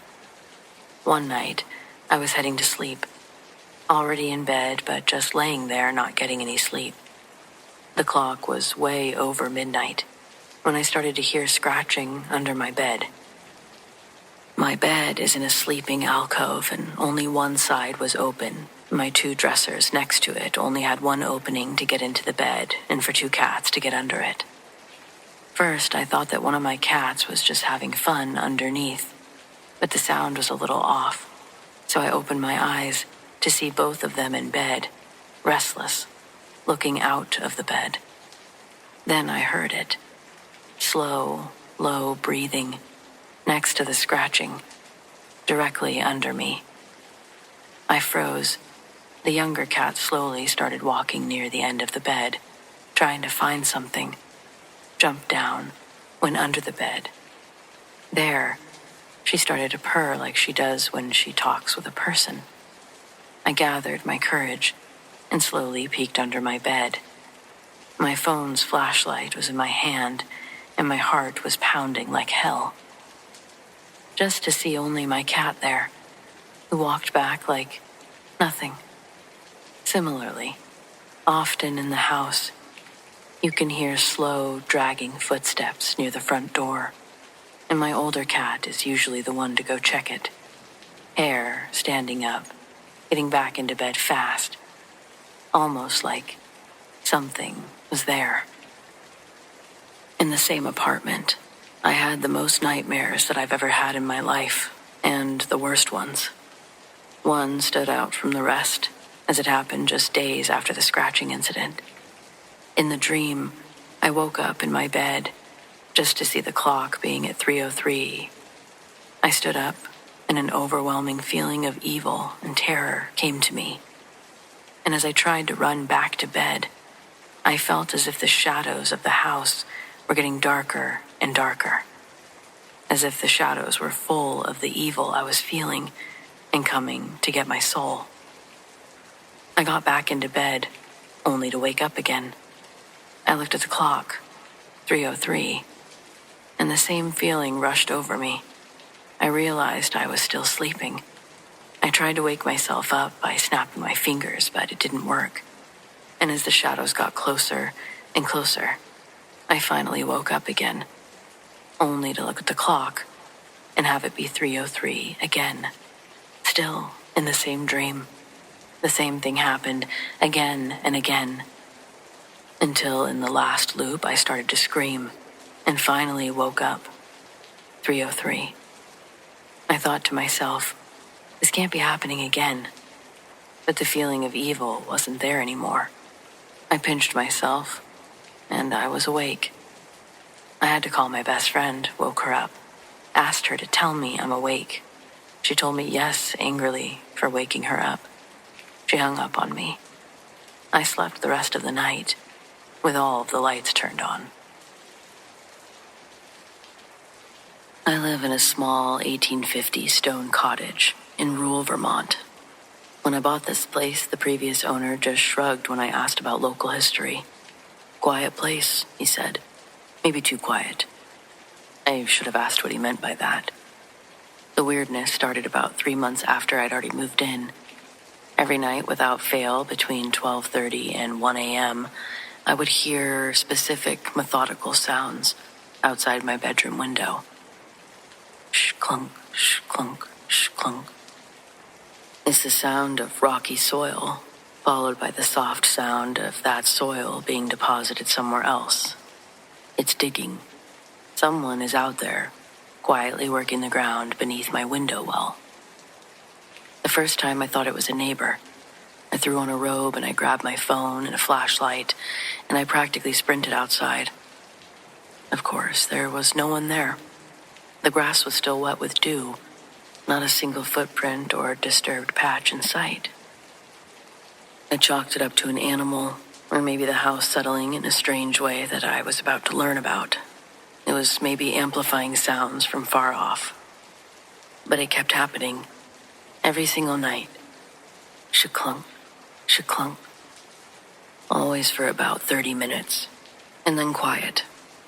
I started leaving the outside light on, hoping it would deter whoever, whatever it was. It made absolutely no difference. The light would be blazing, illuminating the small flower bed beneath the window, and I'd still hear the rhythmic digging, coming from the exact spot where I could clearly see nothing was happening. Last week, I got brave or stupid, depending how you look at it. The sound started, and I sat up in bed, listening. When the sound was midway through a sh-clunk, I whipped the curtain back and peered out. I didn't see anything physical. There was no shape, no shadow. But for a split second, I saw a depression in the wet grass where the spade was supposed to be sinking, and a tiny shower of dirt seemed to leap up and immediately dissipate, right where the clunk sound was centered. It was like watching the perfect impression of a ghost doing something, but the ghost itself was invisible. It stopped on schedule, 1 a.m., silent as the grave. I realized that whatever it is, it's not interactive. It's just a broken recording, stuck digging forever. I'm technically used to it now. It's just the midnight gardener doing his thing. The only thing I can't figure out is what he's still trying to plant, or maybe what he's trying to hide. My old cottage just has a persistent, silent visitor, and all it does is dig. But why?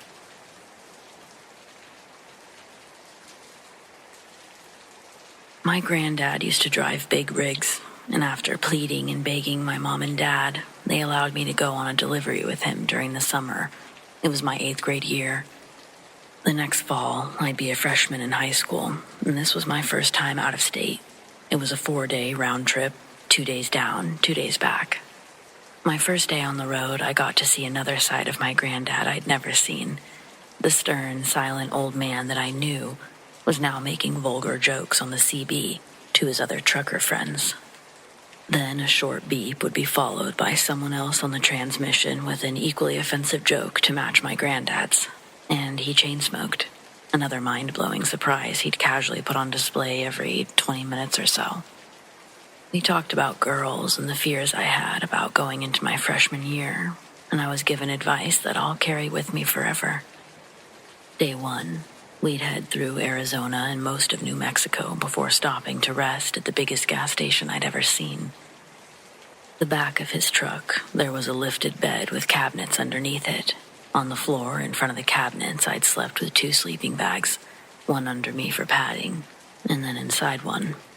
It was uncomfortable, but Granddad warned me ahead of time that the trucker life wasn't that glamorous. Next morning, right at the crack of dawn, we're filling up the tank and hitting the road. Early in, the CB keeps beeping like someone's about to speak, but a voice doesn't come through. Granddad gets on his talkie to let whoever's broadcasting know they don't have a good signal. But almost right after he releases his finger, the CB comes back on, and a woman's voice says, "Hola, hello?" GD looks at me, his eyebrows raised, and gets on his most charming voice before replying, "Why, howdy, darlin'." This gets both of us to giggle until the woman beeps in again. Through chipped static, her voice had a soft accent, and she spoke slow with composure. But what she'd said was alarming. Pleading for our help, saying her semi had been turned over, run off the road somewhere around I-35 in Texas. Most of her tires had been shredded in her swerving and tipping. She said she nearly turned the entire thing over. Florida plates. Granddad looks at me again before getting back on, telling me the CB radios are only supposed to reach up to 20 miles. He gets back on and says, "Well, we've just gotten to Oklahoma right now, which is a couple 100 miles north." She says that this is the only transmission that she's been able to pick up, and that she's afraid. After long hesitation, Granddad grabs the talkie and tells her that we'll take the 35 after Oklahoma City to see if we could spot her. Then he asks what kind of vehicle ran her off the road, thinking that he could report it when we got to the next town. She says, "Witches." We both think we misheard the vehicle model, but regardless, Granddad assures her that we'll be in the area near dusk, and that we keep our eyes open for her, adding that she should try other frequencies to see if she could pick up anyone closer. We'd keep the CB on our station so she could come back to it. Once more, the beep signaled a reply. Her last transmission was short, saying, "Soon they'll find me, and soon I'll die." Sitting there, next to Granddad, we were 2 generations, so far apart in age, but sharing the exact same feeling of fear and discomfort during that moment. I'm pretty sure to fear is the first encoding your brain learns when you grow. Scary is scary, and the calmness of her voice when she was telling us these things was hair-raising goosebump status.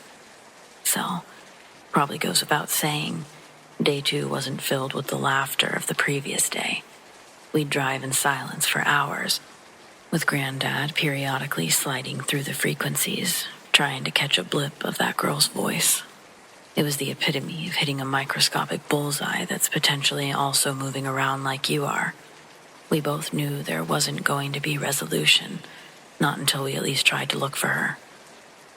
We'd be adding another day to our trip, but Granddad yet again impressed me with his old guy swag by lying to my parents, calling from the gas station saying we'd won tickets to a Dallas Cowboys game. He said we'd be returning later. He'd also buy me a blue Cowboys hat and a relatively expensive adult-sized Emmitt Smith jersey from the truck stop, just to throw the whole lie together. I still have the jersey, but a dog would eat the hat that same summer. When we get to Oklahoma City, Granddad's obviously distracted in thought as he scribbled signatures on clipboards of paperwork he was handed. When the second container was loaded onto my granddad's trailer, I thought it was a mistake, but Granddad tells me that we're scheduled to drop this one off in Albuquerque on our way back. I think he had a realization right then that this wild goose chase was going to lose him money, but we both agreed it was more important to at least try. So instead of turning back west, we went south. It would be well past dusk by the time we crossed the border to Texas. Granddad said that we'd turn west near Waco. I think our collective hopelessness for a happy ending, it led us in a delusional search. We'd passed the Waco exit and multiple others while telling ourselves her semi could be right around the bend. Finally, as we drove through Austin, Granddad knew San Antonio was our last chance to turn off.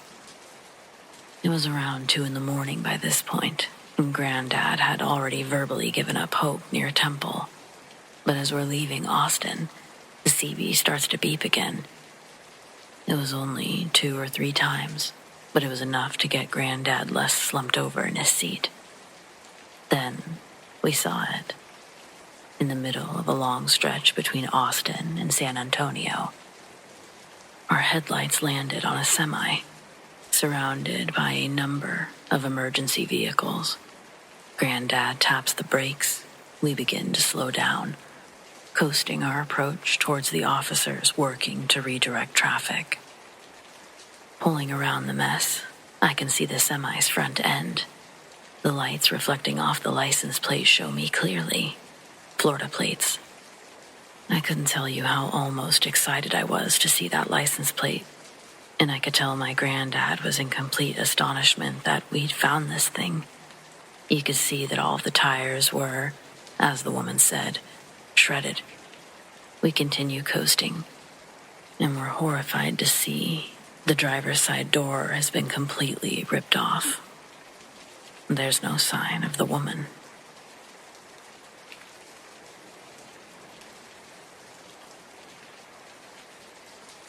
My dad's a long-haul truck driver, and as much as he'd hoped that I'd follow in his footsteps, I chose a different path and decided to major in finance.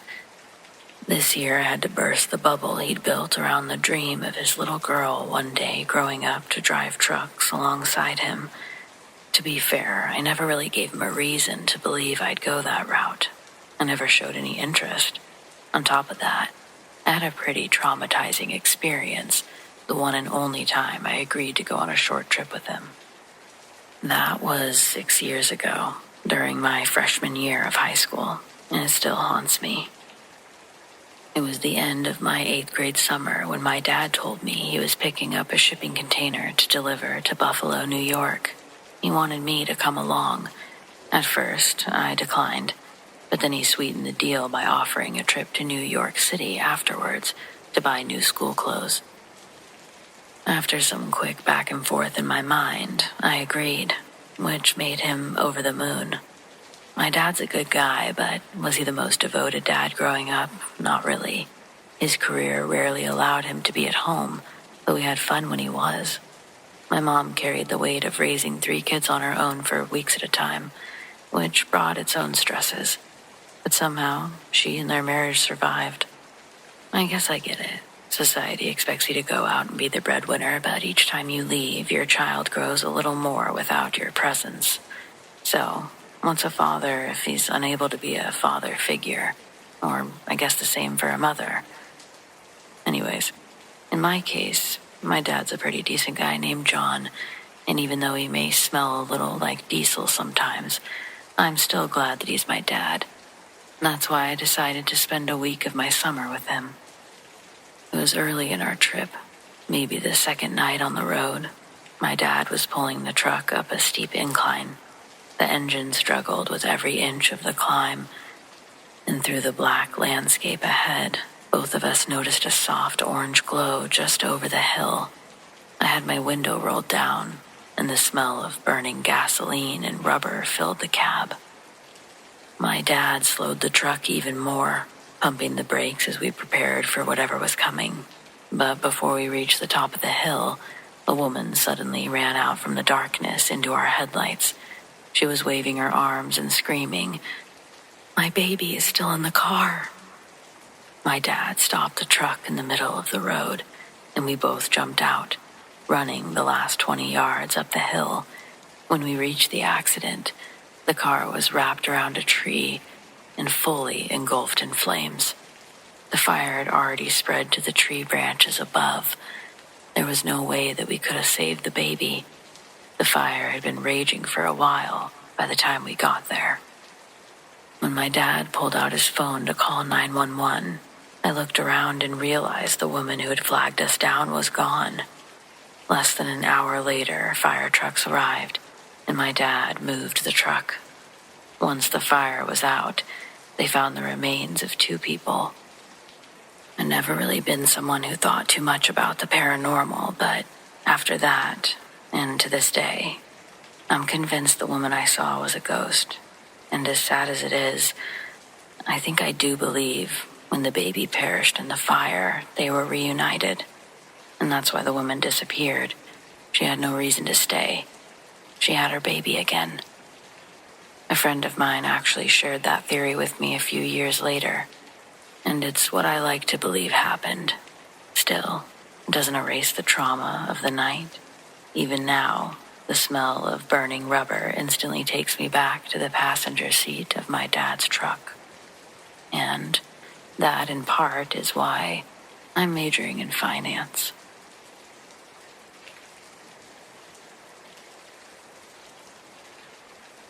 Back in the 70s and 80s, it wasn't uncommon for highway patrol officers or state troopers to have CB radios. In fact, almost every truck on the road had one. It was a different time, where communication over the airwaves was key to keeping the roads safe. By 1980, I was running night shifts for a trucking company out of California, driving from one terminal to another on a scheduled route, 5 nights a week. There were plenty of other drivers doing the same thing, and over time, you got to know each other pretty well. We'd chat on the radio, share road conditions, or just pass the time on those long stretches of highway. One particular night, I was cruising along when I noticed a California Highway Patrol CHP car out in the fast lane with its lights flashing. It struck me as odd since I hadn't seen any speeders blow past me recently. Curiosity got the better of me, so I picked up the mic and asked, "Hey, officer, you got a radio?" To my surprise, he responded, "Yes, I do. In fact, I was just about to call you. I wonder if you and your buddies could do us a favor. There's a bad wreck up ahead, about 3 miles with lane blockage and injuries. We could really use a traffic break." "Absolutely," I replied without hesitation. "Where do you need traffic to stop?" He mentioned an overpass about 2 miles down the road. Mediflight's on the way to pick up one of the injured, but they need some space to land safely. "Got it," I said. Then I called out to 2 other drivers that I knew were close by. "Hey, Jake, Tim, you guys still behind me?" Both of them confirmed that they were. "Come on up here beside me, and let's start slowing traffic down." I was running in the right-hand lane, so Jake pulled his rig up beside mine in the middle lane, while Tim took the far left. The 3 of us started to gradually back down our speed, keeping it nice and smooth. The CH officer stayed about a 1/4 mile ahead of us, guiding the traffic from the middle lane of the 3-lane freeway. As I glanced in my mirrors, I saw the glow of 4-way flashers lighting up the highway behind us. Slowly but surely, we brought everything to a halt right under the overpass. The CHP car came to a stop, parked sideways across the highway in front of us, as the helicopter descended to the scene of the crash. We all climbed out of our trucks, the cool night air hitting our faces as we gathered around waiting. The helicopter took off after a few tense minutes, and soon enough, the wreck was cleared from the road. The CHP officer walked over, his expression a mix of gratitude and exhaustion. "We'll be ready to roll in just a few minutes. I really appreciate what you guys did back there." We nodded, and after he got back into his car, we turned to our trucks. A short while later, he called over the radio. "Okay, let's move. Stick to the middle lane until the sweepers finish up. Thanks again." As we passed the crash site, the officers waved from the shoulder, and we waved back, glad to have helped in some small way. Another night, we found ourselves boxing in a drunk driver. We slow-walked him to the freeway, staying on his tail and flanking him on both sides until a base station was able to call the CHP. The officer got out there quickly, took the guy off the road before he could hurt anyone. I've been on the road for what seems like a lifetime. Endless stretch of highways, the monotony of passing miles, lonesome nights have all become companions of mine. I'm a truck driver, or at least that's what I do for a living. I guess most would call me a tough guy, but trust me, I've seen things that would make the bravest of folks tremble in fear. Just a couple of years ago, I was driving my beaten-up rig along a desolate stretch of road, somewhere between reality and the darkness. My eyelids weighed heavy, but it was just a few more hours until I reached my destination. You see, those nights, they're the loneliest, when the highway becomes like a sort of canvas for strange, unworldly encounters. As I continued on, my eyes caught sight of something that made my heart seize. There, walking across the bridge highway, appeared an ethereal figure, consumed by a flowing white dress. Time seemed to slow as my truck hurled towards her, and I prepared to hit the brakes, praying she'd move out of harm's way. But just as my old rig shuddered, the ghostly apparition vanished into thin air. Now, at a complete stop, I looked forward, around, even behind. The road lay empty before me, and everywhere else. My mind questioned what had just transpired. I remember doubt danced within my thoughts, conjuring memories of ghost stories shared around campfires as a child. I stumbled out of my truck. My legs felt like they were carrying the weight of 1,000 years. Fear mingled with curiosity compelled me to get a closer look. Stepping onto a now desolate bridge highway, the concrete beneath my boots seemed colder than any place I'd ever known, as if it had absorbed the essence of that white figure. I searched frantically for even a trace of her presence, a shred of evidence to validate what my eyes had witnessed, but there was nothing. No footprints, no lingering scent, just an overwhelming void where she had once been. It was as though she'd stepped out of one reality, melted into another, leaving me questioning my own sanity. As I climbed back into the cab of my truck, a chilling realization. The woman in white, or whatever she was, couldn't be real. It defied all logic, all reason. No living being could just vanish without a trace, without a flicker of evidence.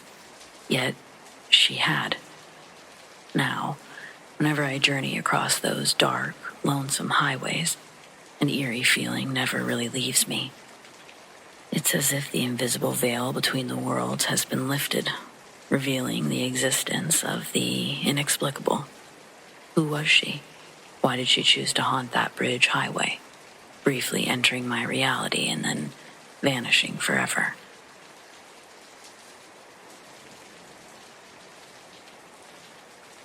There's a cemetery right behind my apartment complex, so it's not uncommon to have experiences. I'm just not sure if this was a spirit or a cryptid, or if these experiences are even connected. A few nights ago, my friend and I were walking back from the store at 10:30. We both heard a little girl screaming things like, "Mommy," and "Help." just before seeing a man chase something into the woods. We called the police, but they wouldn't help.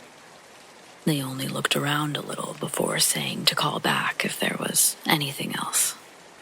My friend and I kept hearing the cries, so we decided to search the woods ourselves. After a while, we went to the spot where we were when we first heard it, and it happened again. It was coming from the trails. Knowing it was a stupid idea, we went closer and saw what appeared to be a tall, skinny person, crouching. Its skin was gray and stretched thin across the bones. It looked up, but our lights weren't bright enough to see much. Then, there was a cracking sound, and I smelled the clay that you find by digging. We both felt sick and ran. But at the same time, the rain got really heavy, and the wind almost knocked me over. I'm on the heavier side, so that isn't easy to do.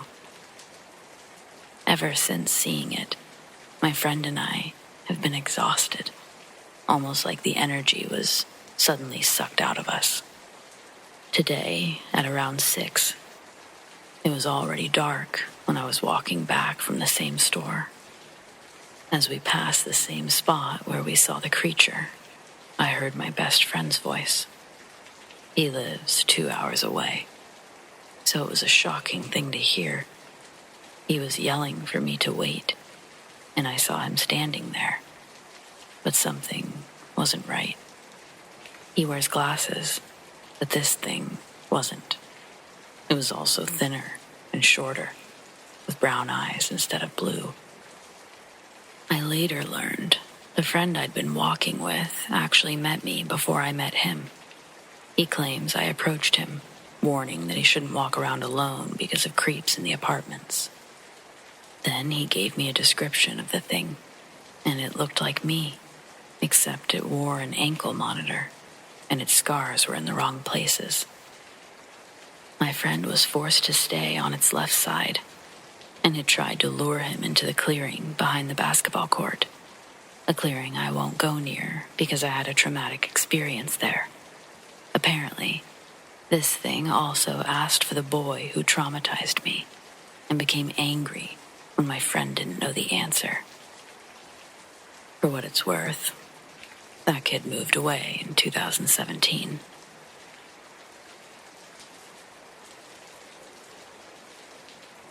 My parents recently told me that I talked to ghosts between the ages of 4 and 5. I always spoke to a man standing in front of my window, and when I was asked who I was talking to, I answered George. I have no memory of what I would talk about, but my parents, they were close to Mr. Todd, the old man who lived next door. Mom eventually learned that the man who owned the house before us was named George, and Mr. Todd said he spent most of his days staring out the bedroom window. I've been told I was a very strange child, and this isn't the only ghost I spoke with.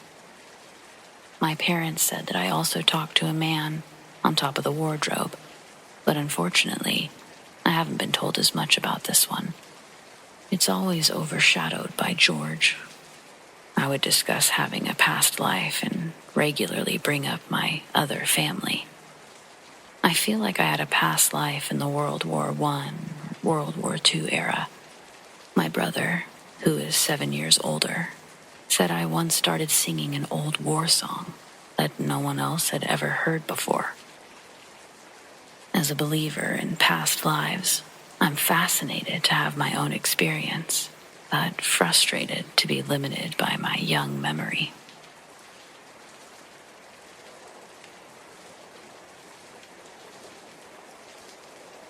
I was told ghosts can still feel love, even after death.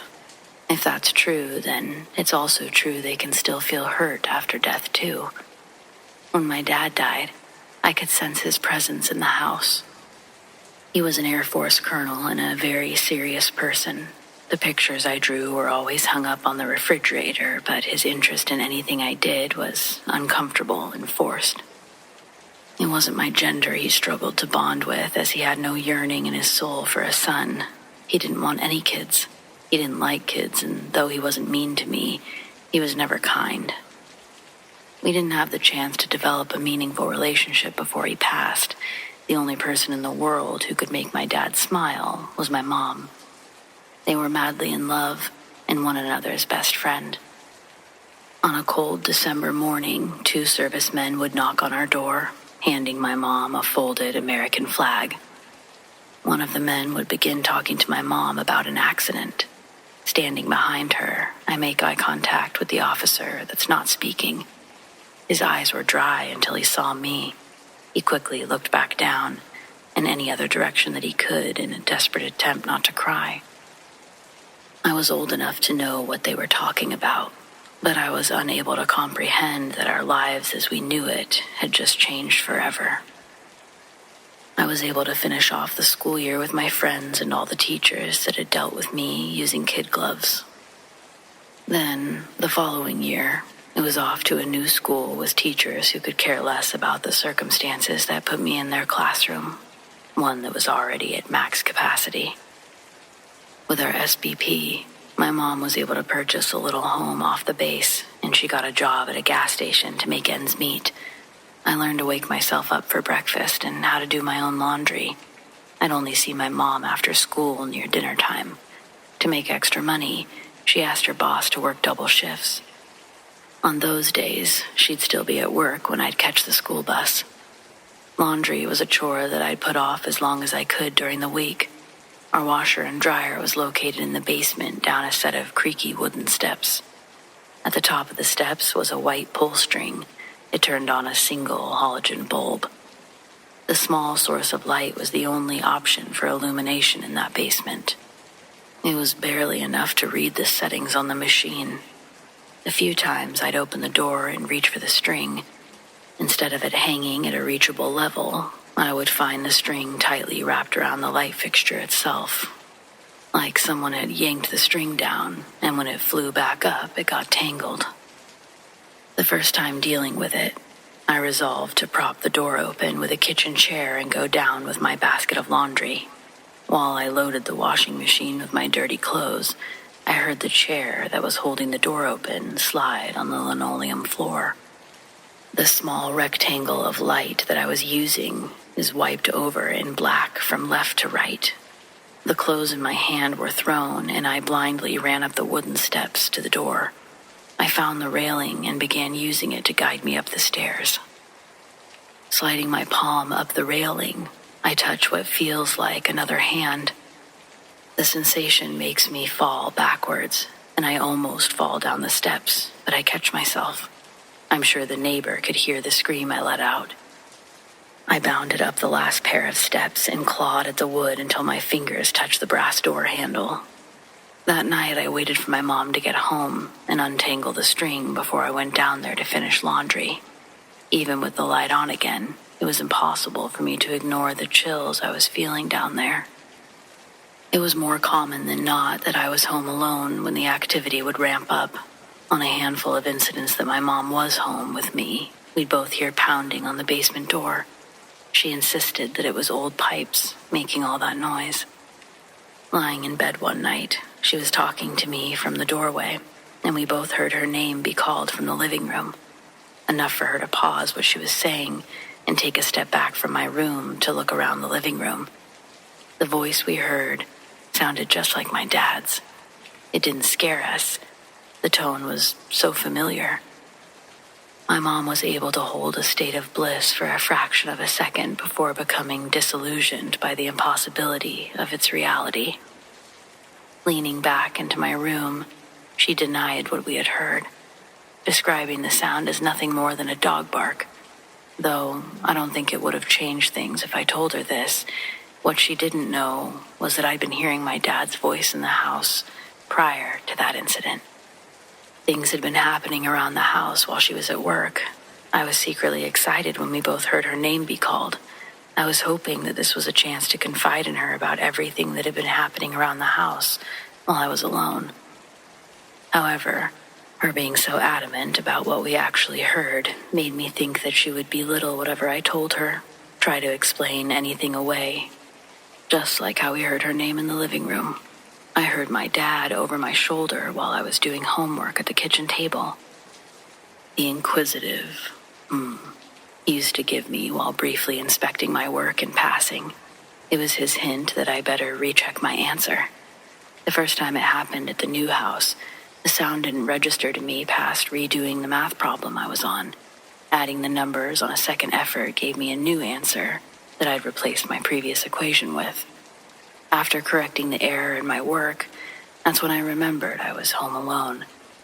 It made me feel melancholy, a rare memory that made me genuinely miss my dad.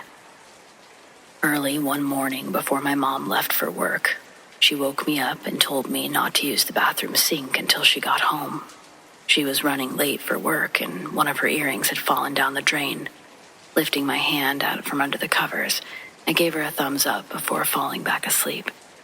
The next time I was woken up, it was by my alarm clock signifying the start of my morning routine before school, beginning with my visit to the restroom. When I sat down, I remembered what my mom told me earlier. At my height at the time, the counter of the sink is about neck level. After I got up, I walked over to the sink to see if my mom's earring was visible from the drain hole. Turns out, the earring was very easy to spot because it had somehow moved out of the drain pipe and was now resting in the bowl of the sink.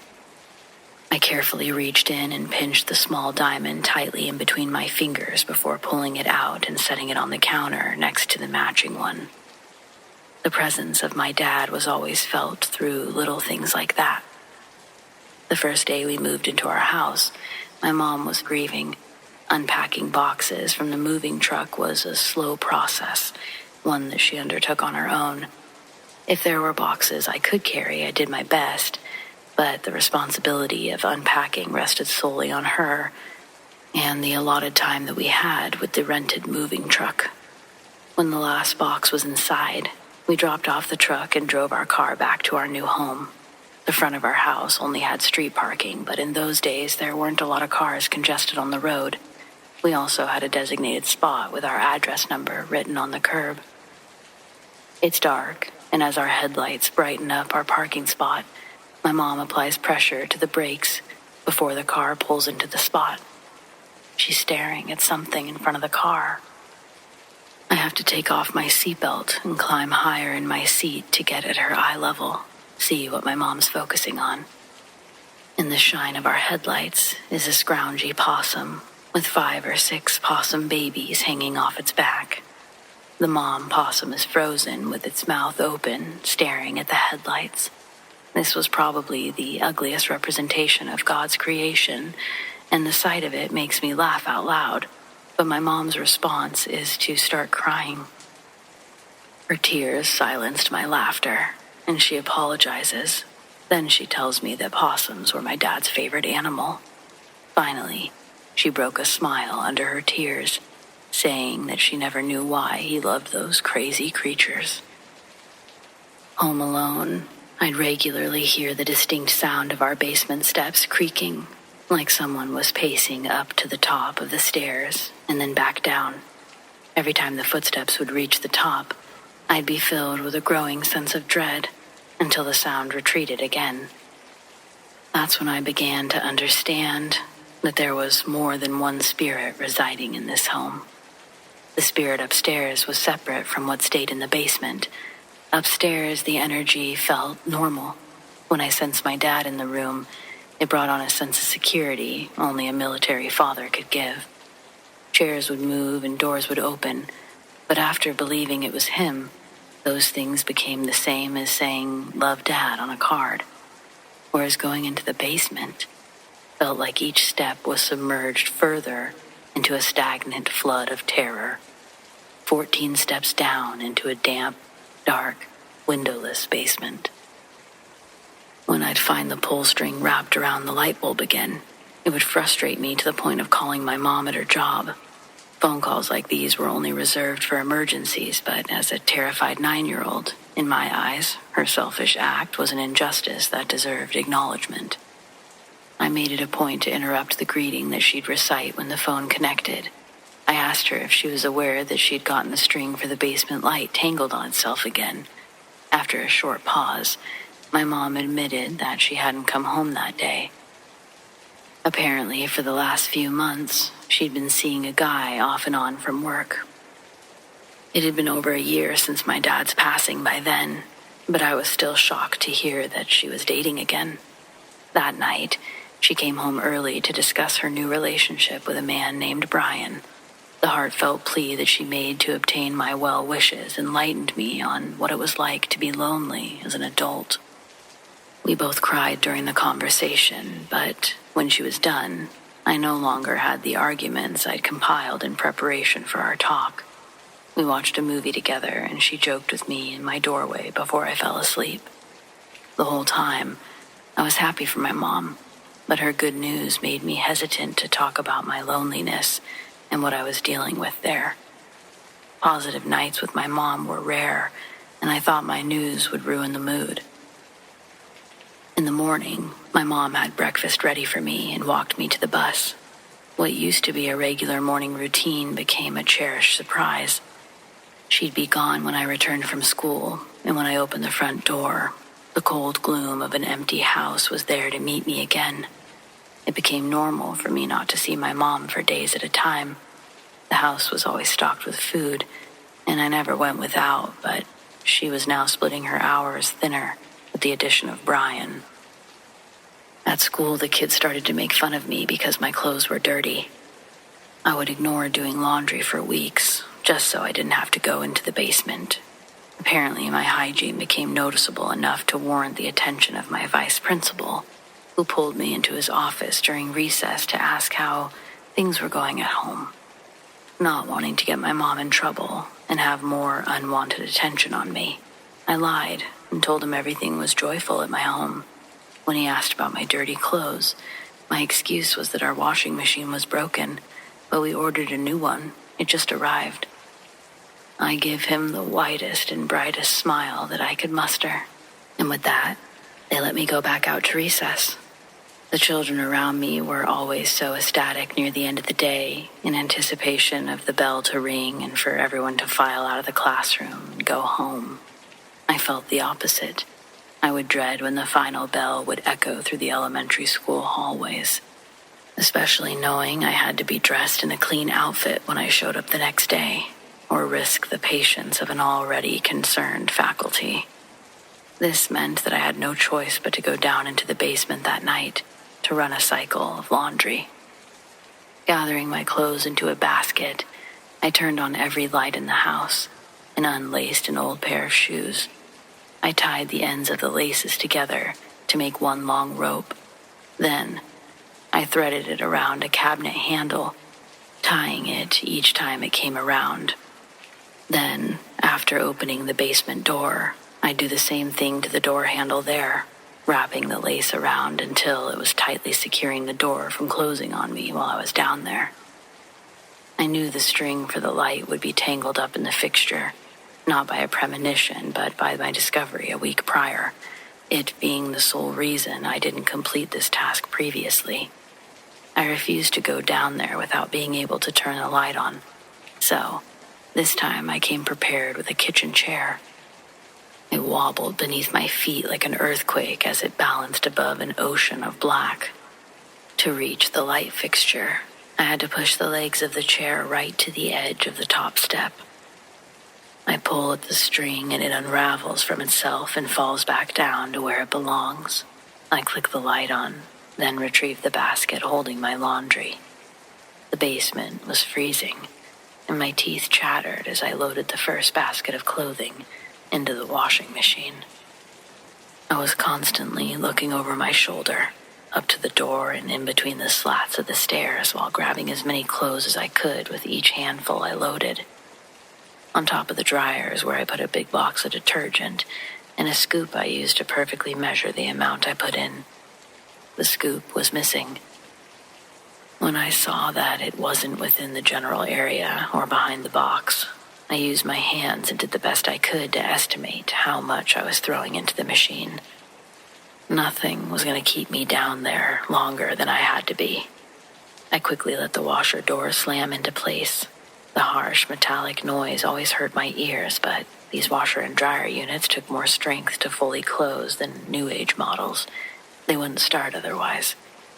I ran back upstairs as fast as I could, with the wicker basket in my hands. The feeling I was being pursued had struck me by the first step. Reaching the top, I threw the basket and tried to untie the knot that I had made with the shoelaces. As I freed the doorknob and the door closed, I was able to exhale. In order to be done for the night and prepared for school the next morning, I had to repeat this process 2 more times, once for a drying cycle, and a final time to bring the clothes upstairs. When I heard the washer stop, I brought a chair with me to the door, but the basement light was still on. I still made sure to tie the shoelaces tightly to the door handle before I went down to switch the load over. Then, with the same frantic urgency as before, I raced up the stairs, untangled the knot, and slammed the door. The drying cycle took longer than the wash did. During that time, I tried to distract myself by watching TV. It didn't work. I was all too aware of what I would have to do soon.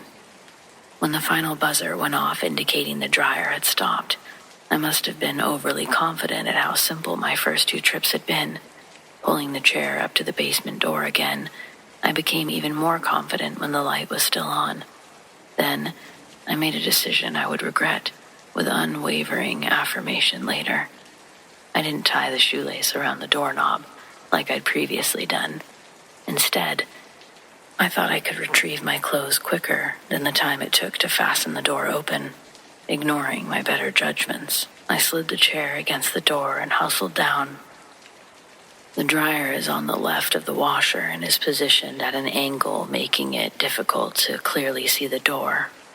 After I filled the basket, I turned around to see that the door had been closed. I hadn't heard the chair move or the hinges creak.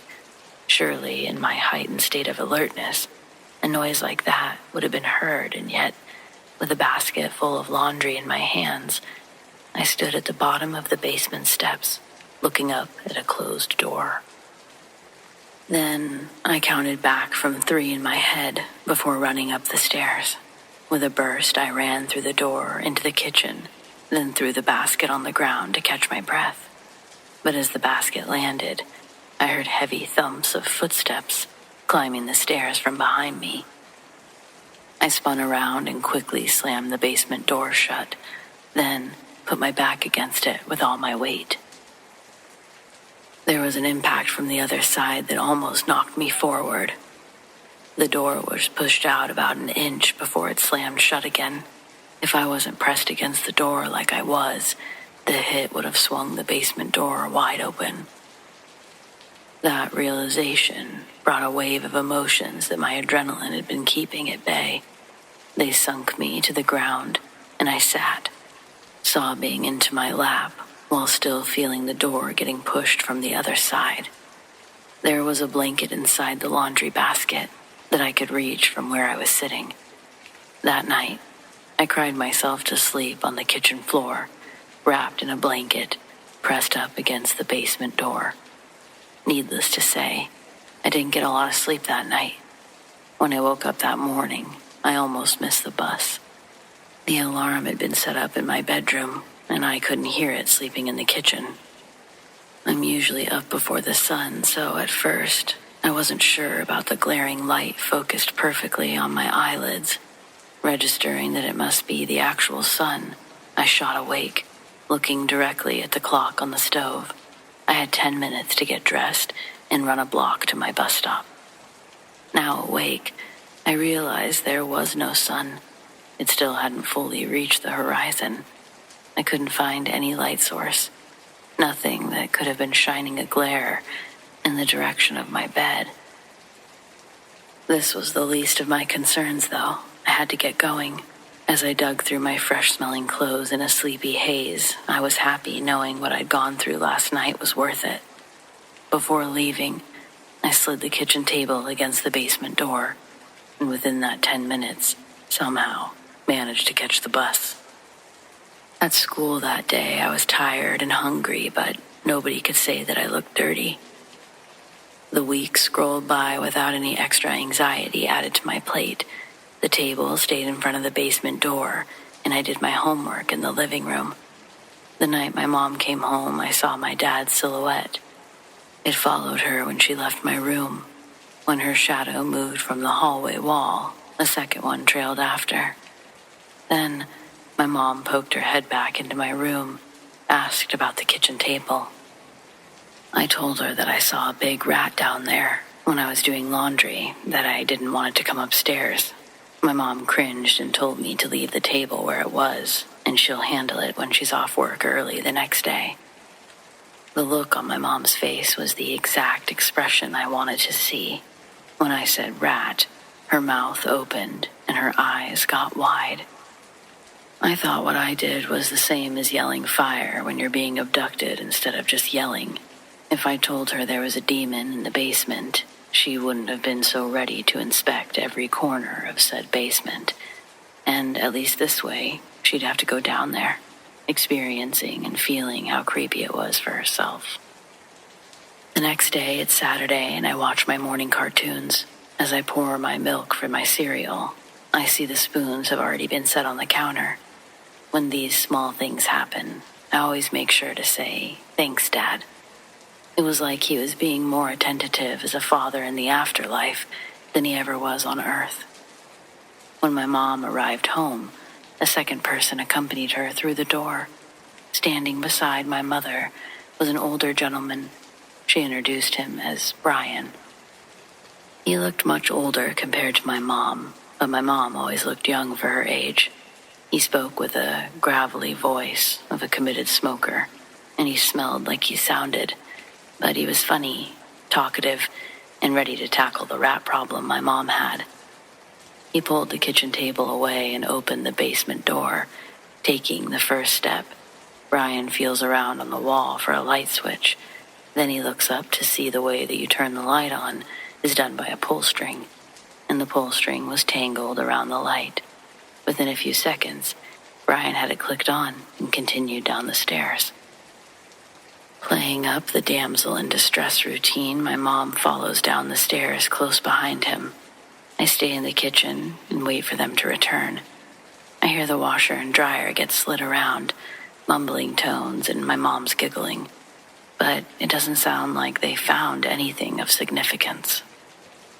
When they came back up, it was concluded that whatever got down in there had probably found its way back out. Brian stayed for dinner that night, and my mom got to show off her homemaking skills. Brian and I were sitting at the kitchen table while Mom prepared the food. There's a baseball game on in the living room that keeps the pause in conversations from becoming awkward. Brian's attention is on the game, and I'm watching my mom cut carrots. Beside her, a silverware drawer flies out from its cubby, catapulting forks, knives, and spoons everywhere on the kitchen floor. The noise scares us all. Brian gets up to help my mom and asks what happened. She thinks her apron got caught, and that's what pulled the drawer out. She really did believe that's what happened too, because Brian left that night, and I asked her about it. She didn't even flinch when telling me about the apron thing again. After that night, my mom was back to her regular pattern of being gone for days. Time would pass, and I no longer felt my dad's presence in the house. I think he left the night Brian came around. I no longer heard his voice in my ear. Things that were lost were no longer magically found, and no longer did he chase my mom's shadow when she was home. However, the activity wouldn't cease with his absence. Coming home on a snowy day after school, I passed by our empty parking spot collecting so much snow, the number for our address was totally covered. Walking into the house, I have an obstructed view into the kitchen, and I see the basement door is wide open. The table that was firmly pressed against it is now pushed back enough for the door to fully swing open on its hinges. The lights I turned on earlier that morning were suddenly off. My closest source of illumination was the living room light. It was a few steps in front of me, and I made them quickly across the carpet. I reached into the lampshade and began tapping the fixtures button off and on, but the bulb didn't heat up. Out of frustration, I gently shook the lamp and I heard the glass jingle around. I reached my hand further up until I felt the bulb. It had been unscrewed, just enough to not activate. After I rotated it twice, the bulb lit up under the lampshade. As I went to the next closest lamp, I found that bulb, along with all of the other ones in my house, had been unscrewed. It had finally made its way upstairs, and the dreary interior of my home would further digress into a hopeless black hole that took energy from me the moment I entered its chambers. The shadow man would show himself in my peripherals, but this time he brought a suffocating agitation, one that would smother me enough to lose concentration on whatever I was working on, and then focus intently on the fear of him coming closer. If I looked in his direction, he'd disappear and move somewhere else in the room, waiting for me to find him again. I'd also get progressively sicker in a very short amount of time. My mom was home with me the night that my fever really spiked, and she had to take me to the hospital. Other than dehydration from puking, the doctors couldn't figure out why my temperature was so high. They gave me some medication that brought the fever down enough for me to be released home. I was still in the triple digits, but not hot enough to cause brain damage. My mom took work off for the next 2 days, and when she had to go back, she started coming home right after to take care of me. She even stopped in on her lunch breaks. Brian also stopped by a few times with gifts for me. It was nice to have a full house again, even under such circumstances.